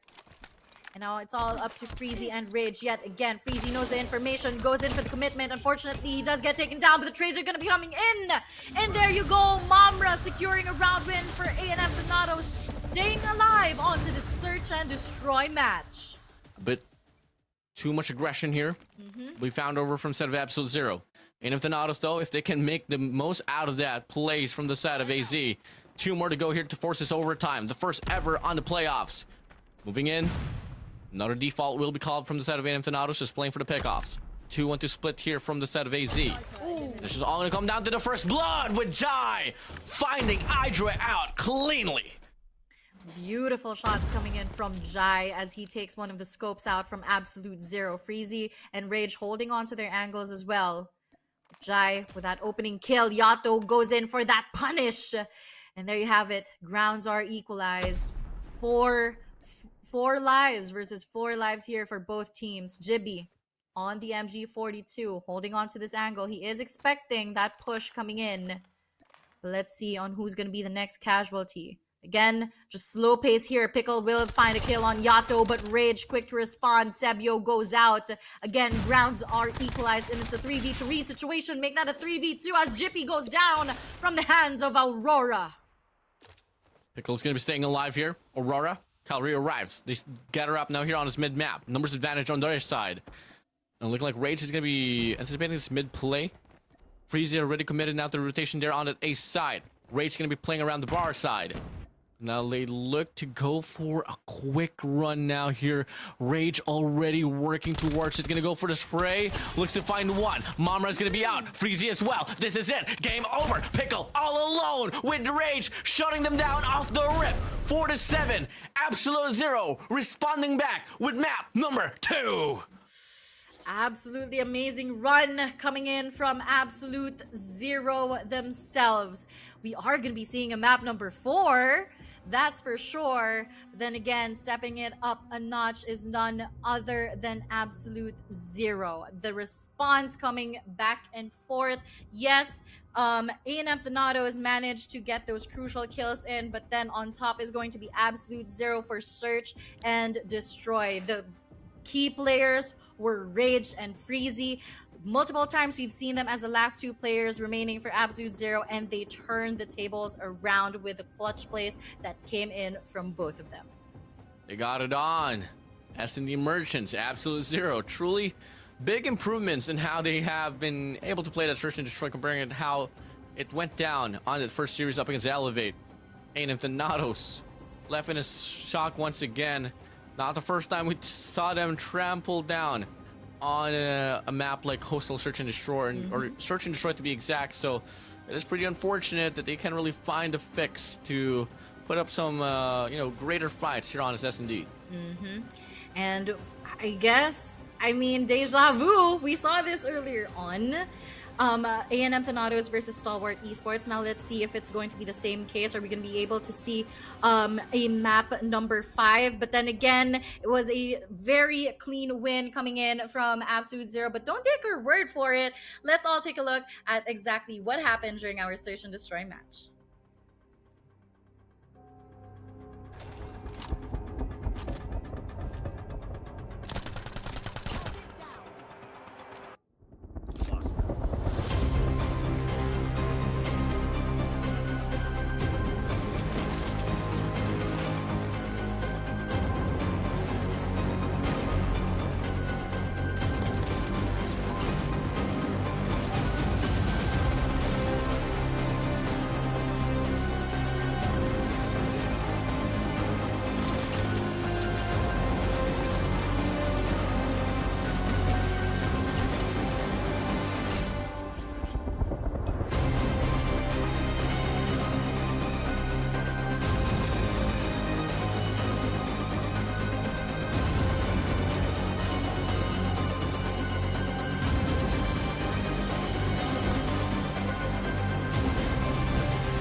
Thanatos, we were able to see a pretty nice strike once again here from the side of Absolute Zero on the search and destroy. It's going to be leaving in Thanatos with another shocker. Once again, they couldn't find any fixes whatsoever, and it was pretty evident on how it went down with them up against Stalwart Esports. Map 2s, Map 5s, not really the storyline that A&M Thanatos has in mind on their books. But for the side of Absolute Zero, now here, you're tied up, but you're going to be back on track in regards to, you know, the map of choice here, because A&M Thanatos, yes, they took the L, and now they're going to be granted with the opportunity to make the use of that Mercy Veto. Now the question is it going to be another raid map for A&M Thanatos? We've seen them dominate on this map, but let's see if that's going to be the case yet again up against Absolute Zero. Again, search and destroy. I mean, looking at the eliminations as well as the score, it's not that far. It's not completely dominating, but then again, the response coming back and forth from both teams was definitely something to watch out for. So now we are going to be moving on to our map number 3, wherein A&M Thanatos is going to have that advantage in terms of picking the map that they want to play in for Control. Control we go. Let's get it on. I mean, I can't wait to see how this one's going to play out. Looking like they are hovering on takeoff. Ooh. Which is going to be pretty interesting now. Okay. I mean, Raid came out pretty completely shocking. Looking like they want to change things up and now want to play for this map here. So, hey, could this be the fix for their game 3? Let's come and find out. And are we going to be seeing the Death Machine again? There you have it. A&M Jai with his War Machine. Aurora is going to be rocking the Death Machine as well. Momra with a Sparrow. Pickle with a Tempest. And Sebio on the Annihilator. On the other hand, Hydra for the side of Absolute Zero, it's just going to be the same here. Jibby will be on the Claw though. And Rage with a Sparrow. Freezy on Annihilator. And Hydra on that War Machine. Once again, ladies and gentlemen, this is going to be our map number 3. A&M Thanatos versus Absolute Zero. Yeah, here we go. Game 3, takeoff, Control. We got it on. Absolute Zero here on the defensive side. Offense, we go from side of A&M Thanatos. They look to show a lot of great lane coverage, and it's going to be Thanatos getting the first 5 kills. There you have it, 25 to 30. Not that much big of a difference just yet. But hopping onto this A objective is going to be A&M Thanatos. Sebio goes in for the kill. Successfully does take Yato out. Rage goes in for that contest. And there you have it. That's going to be a complete kill coming in from Absolute Zero here. A objective partially captured here by the side of A&M Thanatos, but what can you do as Absolute Zero just hopping in back and forth, going in for the kills that they need as Jibby gets 1, gets 2. Monra tries to follow that up. Unfortunately, he does get taken down by Rage. Can get the first 5 kills, but we'll find a recovery. That's exactly the response here from the set of Absolute Zero. Now they got this map control already. Freezy's gonna be holding on towards P2. Double man push as well from the side of Jibby and Yato. The Prodigy's on, locked in, on towards P4. And it's just looking to be a rundown here by the side of Absolute Zero. But Yato can hit his shots. And that's gonna be serving as a leeway for A&M Thanatos to find a recovery once again.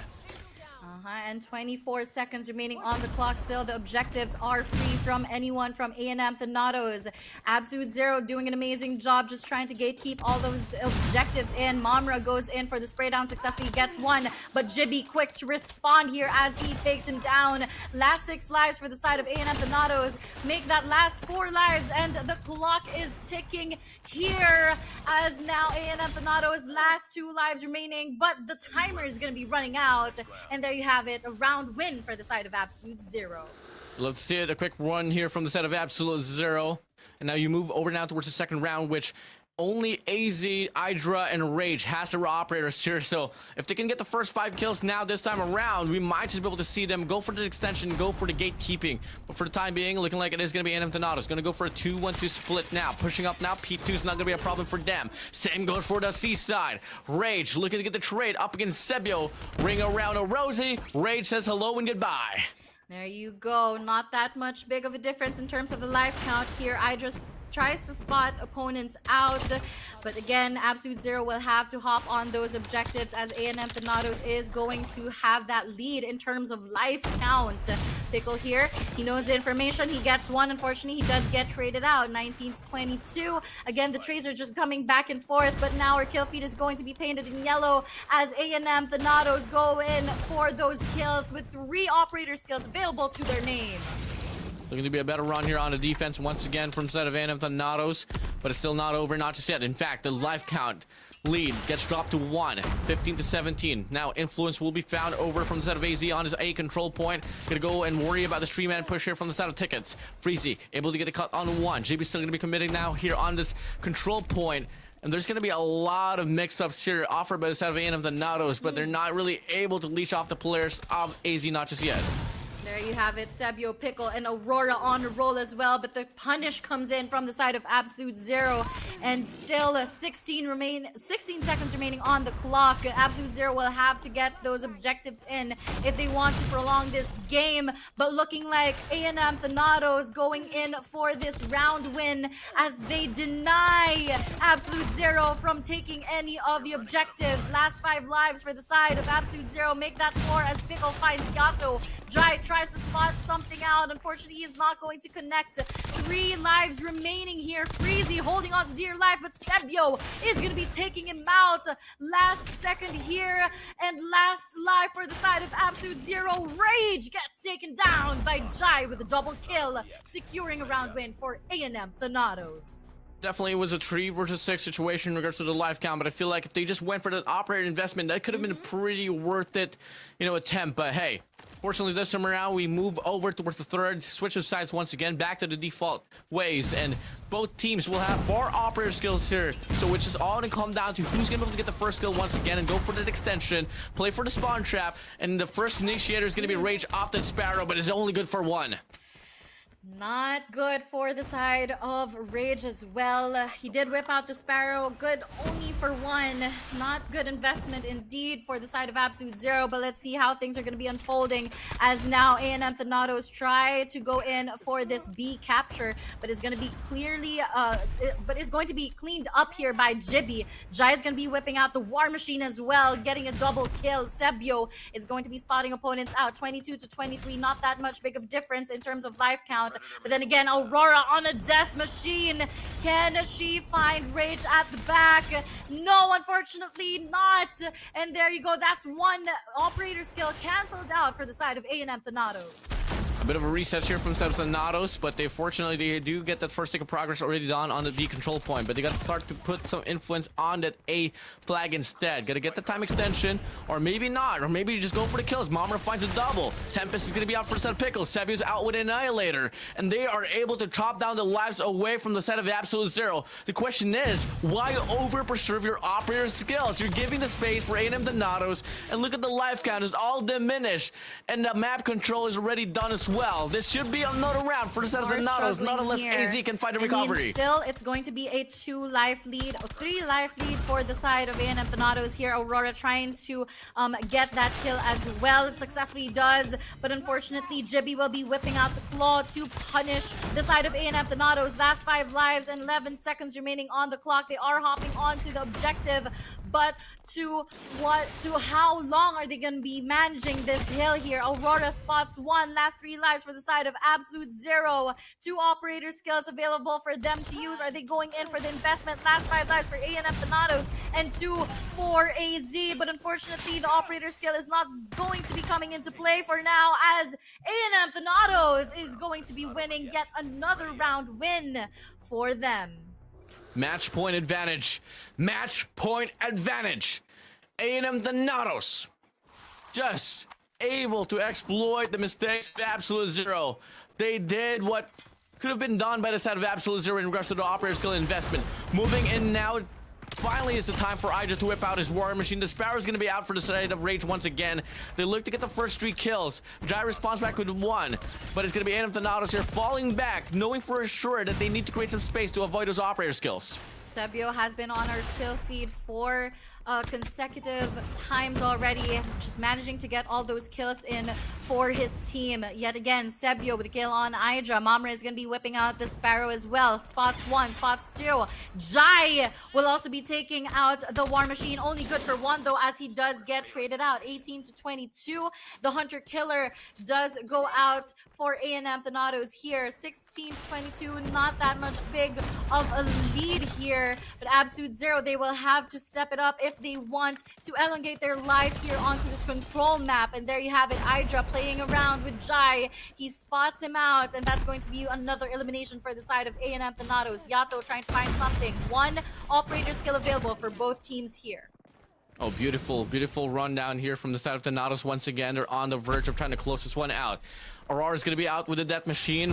Could be the last and final hold that they need to put up now here to put down the players of Absolute Zero. No contestment whatsoever. 8 to 12. Need to move in quick. Need to play for the time. Yato here tries to create the space, but Pickle denies here with a Tempest. And the players of AZ are nowhere, no more to be found. Only going to be Hydra going to go for the contestment on that A control point, but the life count says it all. It's all over. It's all over. A&M Thanatos all day, controlling the pacing of this control takeoff. 3 more lives. Yato, Rage, Jibby still trying to put up a fight. They want to go for it. They stay alive. There you go, Yato. This is going to be a 3v4, and the A objective can be hopped on here. For last 3 seconds remaining, last 2 lives from the side of Absolute Zero. Yato spots 1 out, but not enough to take Jai out just yet. And there you go, the life of Absolute Zero does get elongated as we hop onto the last 2 lives for each team here. Yato on the staircase. Can he spot Jai out finally? Now, the operator skill is also going to be used here. But are they able to get 1 kill? Sebio with a kill on Jibby. Jai here as the scope of the team. Last man standing for the side of Absolute Zero, which is Yato. He does spot Jai out. He goes in for that commitment. Jai goes down. 1 last life for the side of both teams. Sebio finds Yato. Wow! But Yato is going to be securing that round win, equalizing the rounds, and it's going to be a standing of 2-2. Absolute Zero. I thought that the game would end off the go, but it's not yet over. They stay alive. This is the last and final round. No more chances. This is it. Who can come up on top here on the series to take the advantage point here on this run, starting things off? Absolute Zero on the momentum. Maybe we are seeing the kill feed. Absolute Zero and A&M Thanatos, they're just going back and forth with the trades coming in with the kills. Hydra will be spotting 1 out. Can he make it a double? Freezy will be dropping down for the hopes of utilizing his Annihilator. Unfortunately, he's not going to be able to connect with anything. Jai finds Freezy, and Hydra immediately shuts him down with a double kill. Aurora finds Rage as well. 1 operator skill available for both teams here. No investments whatsoever, but on the life count lead is going to be Absolute Zero. Thanatos here on the back foot. Has their back against the wall. Pushing up now, continuously. Extension, granted. Absolute Zero. Here, gonna go on the burner. That machine's gonna get cancelled out by the side of Mamra, but the life count is diminished. And as we thought that the game would lie upon the hands of A&M Thanatos, Absolute Zero, at the end, at the latter part of this takeoff control, they want to go for the denial. 9 more lives to reap away. 9 more seconds to stall out. Absolute Zero here, closing it out with a staggering comeback here on this control takeoff. Jai, Sebio, Pickle, Mamra, the last glimmer of hope is all gone as the timer gets diminished away from the hands of A&M Thanatos. Absolute Zero with a stellar comeback. Comeback coming in from Absolute Zero, showing us absolute dominance with their gunfights. I mean, Man, this is going to be interesting once we move on to our map number 4. But then again, that was such a good run coming in from Absolute Zero. A&M Thanatos, when we thought it was over, Absolute Zero, specifically Yato, just stepped on the gas and he said, no, we are going in it for the win on Control. And that's exactly what they did. Ladies and gentlemen, Absolute Zero winning our map number 3. Map number 4 is on the way, as A&M Thanatos will have that advantage to pick the map that we are going to be seeing onto map number 4. Beat your map. It doesn't matter for the set of Absolute Zero. 2 games lost in a row. That's going to be the Mercy, double Mercy veto there for the side of A&M Thanatos. And God forbid, I don't even know what will be the reaction once we get to find out. Even with the advantage of the double Mercy veto, will A&M Thanatos still trample? So far, Hardpoint hasn't been the greatest look here from set of AZ. If ever the cards are played right, I mean, I don't want to surpass or look past game 4 not just yet, all because of how much, you know, AZ was able to really cancel out that whole momentum there from the side of A&M Thanatos. That was really crazy. If A&M Thanatos wants to stay inside this competition and claim the last slot for GSI, they're gonna come out flawless here and they're gonna trample down the giants of Absolute Zero. Right, but just looking at the previous games of A&M Thanatos, we know for a fact that they are a force to be reckoned with onto Hardpoint. But before we hop onto our map number 4, let's all take a look at exactly what happened during our Control match, A&M Thanatos versus Absolute Zero.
Comeback plays are in the works for Absolute Zero here as they take our Control match. Now looking at our post-match here, they did secure 2 objectives and of course the kills, 134 eliminations for the side of Absolute Zero and A&M Thanatos with 119. But then again, ladies and gentlemen, as you have seen on the highlights earlier on, comeback plays from Absolute Zero was on the works, and now I am excited to see how Hardpoint is going to be playing out for Absolute Zero. Whew. I mean, A&M Thanatos has been 100% so far in the playoffs on Hardpoint, but it's not just about stats anymore here. It's all about morality. It's all about the endurance. Both of these teams has had their previous matches already, and it has been pretty devastating, you know. 3-0, always 0-3 for the set of AZ up into Elevate. And then they started things off here on this series, on this loser bracket.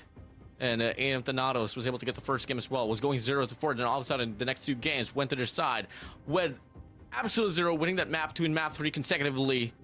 Double mercy for the side of A&M Thanatos. They get to choose the side, and they get to choose the map as well. That is right, and looking like our hard point game number 2 is going to be here on Slums. Now, we did see this from earlier on. A&M Thanatos exactly knows how they're going to be gatekeeping all of those entrances from their opponents. Now, it's a question of whether or not Absolute Zero is going to be able to respond back to the firepower that A&M Thanatos has, as well as their strategy. And of course, yet again, the operator skills are going to be coming out to play. Are they going to be able, or is Absolute Zero going to be able to cancel out just the powerful operator skills coming in from Jai as well as Aurora as she hops on back with the equalizer? We've seen Slums already here from set of A&M Thanatos, and that P2 looks to be pretty unstoppable. If Absolute Zero was paying attention to the stream earlier and was able to VOD out the players of A&M Thanatos, they want to work on that P2 quite a lot. That is exactly where A&M Thanatos was able to break away up against Stalwart Esports on that game 4 earlier with them. Absolute Zero hasn't been the brightest team here on, Slums. Not just yet, but definitely they have come and prepared quite a lot moving over now here, especially basing off from the last 2 games that we had on Search and Destroy and Control. But they have yet to show how dominating or how convincing they can be on hardpoint yet, Miss Air. That is right. I mean, if I were Absolute Zero, just coming off the bat with their previous run up against A&M Thanatos for Summit, they did go in for the early rotations, and Idra was really good as the anchor for the team. But here we go, ladies and gentlemen. Map number 4, A&M Thanatos versus Absolute Zero here on Slums Hardpoint, as the hill is going to be opening up, but the contest immediately comes in. A&M Thanatos hopping on that hill for the first few seconds of the round. A bit of efforts here from inside of Freezy to try to wrap around and try to flip the spawns. But hey, talk about the spawns later on. Let's talk about the pressure inside of the hill with Absolute Zero. Now here, able to get the break. They got 3 players in line, but they can't really find a foothold on where the opposition is going to be coming from. And it's just all because of the fact that all 4 entrances are covered by the side of A&M Thanatos. So this hard point here looks to be a back and forth battle. And there you have it. A&M Thanatos is yet going to hop on this hill for the second time around. Yato tries to make a play here for his team, does not really spot anyone out, but by rat hole, multiple players coming in from A&M Thanatos. Freezy on top here gets a kill, and there you go. That's the clearance that Absolute Zero is going to be needing. But looking at the rotations already, Absolute Zero trying to prioritize the spawns for P2. Yeah, really good hold here so far from the side of Thanatos, but Absolute Zero, they beat them the rotation out here from the back. And so far, it's just going to be Idra here holding things down alongside Yato. Double man push. The crossfire is on. They stay alive, but the question is for how long? Spawn still here on the cafe side for the side of A&M Thanatos. They could go for a 5-man push here, but if ever Absolute Zero can sustain this, this should be a full definition here from the side of AZ. Yato does go for that extension. Unfortunately, does not find anything. AZ still on the hill here now. Smokes are down to deny the information, but the War Machine comes in from Idra, just gatekeeping the hill from anyone from A&M Thanatos right at the back. And still, AZ is going to be on the hill with a successful defense coming in from all of their players. But Mamra on a roll with his Sparrow, goes in for that breakthrough, successfully gets the kills. In last 15 seconds remaining on the clock as A&M Thanatos hops on this hill. Freezy tries to go in for that contest, but then again, A&M Thanatos already here going in for the scrap time, but that gives Absolute Zero the upper hand in terms of the early rotation onto P3. Operator build up now here going to be happening here on hardpoint number 3. Aurora, Jai, well available for them. Same goes for the set of Yato and Rage. Moving up now here, Circum in play. The pincer maneuver is on. A&M Thanatos, Jai alongside his teammate Mamra is going to be able to get the break here right off the get-go. And that's going to be forcing Absolute Zero here to hit it from the front. They got a claw here ready to be played with. Sprays down, comes in, able to get the break. One last player, Jai with the War Machine. Could come out huge. 4 spree, 5 spree to his name. Bye-bye, AZ. That operator skill coming in from Jai yet again. The key plays coming in from A&M Thanatos as they hop on this hill. 57 to 52, closing off that difference in score. Jai tries to find those players successfully, gets those kills, but unfortunately not enough to take Freezy just yet. 17 seconds remaining on the clock, and the break does go through the side of AZ here. Mamra trying to make big plays for the team as the last 10 seconds is about to commence. Now it's all going to be coming down to who is going to be able to secure P number 4, but looking like Jibby fighting for his life gets a successful kill, and early rotations already in the works for the side of Absolute Zero. Points tied up now to 68. A&M Thanatos here gonna be on the trail in regards to the resources. Absolute Zero, they got 4 ops onto their name. Jibby whips out the equalizer, gonna get taken down, only good for 1. Rages out with a Sparrow, only good for 1 as well. And they try to trample here and try to contest the hill. Hell, old Scrappy, 4-man push here from the front side. Player 4 Aurora still staying alive, but she does get taken apart at the end. Big old cut from the side of Sebio from the back with a Purifier, good for 2. Mamro up the front with a Sparrow in hand. 5 operators, 6 operators out for investment here on this hill, and at the end, A&M Thanatos will be able to roll with the investment. Again, A&M Thanatos just rolling with the name that was given to them as they go in for that 100% return on investment with their operator skills as they hop onto this hill with last 15 seconds remaining. Jai on a roll with a quadruple kill on our kill feed. He does get shut down by Freezy though. Jibby yet again with that early rotation successfully gets that clearance from the side. But for how long as we go in for this P1 reset? Smokes are down to deny the information, but then again, Freezy right at the middle of this hill. Sebio tries to make a play, unfortunately gets denied. Yato with a double kill and Jibby with a nade kill as well, but Jai from the back goes in for that clearance. How long are they going to be able to get this? And the breakthrough comes in for A&M Thanatos. 112 to 84, A&M Thanatos here, truly breaking away, as you would say. 3-man push here from blue side alongside Rat Hole. It is going to be Absolute Zero here, long to get the break, but the pressure is so on there from the side of Absolute Zero and A&M Thanatos. Jai once again on the burner with the War Machine. Going to be good for 1, but on the top side with a Type 19, able to get Freezy out as well. Yato in rage, off the rip, trying to get this one done. But the players from the side of A&M Thanatos just sustaining this presence here on this hill. Absolute Zero is definitely feeling the pressure coming in from A&M Thanatos as they try to contest, but looking like the prioritization is going to be P2 on this map here. Hydra is going to be spotting that power position already, and again, we've seen this from Absolute Zero. They were very much effective earlier on, and they are proving themselves as effective with this push. But then again, A&M Thanatos just going in on a roll, and there you go, Jai with those kills yet again. Can he spot Hydra out for that spawn advantage? Freezy from the front, he does spot one out. Sebio is out, as well as Mamra. Big kills coming in from Absolute Zero as they hop on this hill, closing up that difference in score. Absolute Zero here, fully controlling the situation. 5 Pickle from South Thanatos here, try to wrap around to try to flip the spawns. They do spawn out 1 player towards Cafe, and they're able to get the break instead of the hill. 2 more players here to hold on to try to sustain, but a pinch will be offered. And Absolute Zero, they take the hill right back and accompany with that War Machine from the side of Hydra. Aurora trying to make a breakthrough. Unfortunately, she is going to be taken down by by Rage rather, with a double kill.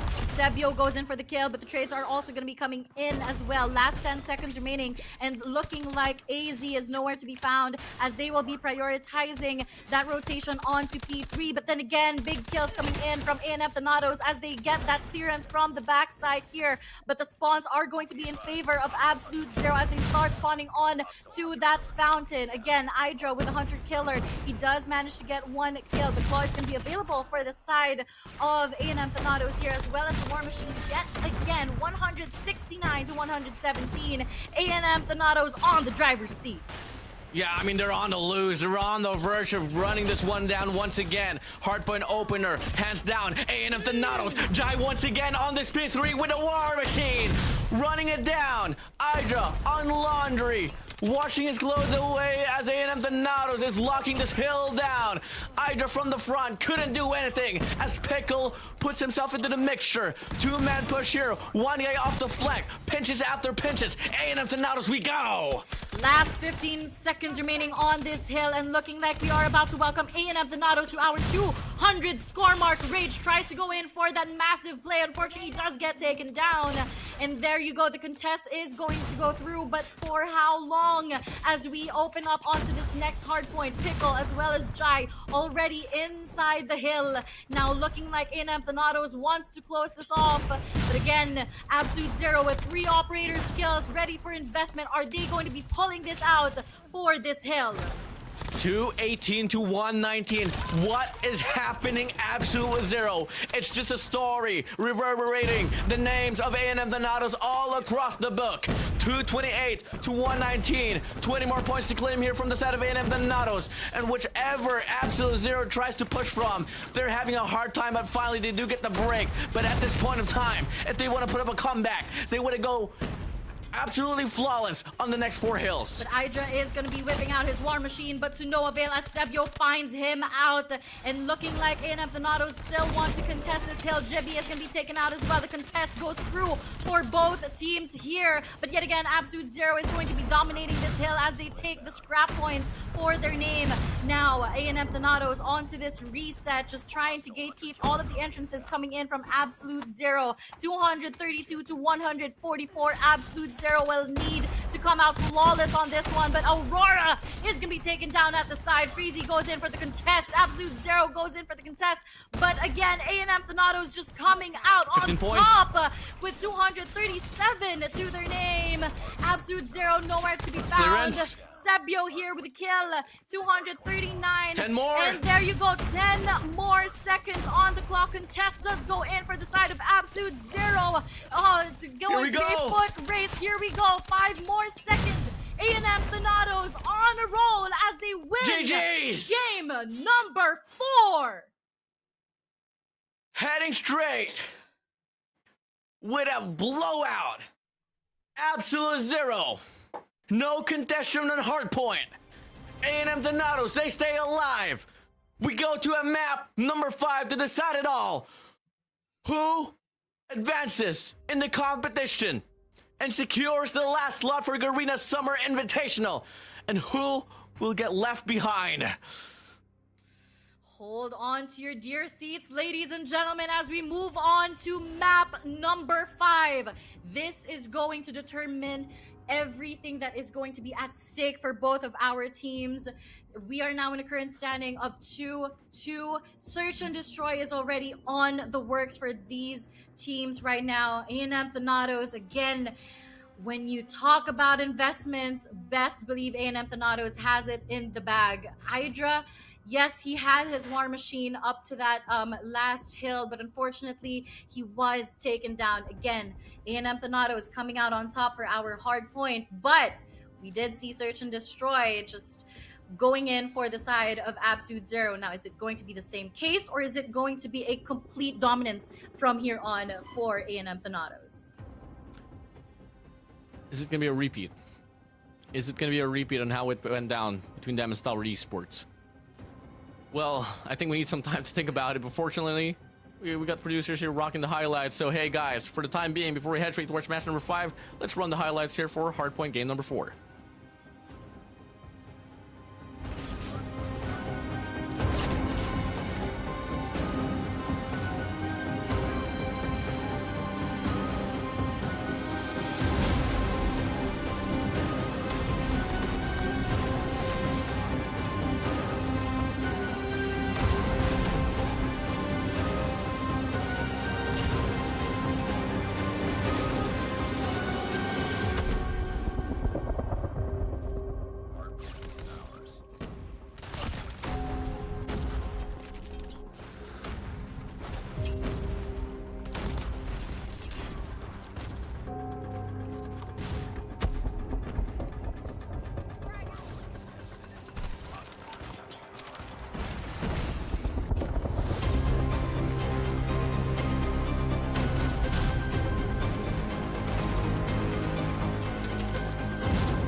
Another dominating run here from the side of the Nados on hardpoint.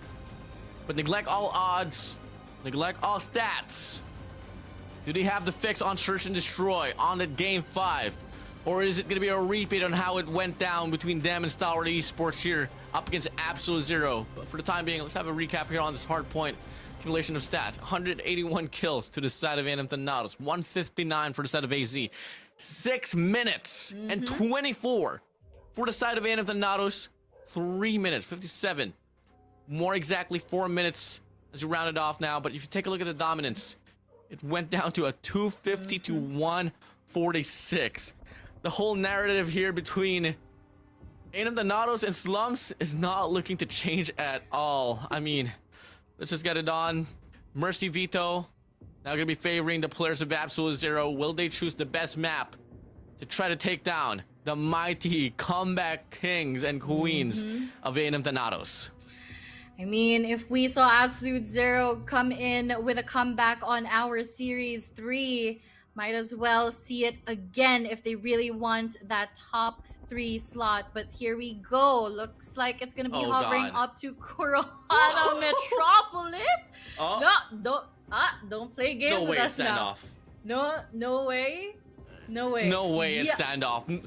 We're not getting a game 5 standoff. No way. We are gonna be seeing Search and Destroy on standoff. Oh my god. Way to end the series as well. Again, ladies and gentlemen, all is at stake here as we are now down to our map number 5. Series 5 for A&M Thanatos versus Absolute Zero. No substitutions whatsoever. And it's going to be here on standoff. Here we go. A&M Thanatos.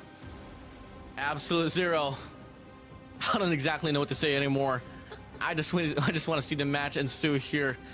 But guys, if you guys are looking forward to supporting any of these teams, comment down below. Hashtag go Absolute Zero. Hashtag go A&M Thanatos. Show them some love and support for providing us a very high compact action night here on this last and final series for tonight. Before we wrap things off, Miss Air, I know you're excited. I'm pretty excited as well. Ladies and gentlemen, this is Garena Masters 8, the return of champions, day number 1 of the playoffs. Right. I mean, Matt, I at this point, I just have no idea what to expect from both teams. I thought it was going to be Garena Metropolis, but then again, it's going to be standoff. Quite a smaller map this time around for Search and Destroy. Again, we're going to be looking onto the scopes of each team. Hydra on the scopes for the side of Absolute Zero, and Jai for the side of A&M Thanatos. They are known for going in back and forth with the trades as well. Now, it's a question of who's going to be able to pop off. I mean, yes, the first 2 rounds for the Search and Destroy did go to the side of A&M Thanatos earlier on for Search and Destroy game number 1. But here on forward, is it going to be the case, or is Absolute Zero just going to show us complete dominance on standoff? Again, they had this advantage. They picked this map. So now it's a question of whether or not they're going to be able to utilize this pick, or is A&M Thanatos going to outplay them in their own map choice? Let's get it on. Let's get it on. The game's about to ensue here, ladies and gentlemen. What's up here is the fight to have a chance to make it to the next stage of Garena Masters 8 and the last slot of Garena Summer Invitational. To start things off, the first 2 kills gonna go to the set of Absolute Zero. A&M Thanatos responds back with 2 as well. Make it a double, make it a triple.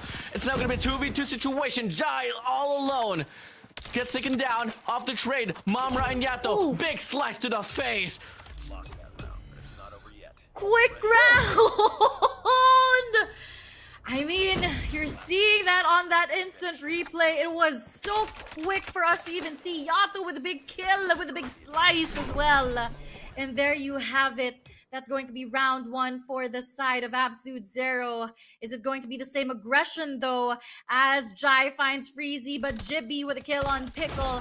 Now Aurora goes in for that extension. Unfortunately, she is going to be taken down. Mamra and Sebio with the response as well. Yato with the double kill. Jai is down. Mamra quick for the response. And the punish. Mamra versus Hydra. 1v1 situation. And he does spot Mamra out, but there you go, Hydra! Quick with a scope, securing another round win for Absolute Zero. What a flick! Hydra saving the round. Able to secure the double round lead now here off the get-go. Moving in. Another aggressive A-take will come along here from the hands of Absolute Zero. Yato leading the push. Jai's gonna be there to try to cancel it out, but the presence is on. Aurora off the rip, finding a double. Triple for the side of Mamara as well. Numbers advantage now here from the side of A of the Nados. Yato's gonna be all alone. Small room control. Sabio able to get the trade. A of the Nados responding back with a quick one as well. Trades after trades, and you just feel the momentum of both teams here.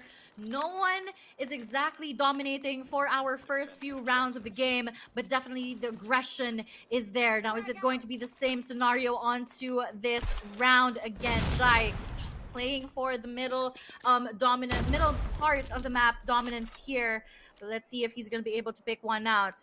Now, comparing to the previous runs, or for the previous rounds, now it's a much slower pace for both teams.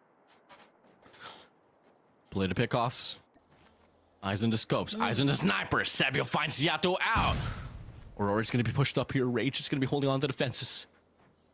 The timing is right. Might meet and come across each other here. Rage is going to go for the peek out. Aurora finds an angle off Hydra. Able to relay that information. A lot of presence here on this mid-map as well. Should be AN Thanatos here backing away as Absolute Zero is now going to be able to get the clearance here up and within. Freezy finds Aurora out. Pushing up now here on this mid-map. Still going to be Freezy here trying to be a nuisance. And Rage puts himself into the mixer as well towards the barrel side. 3v3 situation. Bomb here now going to be planted. There you have it. Grounds are equalized for both teams, and the pressure is on for the side of A&M Thanatos as the bomb has gone down on A. Rage going in for the wraparound onto Hotel. Let's see if he's successful. Jai with a kill on Hydra. That's what you get for not checking those crucial scope positions in. And there you go, Sebio with a kill on Jibby as well. Rage as the last man standing of Absolute Zero. He does find Sebio in the process. He does get tagged up. But I think the pinch is going to be coming through. Jai finishes that round off. And now we are on to our first equalizer for Search and Destroy. 2 for 2. Can take this lead now. Can Absolute Zero take it right back? Or can AN Thanatos change it all in favor in their narrative? Has been going on towards the A-bomb site. Coming from the last 4 rounds. Only was able to prosper on the first 2. Can we see that B influence now kick in? Or could we see just this isolation? Takeoffs once again happening on this mid-map. All eyes on Yato. And Sabio with a sniper. Seeing what's for center. Jai! Hydra go by! First kill. For the side of Thanatos. And when Jai is alive, best believe that A&M Thanatos will have that advantage. But Jibby quick with the response. Pickle is down, and that's going to be the last 3 members of AZ remaining here. Freezy going in for this push here onto Gasoline Station, just trying to play for information. Again, numbers advantage does go to the side of A&M Thanatos, but what can you do here as they push up on to Yellow House? Freezy still just trying to play for information, and Jai on the scopes as well. Now playing as a team here. Absolute Zero finds Jai. Crucial kill coming in. That's one less problem for them, and now it's all going to be equalized as we are now seeing 3v3 situation for both teams. Absolute Zero is going to be working towards this back line here on the back alley. They are circling all around, clearing up every sector of the map. Well, the players of A&M Thanatos, I mean, they're pretty much locked down here on P1. Same goes for Delhi.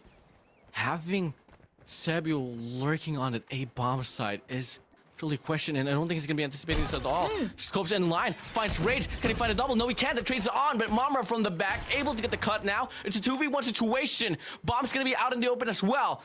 Can split for the trade or the time itself. But Freezy picks it up now. Gonna go for the commitment off the bomb plant.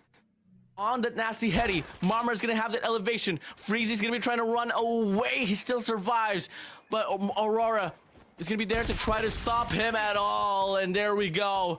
A&M Thanatos now here on the lead. Man, and enough time to actually defuse that bomb too. So 3-2. Both teams just responding back and forth. Now I like the intention of Absolute Zero. now it's a matter of being able to win the gunfights if ever that's going to be the same case onto this next round, right? So they did manage to get a kill on Jai, but there you go. Jai yet again with the scopes gets Yato out, and he goes bye-bye for this round. But no further casualties just yet. But the information has already been relayed as 3 members of Absolute Zero is going to be stacking onto this A side. And while that's happening, Hydra off cam will get a kill on Sebio. Pickle goes in for the drop shot, but Hydra's quicker and gets a kill again. Jibby with a kill on Mamra. Jai spots one out. Jibby with his 2nd kill of the round. And now it's all up to Aurora. The last man standing for A&M Thanatos. Can she clear this out? Freezy goes down, but Jibby quick with the trade onto Cubby. And now another equalizer on our plates here as the sides are going to be swapped out. And now AZ as the defenders. Back and forth here. Players to watch out for. Jibby, 7 kills to his name. Same goes for a set of Mamra. Switch of sides. AZ's turn here to play on the defense, as you would say. This time, A&M Thanatos has a very passive approach, but eyes once again on Jai as he finds Rage quite early on. That's an early 4v5. They should just play for the stack up instead of isolating. Don't give them the opportunity to get the kills one by one. Trades after trades we go. Jibby into the mix. Pickle out. Aurora finds Freezy away. And now it's going to be a 3v3 situation. Make it a 3v2 as Hydra finds Jai out. All eyes on Mamra and Aurora. Make it Aurora all alone once again in a clutch situation. Trying to go in for that wraparound as well. Is the bomb going to get picked up? That is going to be the question. Again, it's going to be a 1v3 situation. Aurora is going to be picking up a scope here. But how is that going to be playing out in her favor? Now, she can go clear this out. Looking like she will be playing for information first. Hydra, deadly on the scopes. Just trying to anticipate where Aurora can possibly come out from. Aurora checking her corners. Closing in the last 3 members of Absolute Zero here. Yato on the 2nd floor as well as Hydra. Now can she spot one? Yes, Jibby is out, but the follow-up is going to be coming through from Yato. But are they going to be successful enough to get Aurora out with 30 seconds remaining on the clock? And there you have it! Hydra finishes Aurora off, and that's going to be a round lead for the side of Absolute Zero. Beautiful set it up. Double challenge right there from the side of Hydra and Yato. Now they take the lead right back. Can they double it down? Or can we find A&M Thanatos once again, finding the respondment? Here we go. It could be the same approach here from the side of Thanatos. Jai finds Freezy early on. Another first blood here from the side of Thanatos. Jai getting all those crucial picks in. I mean, he's been opening up the rounds for A&M Thanatos as well, and he's very much effective. But Yato here does get tagged up. Unfortunately, Mamra is going to be there for that double kill. Rage is out as well. Bomb is going to go down onto this A site, and it's all up to Hydra as well as Jibby for them to be able to retake this A site. Another equalizer about to ensue. No one can have a leverage up against one another. Min-map control from the side of Sebio finds Jibby away. Hydra, the veteran, all alone, left in the dust as A&M Thanatos claims another round. 4-4, Miss Air. Equalizer after equalizer and trades after trades. This is Garena Masters 8, ladies and gentlemen, playoff stage. The determining factor of who is going to be coming home. Is it going to be A&M Thanatos or Absolute Zero as they respond back and forth with each other here? And again, no casualties just yet. Jai trying to find anyone, any head coming in from Absolute Zero, but still no casualties. And we are yet to find out what is going to be the commitment of A&M Thanatos here. And Pickle gets Freezy out. And there you have it. Rage is going to be repositioning himself as well. And that's going to be numbers advantage for the side of A&M Thanatos. Ball move off Pickle. To be able to get the shot to connect with an MG42. Now, you got 4 players here around that B vicinity. Make the call. Make the push. For the side of Absolute Zero, try to go for the Punisher. Just play for the retake. A minute left here on the clock. Finally, some influence will be found over from the side of A&M Thanatos here on this A side. That should be a bomb plant here soon enough, right around the next 20. Now, less than a minute left to be played with. Pushing up now. Bomb's gonna get planted. Looking like we are gonna get forced to a 4v5 retake. There you have it. Successful bomb plant comes in from the side of A&M Thanatos, but there you go, the push comes through. Yato goes in from Cubby, but unfortunately he is going to be taken down. Momra with double kill. The response are going to be coming in. Aurora with the kill on Hydra as well. Rage goes in. Unfortunately, Pickle from the back goes in for that spray down, and A&M Thanatos yet again on the lead. One more round for the side of A&M Thanatos to get match point advantage and put Absolute Zero down on the ground. Played safe. You got the cards on your favor. AZ, the Goliathans. Big fight there on the mid-map. Yato's gonna be falling back away. Doesn't want to go for the challenge. 2 players are extended here on this P1. Freezy able to get Aurora out already. That's gonna be an early 4v5 once again, putting A&M Thanatos back against the wall. And that was a crucial kill too. I mean, we have been seeing Aurora on her kill feed as well. Rage with the nade connects, eliminates Jai, and Hydra with a follow-up on Sebio as well. Pickle, the MG42. He knows his angle as well, but Hydra will have to be careful here, or will the flick come through? The spray down goes, but unfortunately not enough to take him out just yet. Yato goes in for that spray, and he takes one out. Momra quickly responds, but there you have it. Jibby is going to be there to greet him out, and that's going to be round win for the side of Absolute Zero. Yet again, an equalizer. Another equalizer. Can we see an overtime? 2 more here from each end to get it done. 1 more to be exact. AZ, Thanatos, stakes all up high. Pushing up now here on his granny side. Triple man stack here from the side of A&M Thanatos. While Freezy makes the play. Aurora, Pickle, out. Bit too greedy. The Punisher is there. But the numbers, the trades, favoring the players of AZ. Sebio now here all alone in a 1v4 situation. And onto the hands of AZ. It's the last and final round to get match point to be 1 step closer to advance inside of this tournament, stay alive in Garena Masters 8, and claim the last and final slot of the precious Garena Summer Invitationals. There you go. 1v4 situation. Sebio on the scopes as well. Bomb is down. Pressure is on for Sebio here. I like this. Absolute Zero not overextending, not even underestimating the capabilities of Sebio as well. But looking like it's going to be a successful bomb pickup for Sebio.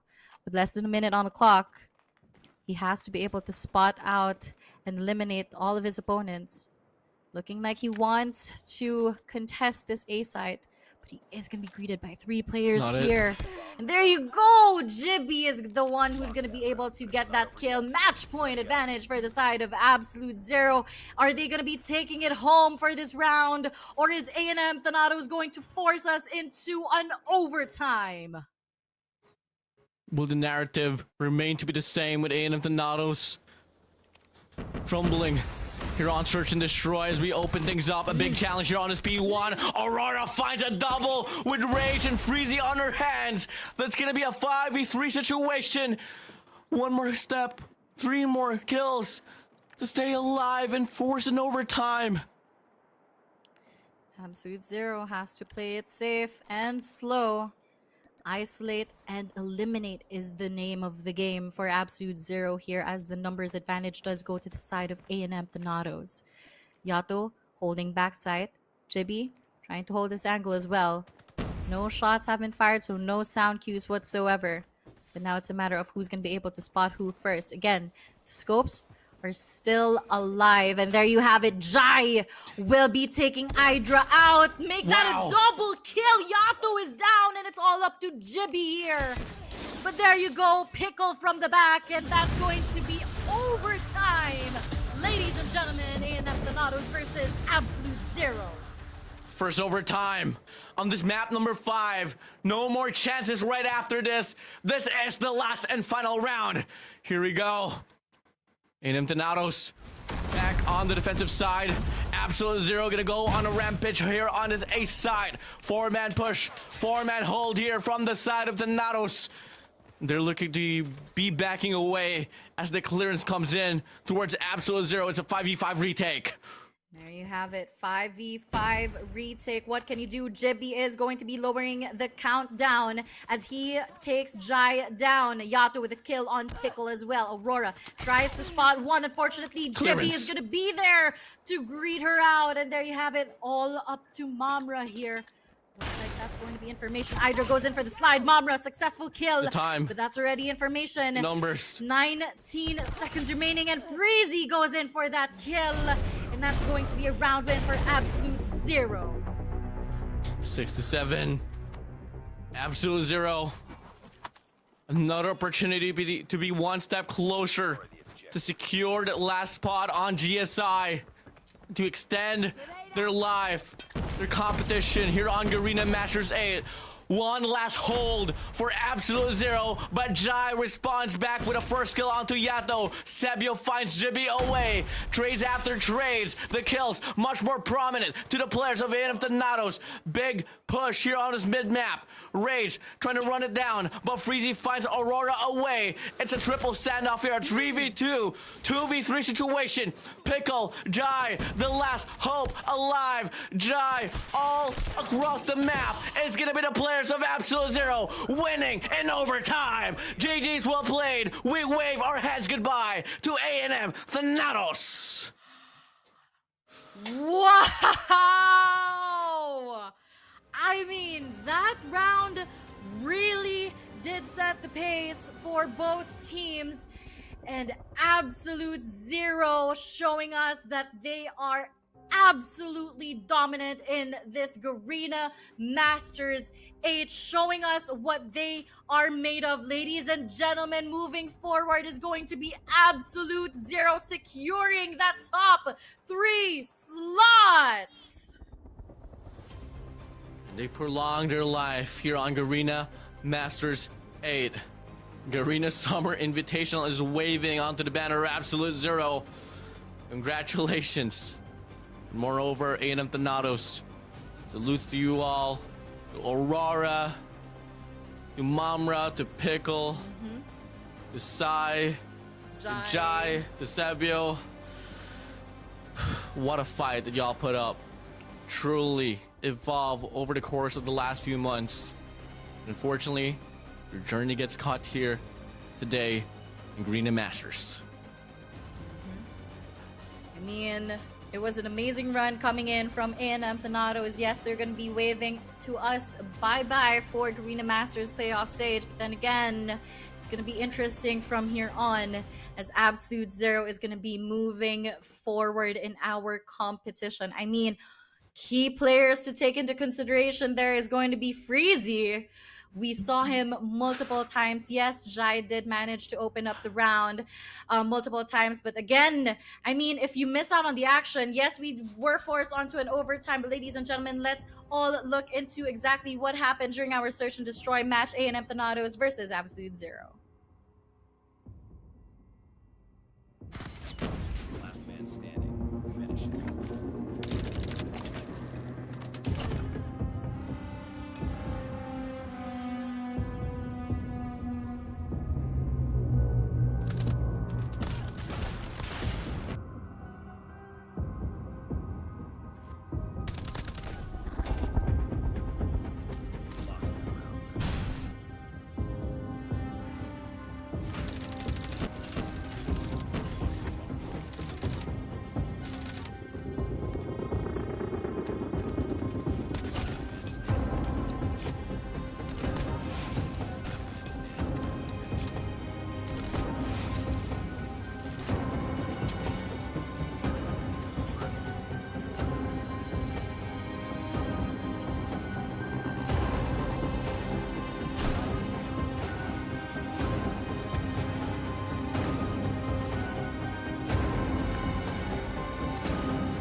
Truly a heartbreaking day here for the set of A&M Thanatos and for the crowd as well. Huge shout out to obviously the owner of Arcanium at the root.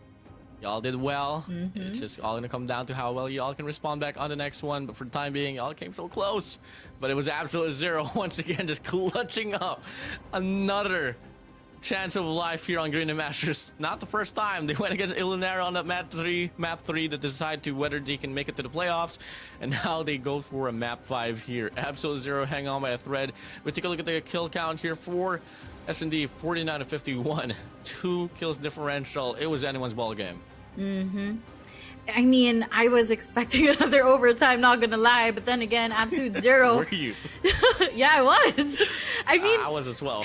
I mean, A&M Thanatos, they were really good at responding back, but again, absolute zero just coming out on top. They just wanted to finish the game, and now let's head on over to our series MVP, and that's none other than the man himself, Freezy, with a total kills of 122, KDA of 1.16, average death of 21, and average score of 1702. I mean, we were talking about this, Warden and I, backstage. We talked about how Freezy managed to get the crucial kills and even during search and destroy. So really the key player and the game maker for the side of Absolute Zero for tonight's match.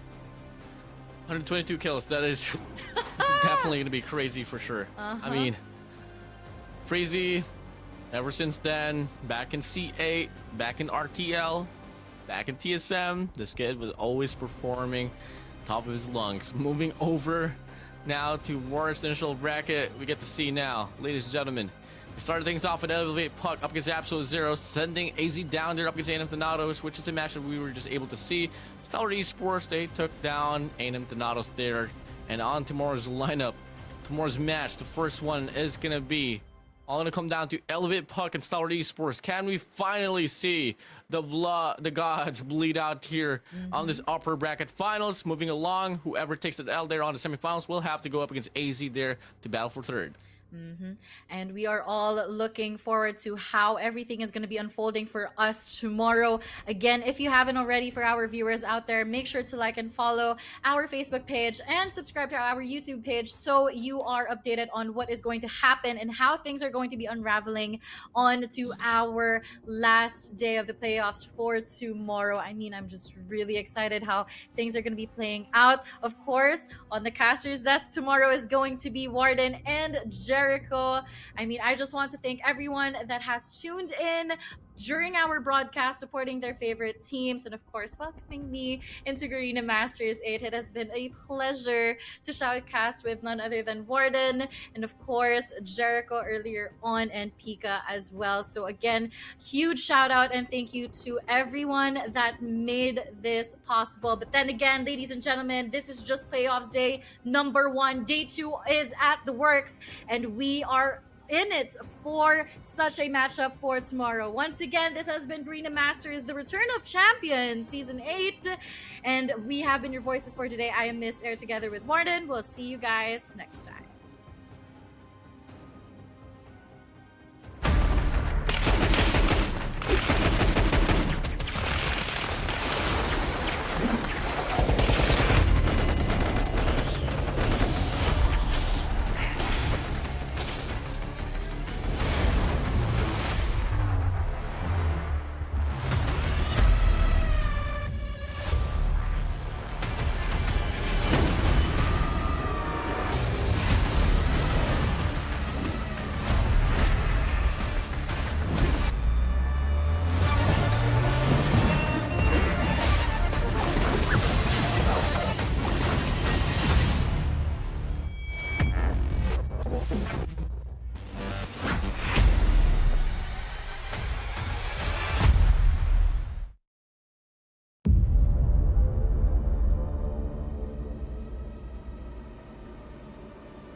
Changing mag!